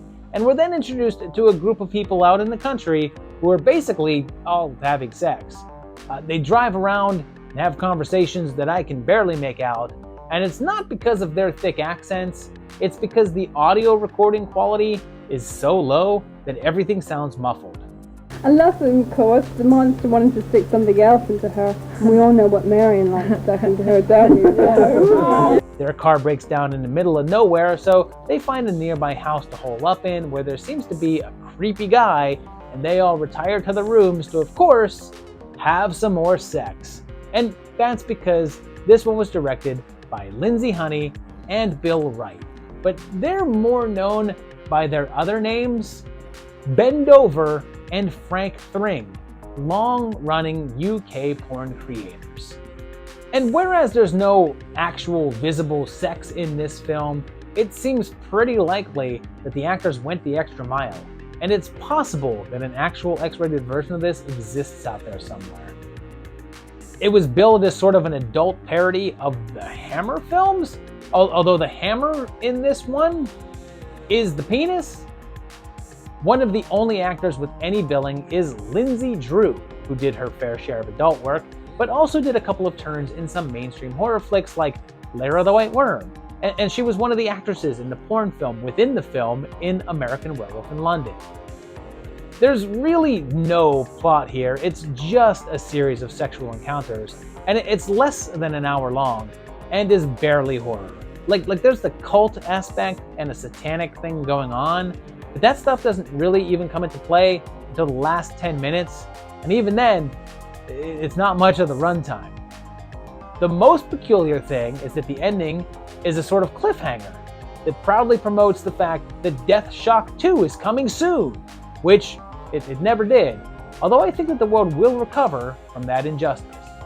And my rating on this one is a mere 1. It's not worth it, really. It's just a pornless porn film. Its significance is the same since no one knows this exists, and it's barely horror. Should you watch it? Nah, I mean, unless you're extremely, and I mean extremely, desperate for adult material.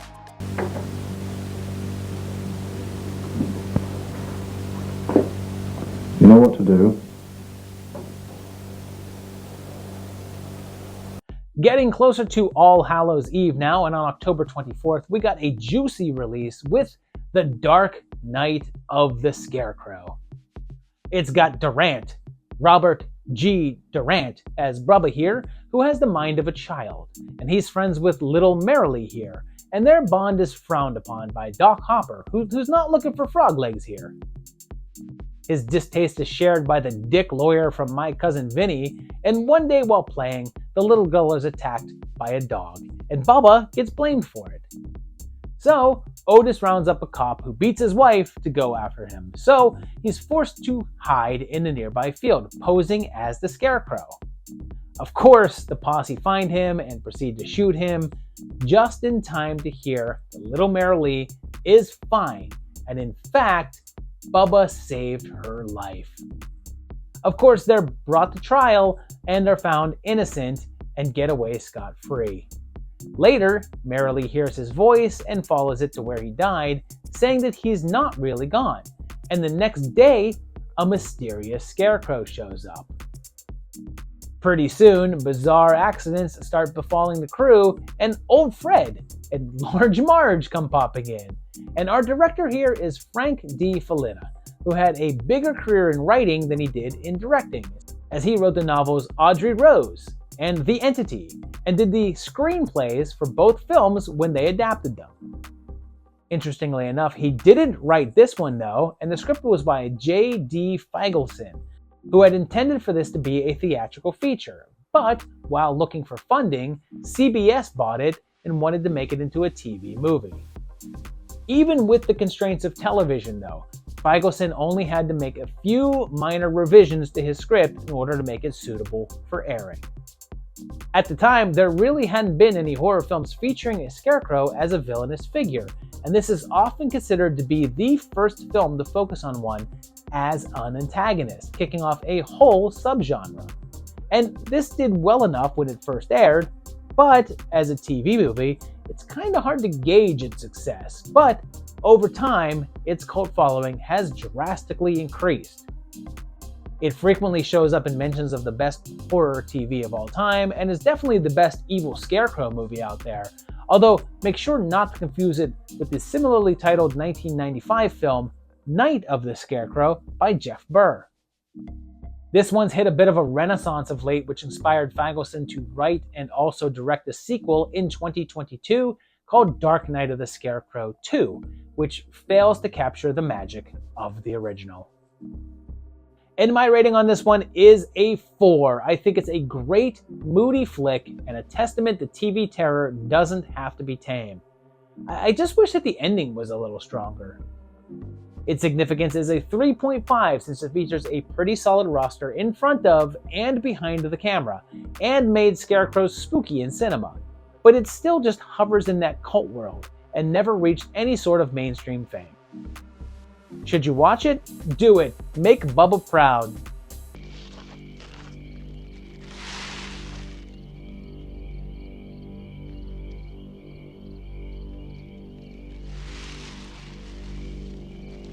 We're right before Halloween now, and this next entry premiered on October 30th at an event in Albuquerque, but didn't get a full release until February of 1983, and it's Madman. An opening title card tells us that we're at North Sea Cottages, a retreat for gifted children, and begins with a dude telling a campfire story, but he doesn't just tell it. Nope, he sings it. Press past his ground and chose to take chances, dragged into the black. And we're then told another story, one about Madman Mars, who killed his family with an axe and is missing his nose. His crimes are discovered and he's hung, but survived and vanished. And dumbass Richie decides to throw a rock through his window and taunt him.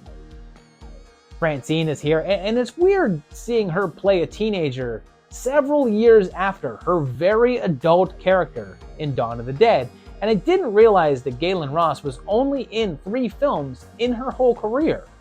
Dawn, this, and essentially a cameo in Creepshow, and that's it.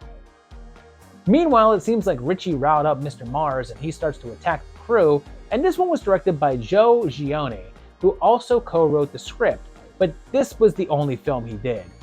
He did a couple of films in an assistant director capacity and also has 1 producer credit, but for the most part, this was his biggest contribution to the world of horror. And originally, this was meant to be about Cropsey and not Madman Mars. The legend of Cropsey was a real thing, an actual urban legend, but when it became apparent that The Burning was featuring the same villain and would be released first, they scrambled to make changes to the script and alter their antagonist into an original creation. They also had to change their title, which was originally Madman: The Legend Lives, because right around the same time, there was a Frank Sinatra tour kicking off called Frank Sinatra: The Legend Lives.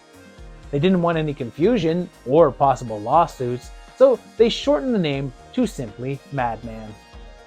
The role of Mars went to Paul Ehlers, and it was his first film and would be his only role until 2009, 28 years later. And during the filming of this one, his son was born and he had to rush to the hospital still in makeup, covered in fake blood. Earlier, when I said that it premiered in 81 but didn't get a full release until 83, it was because it initially had issues finding a national distributor. Eventually, it landed one who screened it in limited engagements all through 82, slowly building a bit of buzz, and then released it nationwide in early 83, where it became a surprise hit, earning about $1.5 million, which doesn't really seem like much, but it only cost $350K to produce, so it was a nice profit. It got into a bit of trouble with the censors though, since it was seized by the police in England, but it didn't get put onto the nasty list. It was torn apart by critics for being pretty much the same movie as several others at the time, but it's since developed a big cult following and has been listed as one of the best slashers of all time. And I'm giving this one 3.5 tapes because yeah, I know that this is pretty much just the formula for camp slashers, but it's got fun characters, a cool vibe. It's pretty much just what you want from an 80s guy killing kids in the woods movie. Its HCS is a 3 though, since it is a bit of the same old, didn't have much in the way of horror notables outside of Ross, and just didn't quite reach the mainstream success that its competitors did. Should you watch it? Yeah, but don't forget to beware the Madman Mars. He's real. Beware the Madman Mars. And here's the big one. On October 30th, the same day as Madman, and 1 day before the day of its title, it's the sequel to the John Carpenter classic. It's Halloween 2. It picks up right where the first one left off, with Loomis shooting Michael, but I'm not sure how many times. And of course, his body vanishes. We then see that Michael is alive, and listening to the doc talking about shooting him, I don't... Does he say a couple of times or something? He immediately restarts his wave of terror, and Laurie is taken to the hospital where she runs into the last starfighter. The doc teams back up with Brackett, returning from the first one, and he basically causes the death of a trick-or-treater, like between Loomis waving his gun around and this cop driving 100 miles an hour in a residential area on Halloween night. The dude, who was revealed to be Ben Tramer, had no chance. Very quickly though, Michael discovers that Laurie is still alive, so he sets out to finish the job he started just a little earlier. So, of course, Carpenter didn't return to direct this one and said that he felt that he had already made his Halloween and didn't really want to repeat himself. Deborah Hill, longtime Carpenter collaborator, was considered to direct, but she didn't want to simply be seen as John's protege, and passed. The directing gig was eventually given to Rick Rosenthal, and it was his first feature. Carpenter had seen one of his short films and was impressed and suggested him for the job. And after this, Rosenthal had a long career of a mixture of movies and TV, but also returned to the Halloween series over 20 years later for Halloween Resurrection, which turned the franchise into a martial arts epic masterpiece, or something. Carpenter and Hill still wrote the script though, and originally intended for the film to take place several years later and have Michael tracking down Laurie to her new home, a high-rise apartment, which would certainly have given the film a different vibe.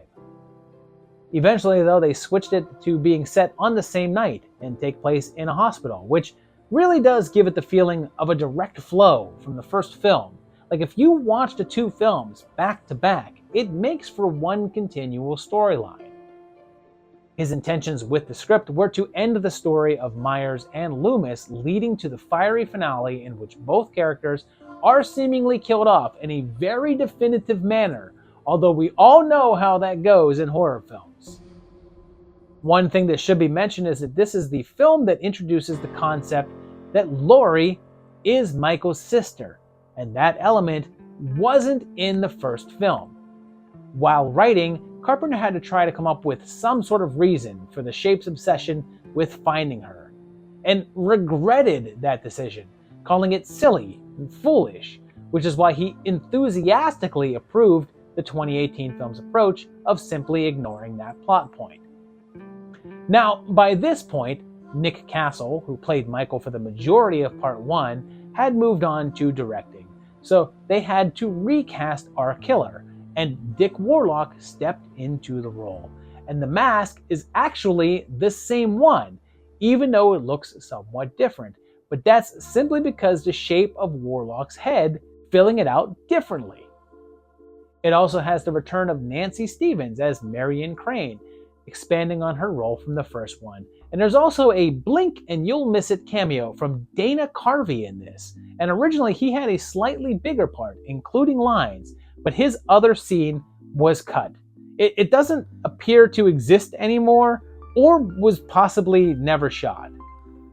The budget was drastically increased since the first film cost less than $500,000, and this went up to $2.5 million, and did pretty well in its run. Although it didn't make nearly what the first one did, it scared up around $25 million. And keep in mind, this was from an era where sequels were expected to make less than the originals as opposed to increasing. It got some additional scrutiny when, in 1982, a man murdered an elderly couple and claimed that he did so because of hallucinations that he experienced after watching Halloween 2, although I think it was more the influence of the PCP in his system than anything else. After the trial, of course, horror critics tried to use this to put harsher bans on them and try to put more restrictions, a common theme in the 80s. And my rating on this one is a 4. I think it's a solid sequel, and I love that it feels like a direct follow-up to the first film.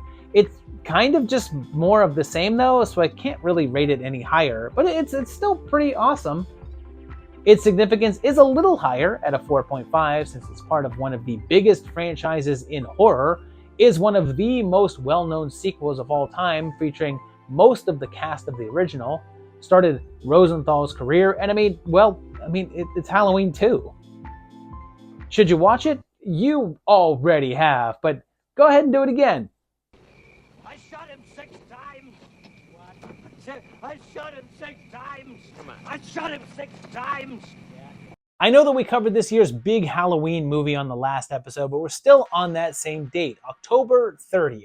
And it's the horror comedy Saturday the 14th. And yeah, clearly the influence of Friday the 13th was so strong, the parodies were already in full effect, even if this has nothing to do with summer camps or slashers. Instead, it has I'mNotOscar.com and his wife Yolanda, a couple of vampires interested in a house that has just been inherited by Richard Benjamin and Paula Prentice. And these two were a real-life couple, defying that whole thing about Hollywood marriage, since they were wed in 1961 and are still together today. They have 2 kids and move into the spooky mansion because even in the 80s, moving was the greatest terror, and not long after they discover this mysterious book. When little Billy reads it, the creatures within materialize into the real world in all their cheap glory. Like, these are clearly just masks, and you can see the eye holes. And the monsters attack, but Billy soon discovers that the book will hurt them. It's a little behind on the timeliness of the satire, since they do a Jaws joke, even if it does sort of act as a precursor to the Nightmare on Elm Street bath bit. But you also have this cool water monster, even though it has a very visible zipper on the back of the mask and suit. Turns out that the vampires outside are trying to get the book, which leads to a bunch of low-grade monster shenanigans, and this was released by New World Pictures and produced by Julie Corman, wife of Roger, and hired Howard Cohen to direct, marking his debut, although he'd go on to do other films for the Cormans, including Space Raiders and Deathstalker 4. Cohen also did a good amount of writing and handled a script for most of the Deathstalker flicks, and a bunch of kids' cartoons, including Jace and the Wheeled Warriors. It's funny that this particular era was ground zero for a bunch of horror spoofs like Student Bodies and such, making fun of all the slasher flicks that were being pumped out. So it's a little funny that you'd think that this was another of those based on the title, but instead it's more a play on classic horror tropes and characters. Meanwhile, what a missed opportunity with this one, since it was released on the same day as Halloween 2, which is probably not the brightest ideas considering it crushed it at the box office, although Saturday would go on to do decent business and have a strong life on cable and VHS. But the funny thing is that they missed their chance because it's clear they were looking to capitalize on the Halloween holiday, but there was a Friday the 13th and Saturday the 14th a mere 2 weeks later in November, and had less competition and a more thematic release date, although it did get a sequel several years later that went straight to video, also directed by Cohen. And my rating on this one is going to be 3.5 tapes. I have a fair amount of nostalgia here, and there's some real wild monster fun going on, although the comedy just doesn't really hold up and falls flat a little more than you would expect. Its horror cultural significance is a 3, since I think it had a pretty solid relevance at one point, but it's lost a lot of its notoriety without cable constantly pushing it. But it gets a bit of oomph from being an earlier horror spoof and an HBO staple. Should you watch it? Sure, the cheesy monster suits alone are worth the price of admission.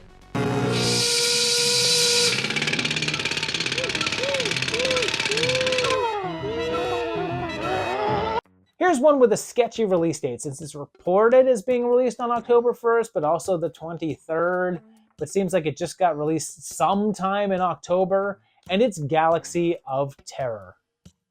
It begins with an old woman and the Planet Master in the middle of a game, and he sends a ship on a rescue mission.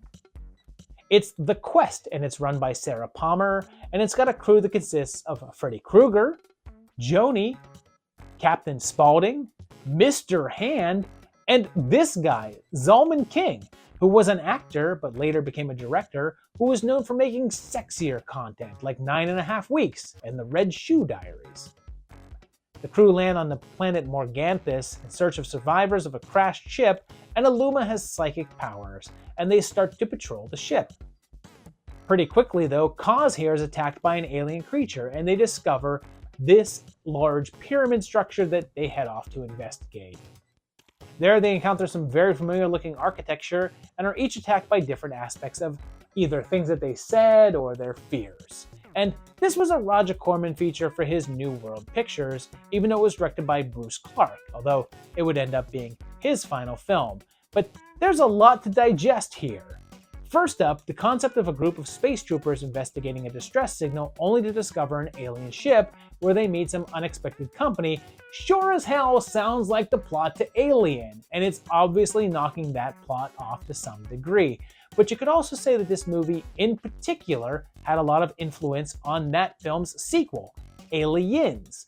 The look and aesthetic of this film seems to have directly been moved into that one, and that's actually fairly accurate, since the production designer on this movie was a young James Cameron. He had previously worked with Corman on Battle Beyond the Stars, and this was a step up in terms of responsibility for him, as he also did some second unit directing here. Looking at the sets here, it's clear that he basically used this as a testing ground for what he would later make the whole atmosphere of Aliens, just done with a lot more money.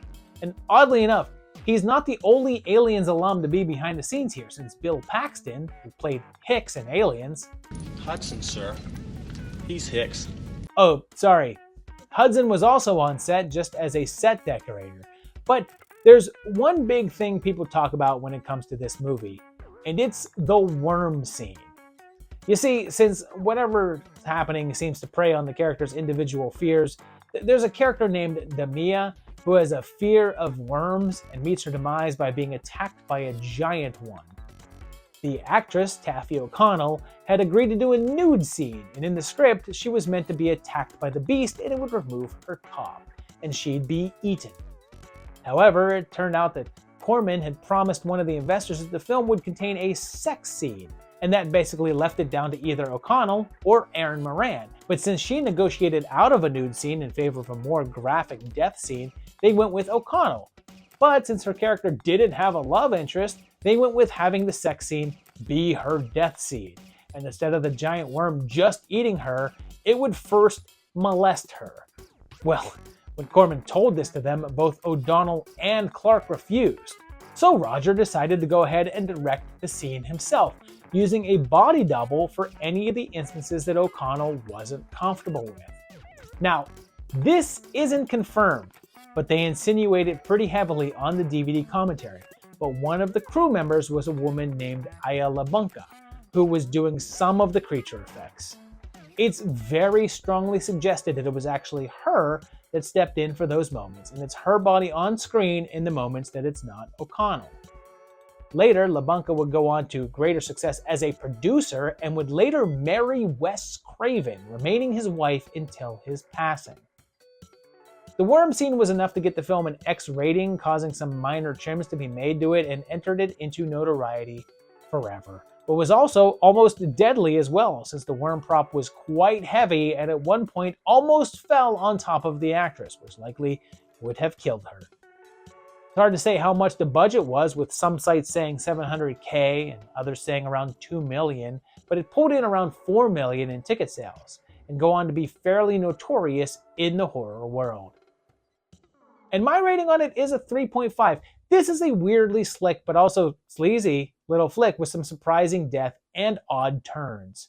It's a bit slow in the middle where it's just walking around hallways, but it's a good watch. Its significance is the same, although it's never gone beyond cult status. It's well known for its controversy, containing a ton of horror's familiar faces, and serving as the starting point for Cameron's career. Should you watch it? Sure, just be aware that the worm scene is pretty over-the-top stuff.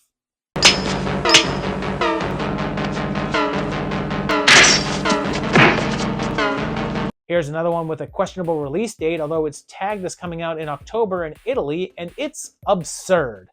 That's the title of the film, not just a statement about its contents. And it didn't get released in the US until 1986. This starts with a man being chased by a priest and a young girl with a spinal injury in bed, and the man being chased suffers from a big stomach wound and has to be operated on. And of course, that's George Eastman, who we've seen a few times in the project now. He keeps waking up during the procedure. It's absurd. Yes, I know. It's the title of the movie. I already did that joke. The man was injured trying to get into Katya's house, and her mother talks to the police, but soon enough, our guy is awake and starts killing in order to escape.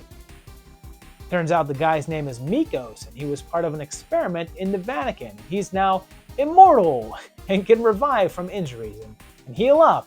And like most of the other films that I've had Eastman in that I've featured, this is directed by Joe D'Amato, marking his 5th appearance on the project so far. He had previously done Orgasmo Nero, Porno Holocaust, Erotic Nights of the Living Dead, and Anthropophagus, and this movie originally began as a sequel to that one. It's actually referred to as Anthropophagus 2, or The Grim Reaper 2, as that was its title in some areas. According to Eastman, it was him that didn't want the movie to be a direct sequel and instead serve as its own tale and altered the original treatment to be its own thing and wanted to make something more along the lines of Halloween. It's possible to take this as a sequel if you like, since Eastman's character was disemboweled in the finale of Anthropophagus, so if you eliminate the intro to this and have it begin with the surgery scene, it can be seen as picking up right where that one left off. Along the way, there's a small role for Michel Soavi as a biker who gets a death scene, and that was pretty much his gig at this point, showing up in various flicks and getting killed, before becoming a director himself and giving us some solid genre flicks. It was another that landed on the UK Video Nasty list and was one of the ones that was also prosecuted for obscenity, but managed to get some success and notoriety, but frequently for being called a Halloween ripoff, given its plot of an unstoppable killer who has escaped from somewhere that was holding him and a man who worked there chasing him, and the final act with killer attacking a babysitter and young child. And I'm giving this one a 3, as it's one of the better D'Amato flicks I've watched, but it's still a bit on the dull side. It gets pretty wild at the ending though, and it's more entertaining than not. Its significance is a 2.5, since I think that it's one of the director's more noted films, but it's still a bit lost in time. Should you watch it? Probably. It's got some fun stuff in it, and one hell of a final shot. I'm not drunk! I feel like this block has been pretty mainstream so far, but that's going to change on November 1st in the UK with an obscure little number called The Orchard End Murder. It starts in the most British way possible with a game of cricket, and it's next to an orchard where a couple is really making out. And thank goodness for this close-up. And then Pauline starts to wander off by herself, meeting the station agent at the railway nearby. He's a bit awkward and has a hunched back, and he tells her about the previous tenants who both killed themselves. He has an assistant named Ewan who has a meltdown and kills a bunny, and then when things turn to murder, it's time for a cover-up. And this is a relatively short entry. It's less than an hour and was by Kristen Marnham, who didn't have a long career.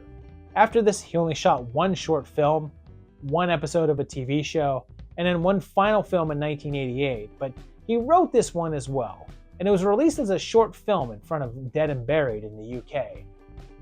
It initially ran in a smaller amount of theaters in northeastern England, but then expanded to the rest of the area later on in the month.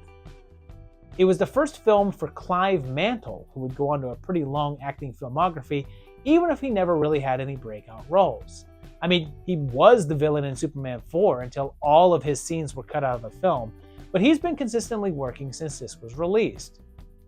This one was actually based on a real crime in Kent, but takes liberties with the details to create a sleazy, yet stylish little thriller.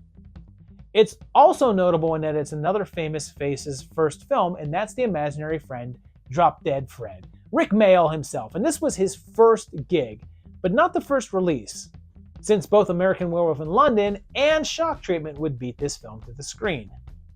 Besides, he's barely even visible here as an uncredited policeman. And I'm giving this one a 3. It's a decent, dirty little watch with some cool stuff going on in it and weird characters. Its significance is just a 1.5 though, since it's virtually completely unknown, and I just gave it the extra 0.5 for kicking off the careers of Mayall and Mantle. Should you watch it? Probably. It's pretty short and entertaining enough. The boys used to tell me that. They used to show me pictures. And then I couldn't stop thinking about it. I couldn't get it off my mind. Okay, here's one that's tricky to talk about. On November 10th, we'll look at the controversial release of Faces of Death 2. This is a follow-up to the rather infamous film/documentary Faces of Death from 1978, which told of Dr. Francis Gross, a doctor obsessed with death, seeking out footage and information about trying to understand the various faces of death. It was such a monster success that of course a second one had to be done. Dr. Gross returns and displays even more vignettes of violence from around the world. There are shots of the aftermath of a horrible avalanche and one of the more notorious bits of footage. They show the boxing match of Johnny Owen, Mexican fighter who was only 24 years old, and in 1980 fought against Lupe Pintor, who knocked him out. but the KO was so severe that he was rushed to the hospital where he went into a coma. They tried operating, but he died shortly after. So, although you're not actually watching the footage of someone dying live, you are witnessing the injury that led to it. And unlike the first film, which mixed in a rather large amount of faked footage along with real scenes of carnage, this one is primarily actual scenes of death and violence. There's even footage of the real death of Kenny Powers. No, not that one. This is a real guy who wanted to be like Evel Knievel, but based on the fact that I'm talking about him in Freaking Faces of Death 2, I think you can probably guess that he did not. And just like the first film, this was the work of Conan Lascelière, who was actually an alias for John Allen Schwartz, who directed the entire Faces of Death series, all the way through number 6, because yes, there's 6 of these, and there's more, in fact, with like best of videos and unofficial sequels. It's pretty hard to watch, mainly for the war footage, which features too many shots of dead children and some rather unpleasant animal cruelty. There's still some fakery going on here, since there's an extended scene of a robbery gone wrong that was shot specifically for the film, and it's comedically staged, but it also snuck in some footage from the attempted assassination of Ronald Reagan, which had occurred just a short while before the release, although that segment is missing from some releases. And I'm giving this one a 2 because I don't know, man. I just don't dig the real stuff. Give me that fake horror, please and thank you. There's still some interesting information in here though, so I'll give it a bit extra for that. Its horror cultural significance is a 3 since it's very well known, but it's not like this particular entry stands out from the others, but this is one that people do recognize. Should you watch it? If this sort of thing appeals to you, I guess, but if you like your movies to be movies, then nah. Still, there is one hope, that our body suffers little pain and that our mind will end on a thought unaffected by the fear of dying. This next entry had its premiere on November 13th in 81, although it didn't get a wider release until February of 82, and it's Evil Speak. It begins with Bull, as a Satanist, being told that he and his people are banished, and then bounces to modern times as the Ice Cream Man is here playing footy, and his coach is a reanimated cop. One of his teammates, and holy crap, you can barely recognize him here, but this is Donna's dad.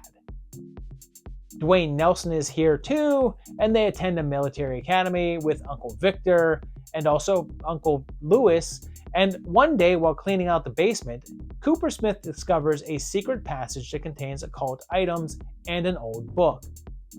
He takes that book and puts it through a translation program in the computer, while Stanley continues to be bullied and put down. After reading the incantation, he's attacked by his classmates wearing the cult's costumes, and soon there's head twisting, man-eating pigs, and this was the directorial debut of Eric Weston, who directed a few other films, none of them horror, but was more involved in the producing ends of things, and is listed as one of the early execs at TriStar Pictures. And this one had a ton of controversy after release due to the amount of violence within. It was one of the video nasties in the UK and banned there for quite a while, but not just because of the gore, but also for the satanic elements of the storyline. It didn't get released there until '87 after a series of edits to trim down the gore, but oddly, they also deleted some of the text from the computer screens because you know how damaging it can be to see scary Satan words on the TV box. But I guess it has definitely got some evil influence because Church of Satan founder Anton LaVey loved this movie and said that it was one of his favorites. It said that the original version, submitted for the ratings, was far bloodier with quite a few elongated sections, which of course had to be cut down before release, but all versions of that appear to be lost. It wasn't a hit, and budget reports vary, saying anything from $1 million to $4 million, but according to AFI, only brought in around $500,000 in ticket sales. One thing's for certain though, the finale of this is an all-out gore fest with tons of decapitations and exploding heads. And this one gets 3 tapes from me. I enjoy this one, but it takes way too long to figure out where it's going. But man, is it a trip once it gets there.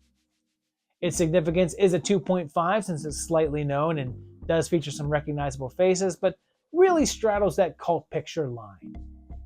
Should you watch it? Yes. Put it into your computer and translate it.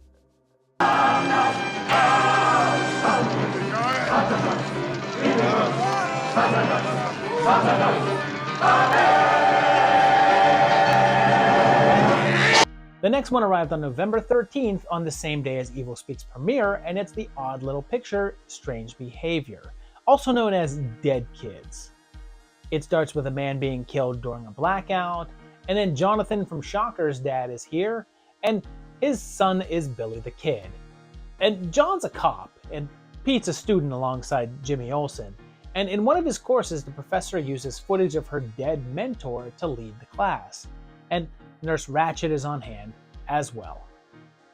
The kids all go to a Halloween party and someone in a Tor mask shows up and kills one of them and is almost caught by the rest of them, and they reveal themselves to be Oliver.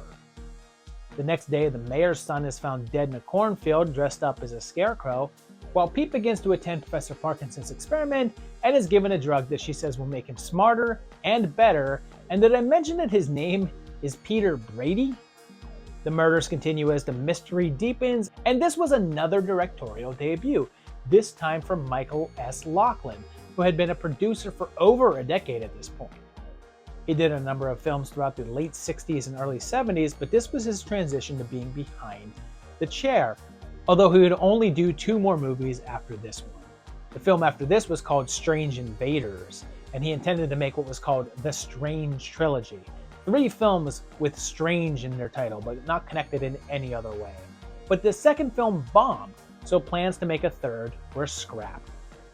It's unknown what that film would have been, but Lachlan instead made his third film a Jodie Foster and John Lithgow starring thriller called Mesmerized, and that film apparently put him off directing. He left the industry.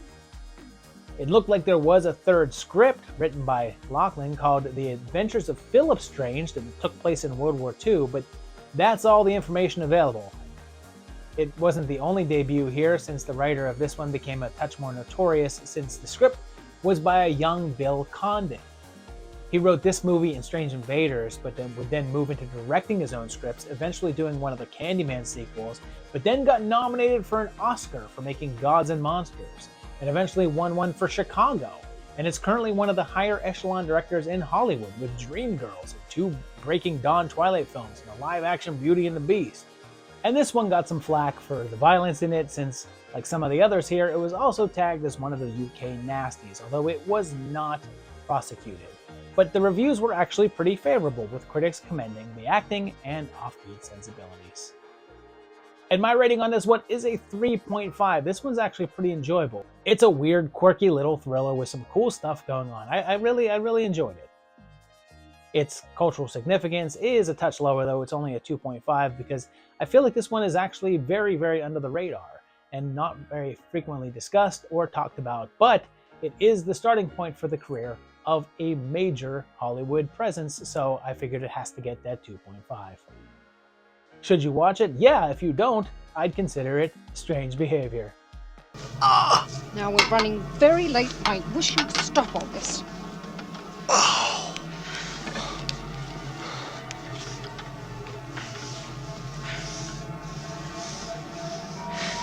Jesus.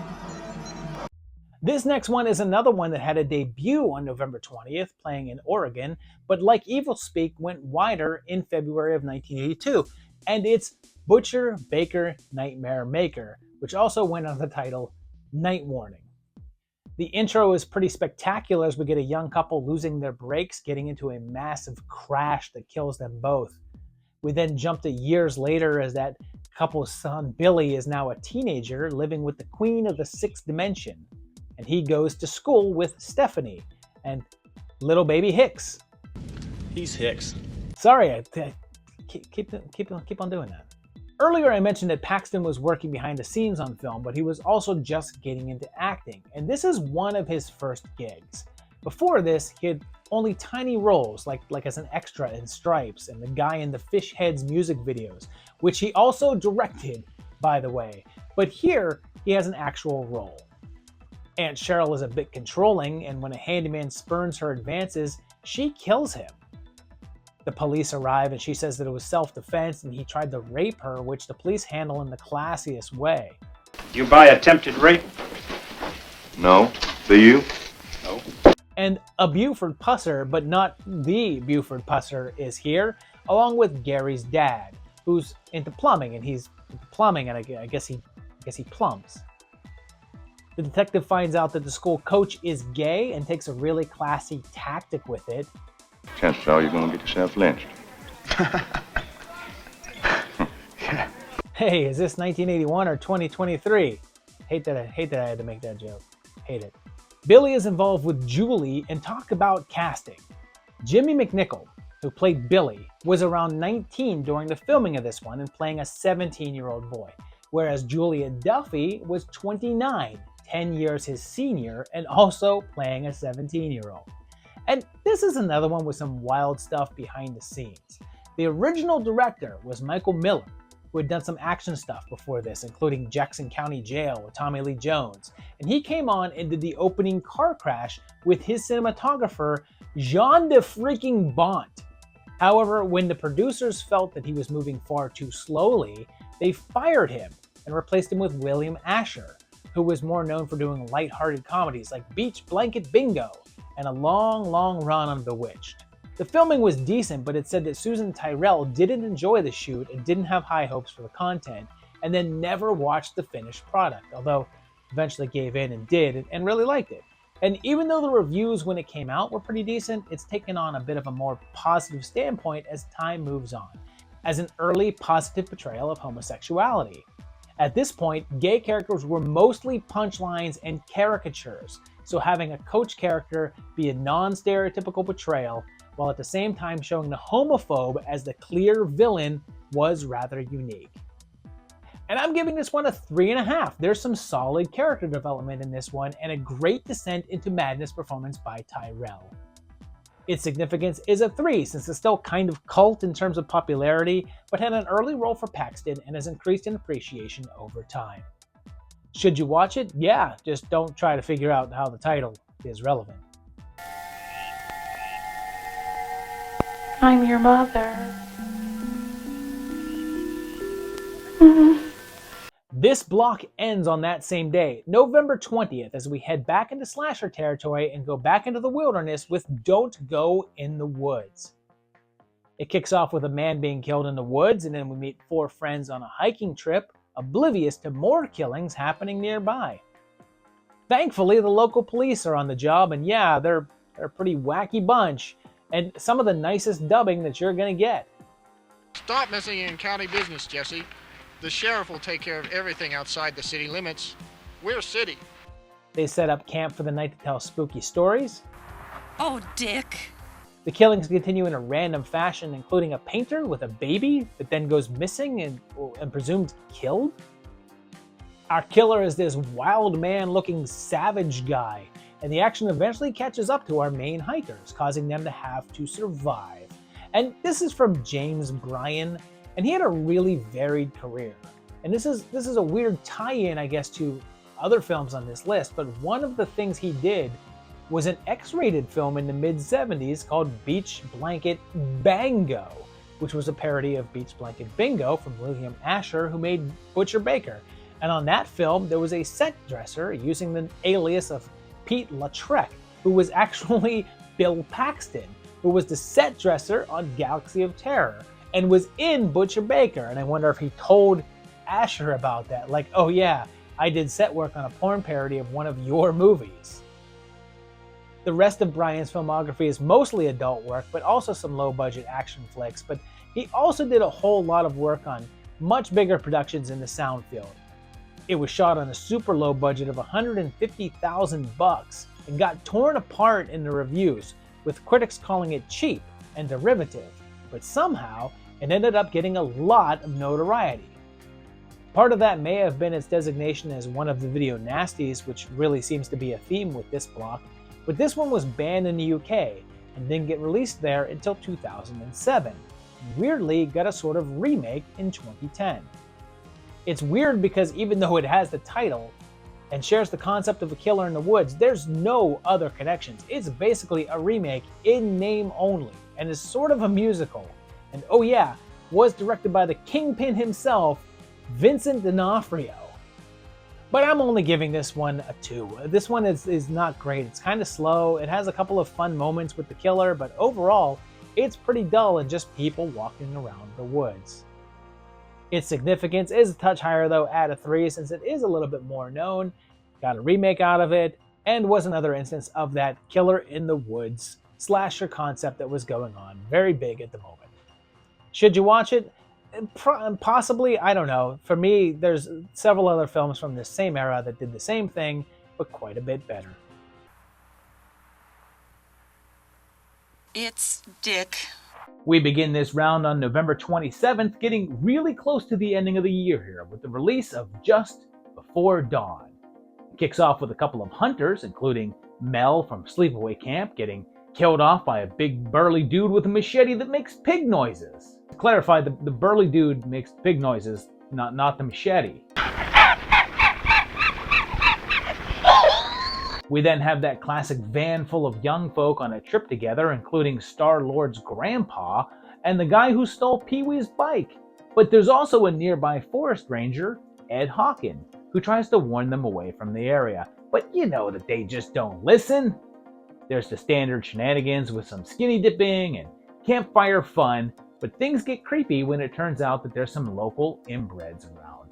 And pretty soon, the violence starts. And this one was directed by Jeff Lieberman, and he has a pretty fun filmography with movies like Squirm and Blue Sunshine. And after this, he did the really weird sci-fi action flick Remote Control, and much later, the sorta infuriating Satan's Little Helper. But he said that he made this one as his sort of nod to Deliverance, and wrote the script himself, although there's a few other writers credited as well, so it's clear that there were revisions. And it's interesting because this one often gets labeled as a Texas Chainsaw Massacre ripoff, and that element is definitely there, considering it's a van full of kids on a trip getting attacked by a hillbilly clan. But considering the camping setting, it's clear that there's a touch of Friday the 13th here as well. Although Lieberman has expressed frustrations with these comparisons, saying he hadn't even seen Texas Chainsaw, and that it was just his inspiration of the Burt Reynolds rafting flick.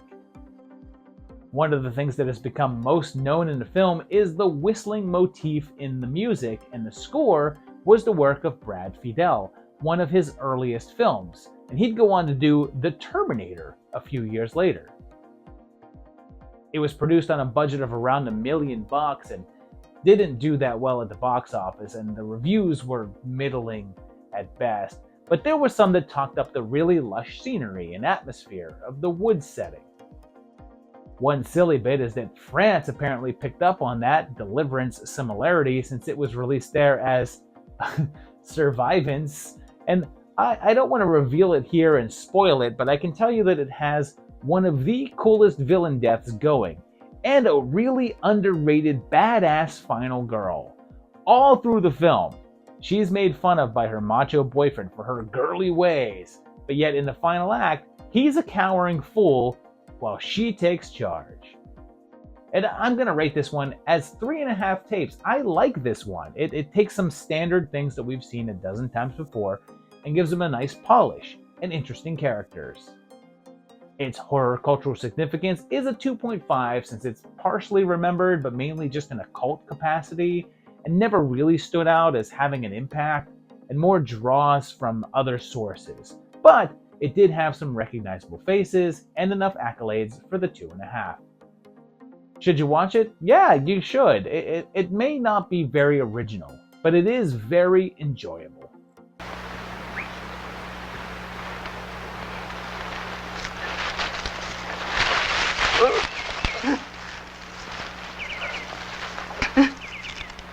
On that very same day, we get a little nugget that I had never heard of, and it's Frankenstein Highland, which I'm guessing is not the result of a failed 3-hour tour.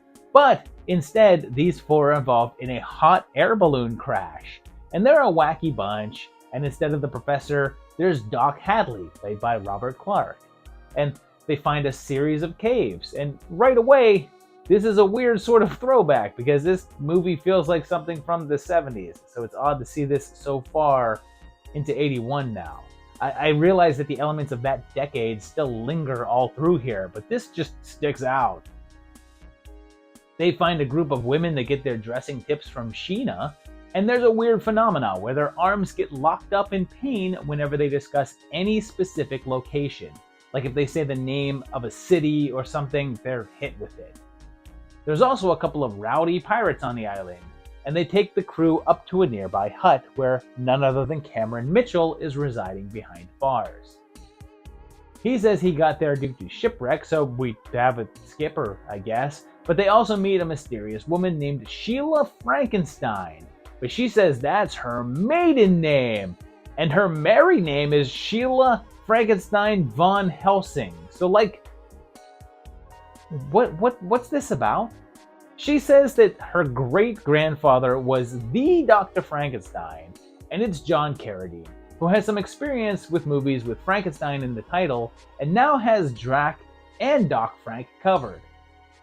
He only appears in this film as this floating head and was most likely shot in like an hour or so, but he still gets top billing here. And this was from Jerry Warren, who is most known for wackier movies, with his most noted perhaps being The Wild World of Batwoman, which also starred Catherine Victor. And by the time that he shot this, he was pretty disillusioned with the industry. He hadn't made a movie since the early 70s, and only came out of retirement to do this one because he had heard that horror was marketable again, and wanted to cash in. A few years later, he wanted to make a sequel that he wanted to take a more serious tone with, but died in 1988 before it could happen, and this would be his final film. It sure does take a while in this one for there to be any appearances by the monster himself, but he absolutely shows up in pretty hilarious makeup. And I'm giving this one a 3. It's mostly entertaining with some weirdness and fun, but it's pretty forgettable. Its significance is just a 2 since it's pretty lost in time, and doesn't feature many names, but at least has Kennedy and Mitchell. Should you watch it? Probably. It's worth a watch. And you were cushioned in my arms. Me? Cushioned in my arms. This next one debuted on November 28th, but only in Japan, since it didn't arrive into the US until a few months later in January of '82. But we're looking at Venom, but this one is missing an Eminem theme song. And instead starts with Dr. Raglan and Dirty Mary, and they plan to kidnap the grandson of General Jack D. Ripper here by going undercover as his nanny. And her lover is a Nosferatu. Little Philip pops into the pet store to pick up a pet snake, but it turns out that there was a terrible mix-up, and instead of the common house snake that he meant to get, he ends up with an extremely venomous black mamba. Like, if he gets bitten by the snake, he'd be dead in a minute or two. But as they attempt to begin the kidnapping, it gets loose and bites Louise several times, getting loose into the vents. Pretty soon, it's a full-on hostage situation with the police outside, and when Louise dies, they force Gramps to use his safari expertise to find the snake. And the behind the scenes on this one is a mess, which I guess shouldn't be a surprise considering Klaus Kinski was involved. The projects he worked on tended to be insane, as evidenced by my discussion about Schizoid on the 1980 edition of the project. But the director on this one was meant to be Tobe Hooper. He was hired and worked on the film for a short while, and it's unclear just how much of the footage was handled by him, but after a very brief stint, he quit the project over creative differences. It's possible that part of those were enabled by the difficult working relationship formed between Kinski and Oliver Reed, who didn't get along, constantly egged each other on, causing Klaus to get upset frequently. Kinski himself mentions that the crew would consistently gang up on the director, trying to get him off the project, which seemingly worked. After Hooper left, they brought on director Piers Haggard, who had done a long list of projects, including the final Quatermass project. But he jumped in on short notice and stated that it was a very tense atmosphere, and the only likable actor on the set was the Snake. Meanwhile, Kinski took this film instead of taking on the role of Toth in Raiders of the Lost Ark, passing on that one because he said that the script was boring and moronic. Plus, Venom paid him a little bit more. It was a solid budget, but did some mediocre business in theaters, although it did make its money back, but the reviews were mostly fairly negative. And my review isn't that negative because I'm giving it a 3.5. This is a pretty wild flick with some fun performances and hilarious moments. Its significance is lower at a 2.5 since it does have a bunch of known names in it, but the movie itself never made a splash and got lost between the 6 other movies called Venom. Should you watch it? Yes!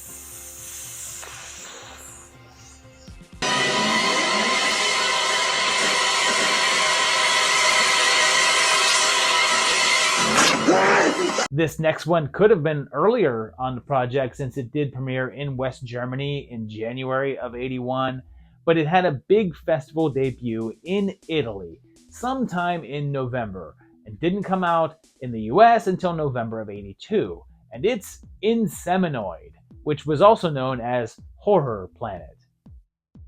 A voiceover tells us about a distant ice planet where they discovered the ruins of an ancient race that lived there and a bunch of caves. The crew there experiences a mysterious explosion that drives Ricky here insane, and he goes running off, which causes all sorts of problems, including severed limbs and death. Later on, things get even more bizarre when they try to continue their work, only to be attacked by a big creature that kills one and then takes Sandy captive, where she's drugged. And then a large alien appears and Kandarian tree branches her with some sort of tube that, well, I mean, look at the title of the movie. And then, of course, because that's the movie, it turns out that she's pregnant, even though that's not possible. And this is brought to you by Norman J. Warren, the man behind Satan's Slave. And he'd later go on to make Bloody New Year.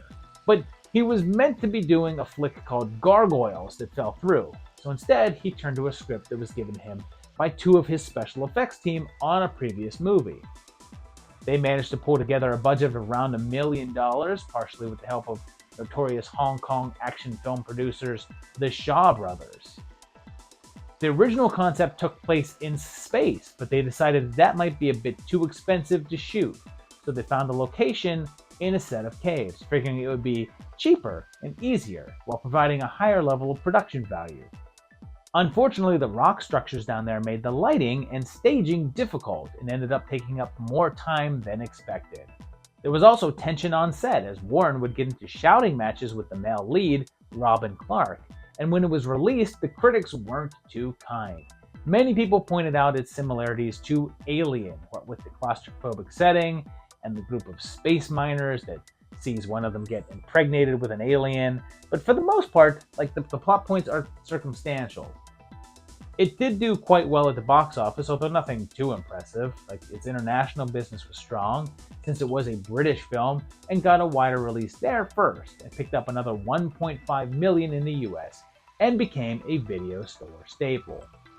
And I give this one a 2.5. It's got a handful of entertaining moments, but the whole middle section is pretty standard derivative stuff. Its significance is the same, since it's gotten some attention, but isn't overly well known and didn't really launch many careers. Should you watch it? Maybe. I mean, it's not terrible, but you're not missing a ton if you skip it.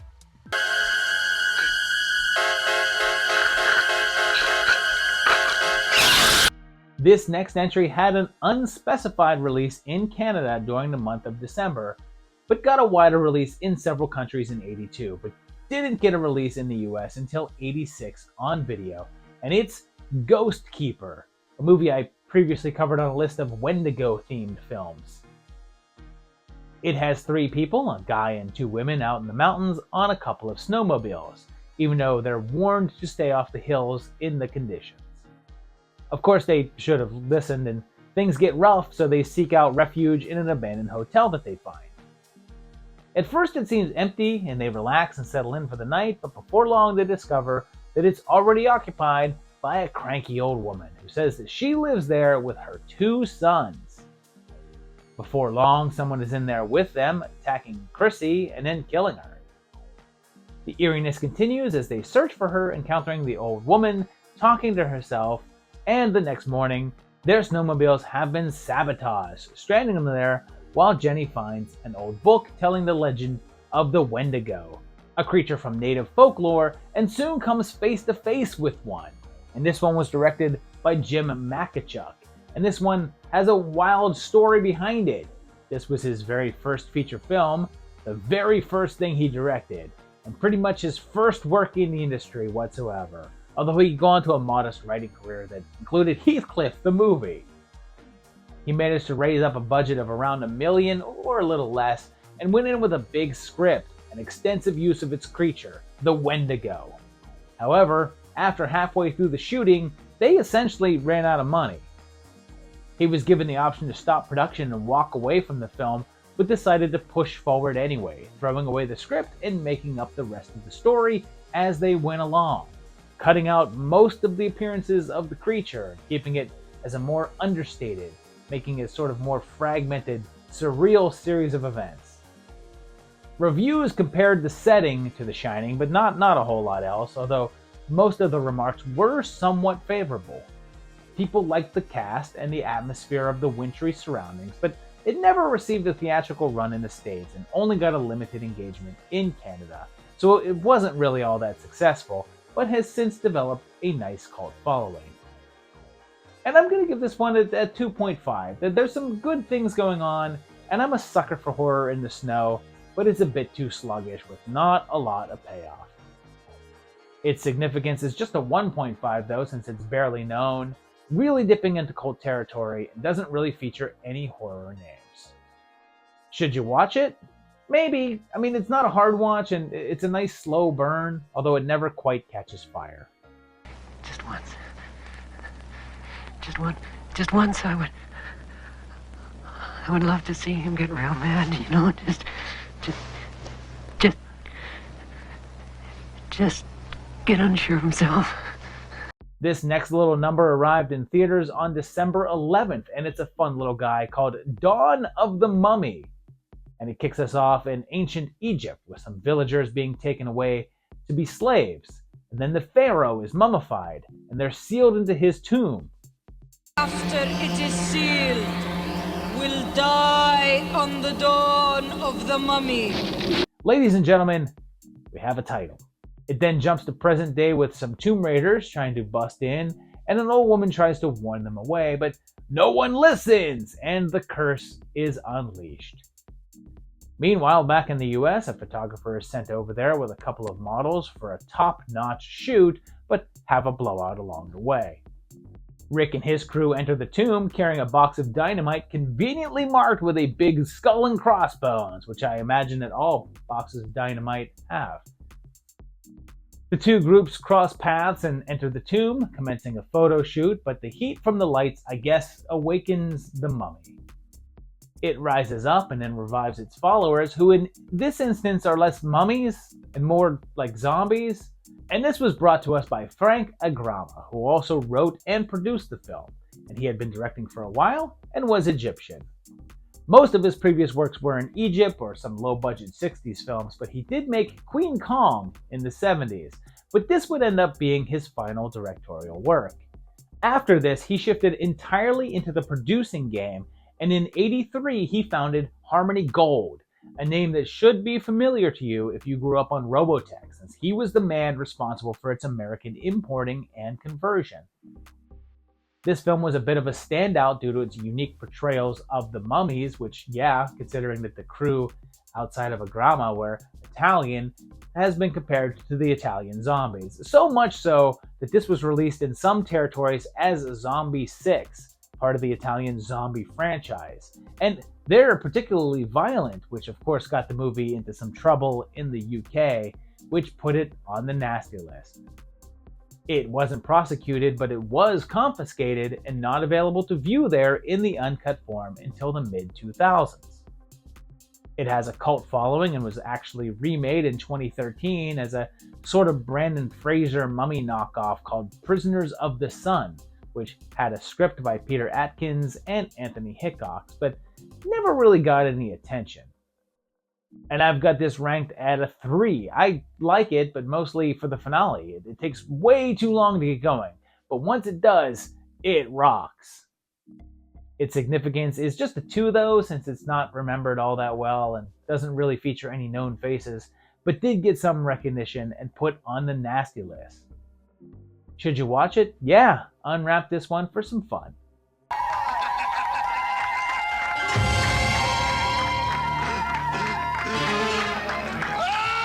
Here's one that had an unknown release date in 81, but there's a slight possibility it aired on TV in October of 80, although it's hard to tell. But it's said to have had some theatrical screenings in 81, and it's Rana, The Legend of Shadow Lake. Of course, it's set on a lake where some spooky goings-ons are going down, and there's something under the water. Kelly here had some sort of encounter with a creature when he was a boy and is now determined to find it, and brings his son, who's also named Kelly, and there's talk around town about the local legend of Rana. There's the local kook as Kelly Sr. talks about learning the tale of Rana from Old Man Charlie. And meanwhile, there's a group of treasure hunters who are there pretending to be a bunch of loggers, and everyone sort of encounters the thing in the lake, but like very, very slowly. It does appear to kill folks every once in a while, but this one is by Bill Rebane, and if you're familiar with his other work, you know to expect a pretty damn slow pace. He's been featured on this channel a few times before, most notably with Monster A Go-Go, billed as one of the worst movies of all time. But he's also responsible for The Capture of Bigfoot, which I had on one of the Bigfoot lists, and he's done several other horror flicks as well with the reputation of working on a shoestring budget. And if you're one of my Spanish-speaking viewers, you already know what the deal is with the creature in the lake because Rana means frog, and our creature is essentially a giant frog man, which was utilized a little later on since later releases went all in on the frog stuff and they changed the name to Croaked Frog Monster from Hell and just put a big old frog monster on the cover. And it was distributed by Troma, and what's funny is that if you look at the Wikipedia, it says that Lloyd Kaufman lists this as one of the 5 best Troma movies ever released.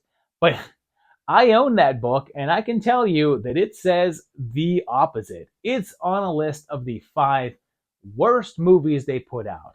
And Lloyd says that even the frogs were embarrassed to be in it. All said and done, when the thing is finally revealed, it's basically not even a frog, and it's more like a background sleestack.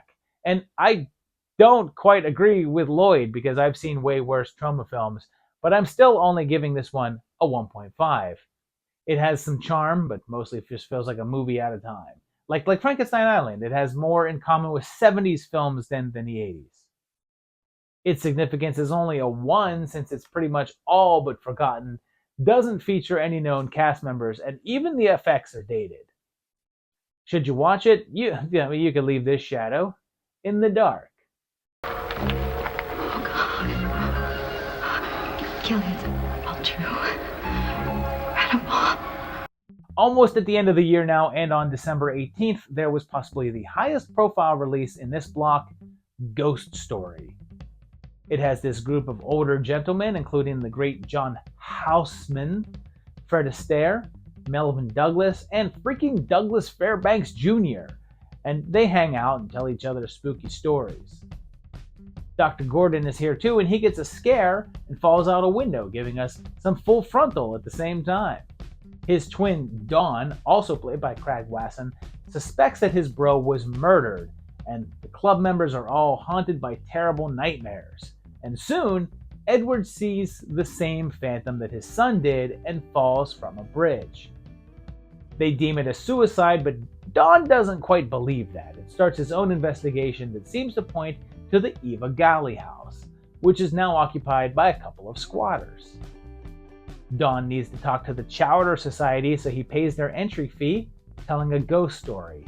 And it's about himself as a teacher, meeting the Borg Queen, starting a wild romantic fling with her, although It appears as if she holds a dark secret within her, with their relationship ending and her moving on to his brother. All the while, the dark secret of the society starts to unfurl. And this is the work of John Irvin, and his career is all over the place, although he seems to focus on drama and action, but like he did Widow's Peak, A Quaint Tale of an English Widow, and also Arnold Schwarzenegger's Raw Deal. But this looks like one of his few dips into the world of horror. The script was partially written by horror writer Peter Straub and was based on his novel of the same name. And the makeup effects were by industry legend Dick Smith. And the corpse dummy would go on to be featured on an iconic Fangoria cover back when the magazine was brand new. Oddly enough, it would go on to become the final film for 3 of the Chowder Club, with only John Houseman continuing on after this. Both Astaire and Fairbanks retired from film, and Douglas would die shortly before Ghost Story's release. It had a fairly beefy budget, costing $13.5 million, and did quite well at the box office, raking in around $24 million, although the reviews weren't kind, calling it dull and cliched. But it was nominated for a Saturn Award for Best Horror Film, losing out to An American Werewolf in London. One last thing to point out about this is an unused effect that was featured in Dick Smith's effects book that was awesome. It was a creature with no eyes or nose and just this creepy ass mouth. They didn't feature it in the film, but almost 20 years later, the same design was used in the House on Haunted Hill remake. And I'm going with a 3.5 on this one. It's more like a 3.75, I suppose, but I like this a lot. But the story's a bit weak. But every other single thing around that story is awesome. The cast, the atmosphere, the effects, it's all great. But the script itself just never kicks into being great. Its significance is a 3.5 as well, since it's a fairly well-known, has a solid cast, had Dick Smith involved, but never reached a larger success. Should you watch it? Definitely. It's a bit slow, but it's worth it. Don't you want to make love to me?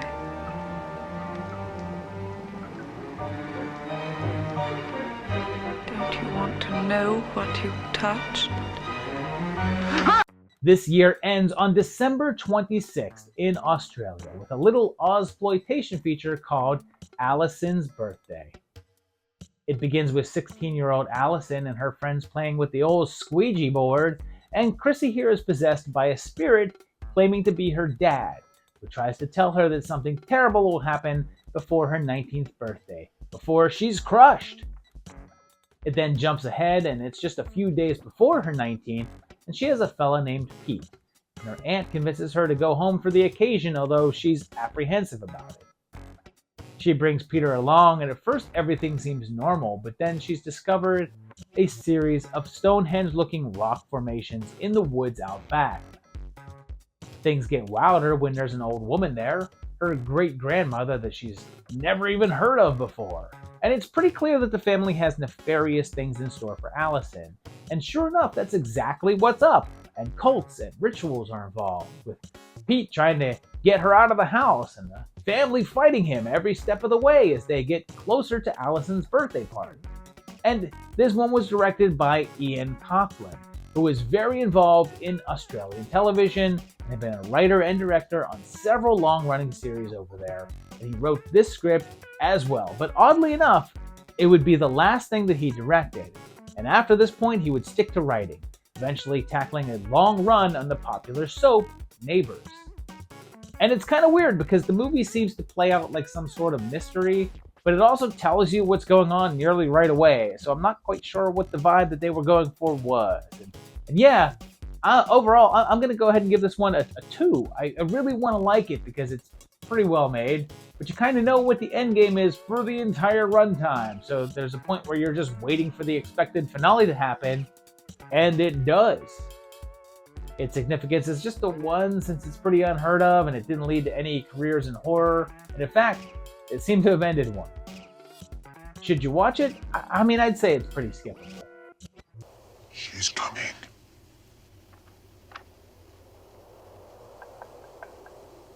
Murder's coming! So there you have it. That closes out this list. So let's check out all of the movies from my top ranked to the bottom.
Okay, and just like last year, we're going to end with doing a sort of best of for the movies. An idea that was originated in a series called Horror Movie Superlatives that was done by your friendly neighborhood Uncle Pete and Carlin Cook on their channels. And it's sort of a yearbook style award set up for the movies. For best gore, I mean, this one's pretty easy for me, and it's the Beyond. Like, I realize that it's not the most technically proficient gore, but it's the most abundant. For the best so bad it's good, I'm going to go with another easy answer, and it's The Last Shark. This one is so unintentionally hilarious, it's a Hall of Famer.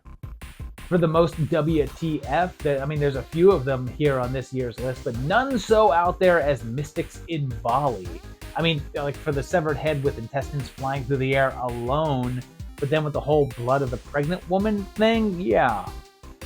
For our most unique movie, this might be an unusual pick, but I went with Scanners, since the concept of people who can blow up your head with their mind or fight just by looking at each other is pretty unique. I mean, in terms of the year and horror in general.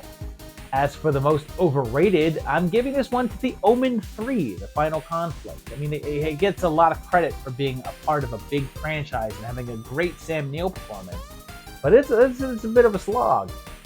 For the most underrated, I mean, it's gotta be Woofin'. This is an odd, creepy little flick that has a lot to say, and I don't think it's talked about enough. And finally, as the most amazing movie of 1981, it's an easy one here, and my first film to take the perfect score on the project, and it's The Evil Dead. One hell of an amazing movie. So there it is, all of the horror movies of 1981. By the way, my favorite one of this particular block was Ghost Story. But yeah, obviously for the year, it's going to be The Evil Dead. It's going to be my absolute favorite. I want to know what your favorite was. What's your favorite movie from this block and for 1981 in general? Tell me that down below in the comments. Also, please like this video. Subscribe to the channel so that you know when we start up the next 80s project. And also go to my Patreon page and help support this project and keep it going for years and years to come. I really would love to get to the ending. Let's get to December of 1989, and then let's move on to the 90s project. But for now, we're moving on to the very next episode, 1982, here on the 80s project.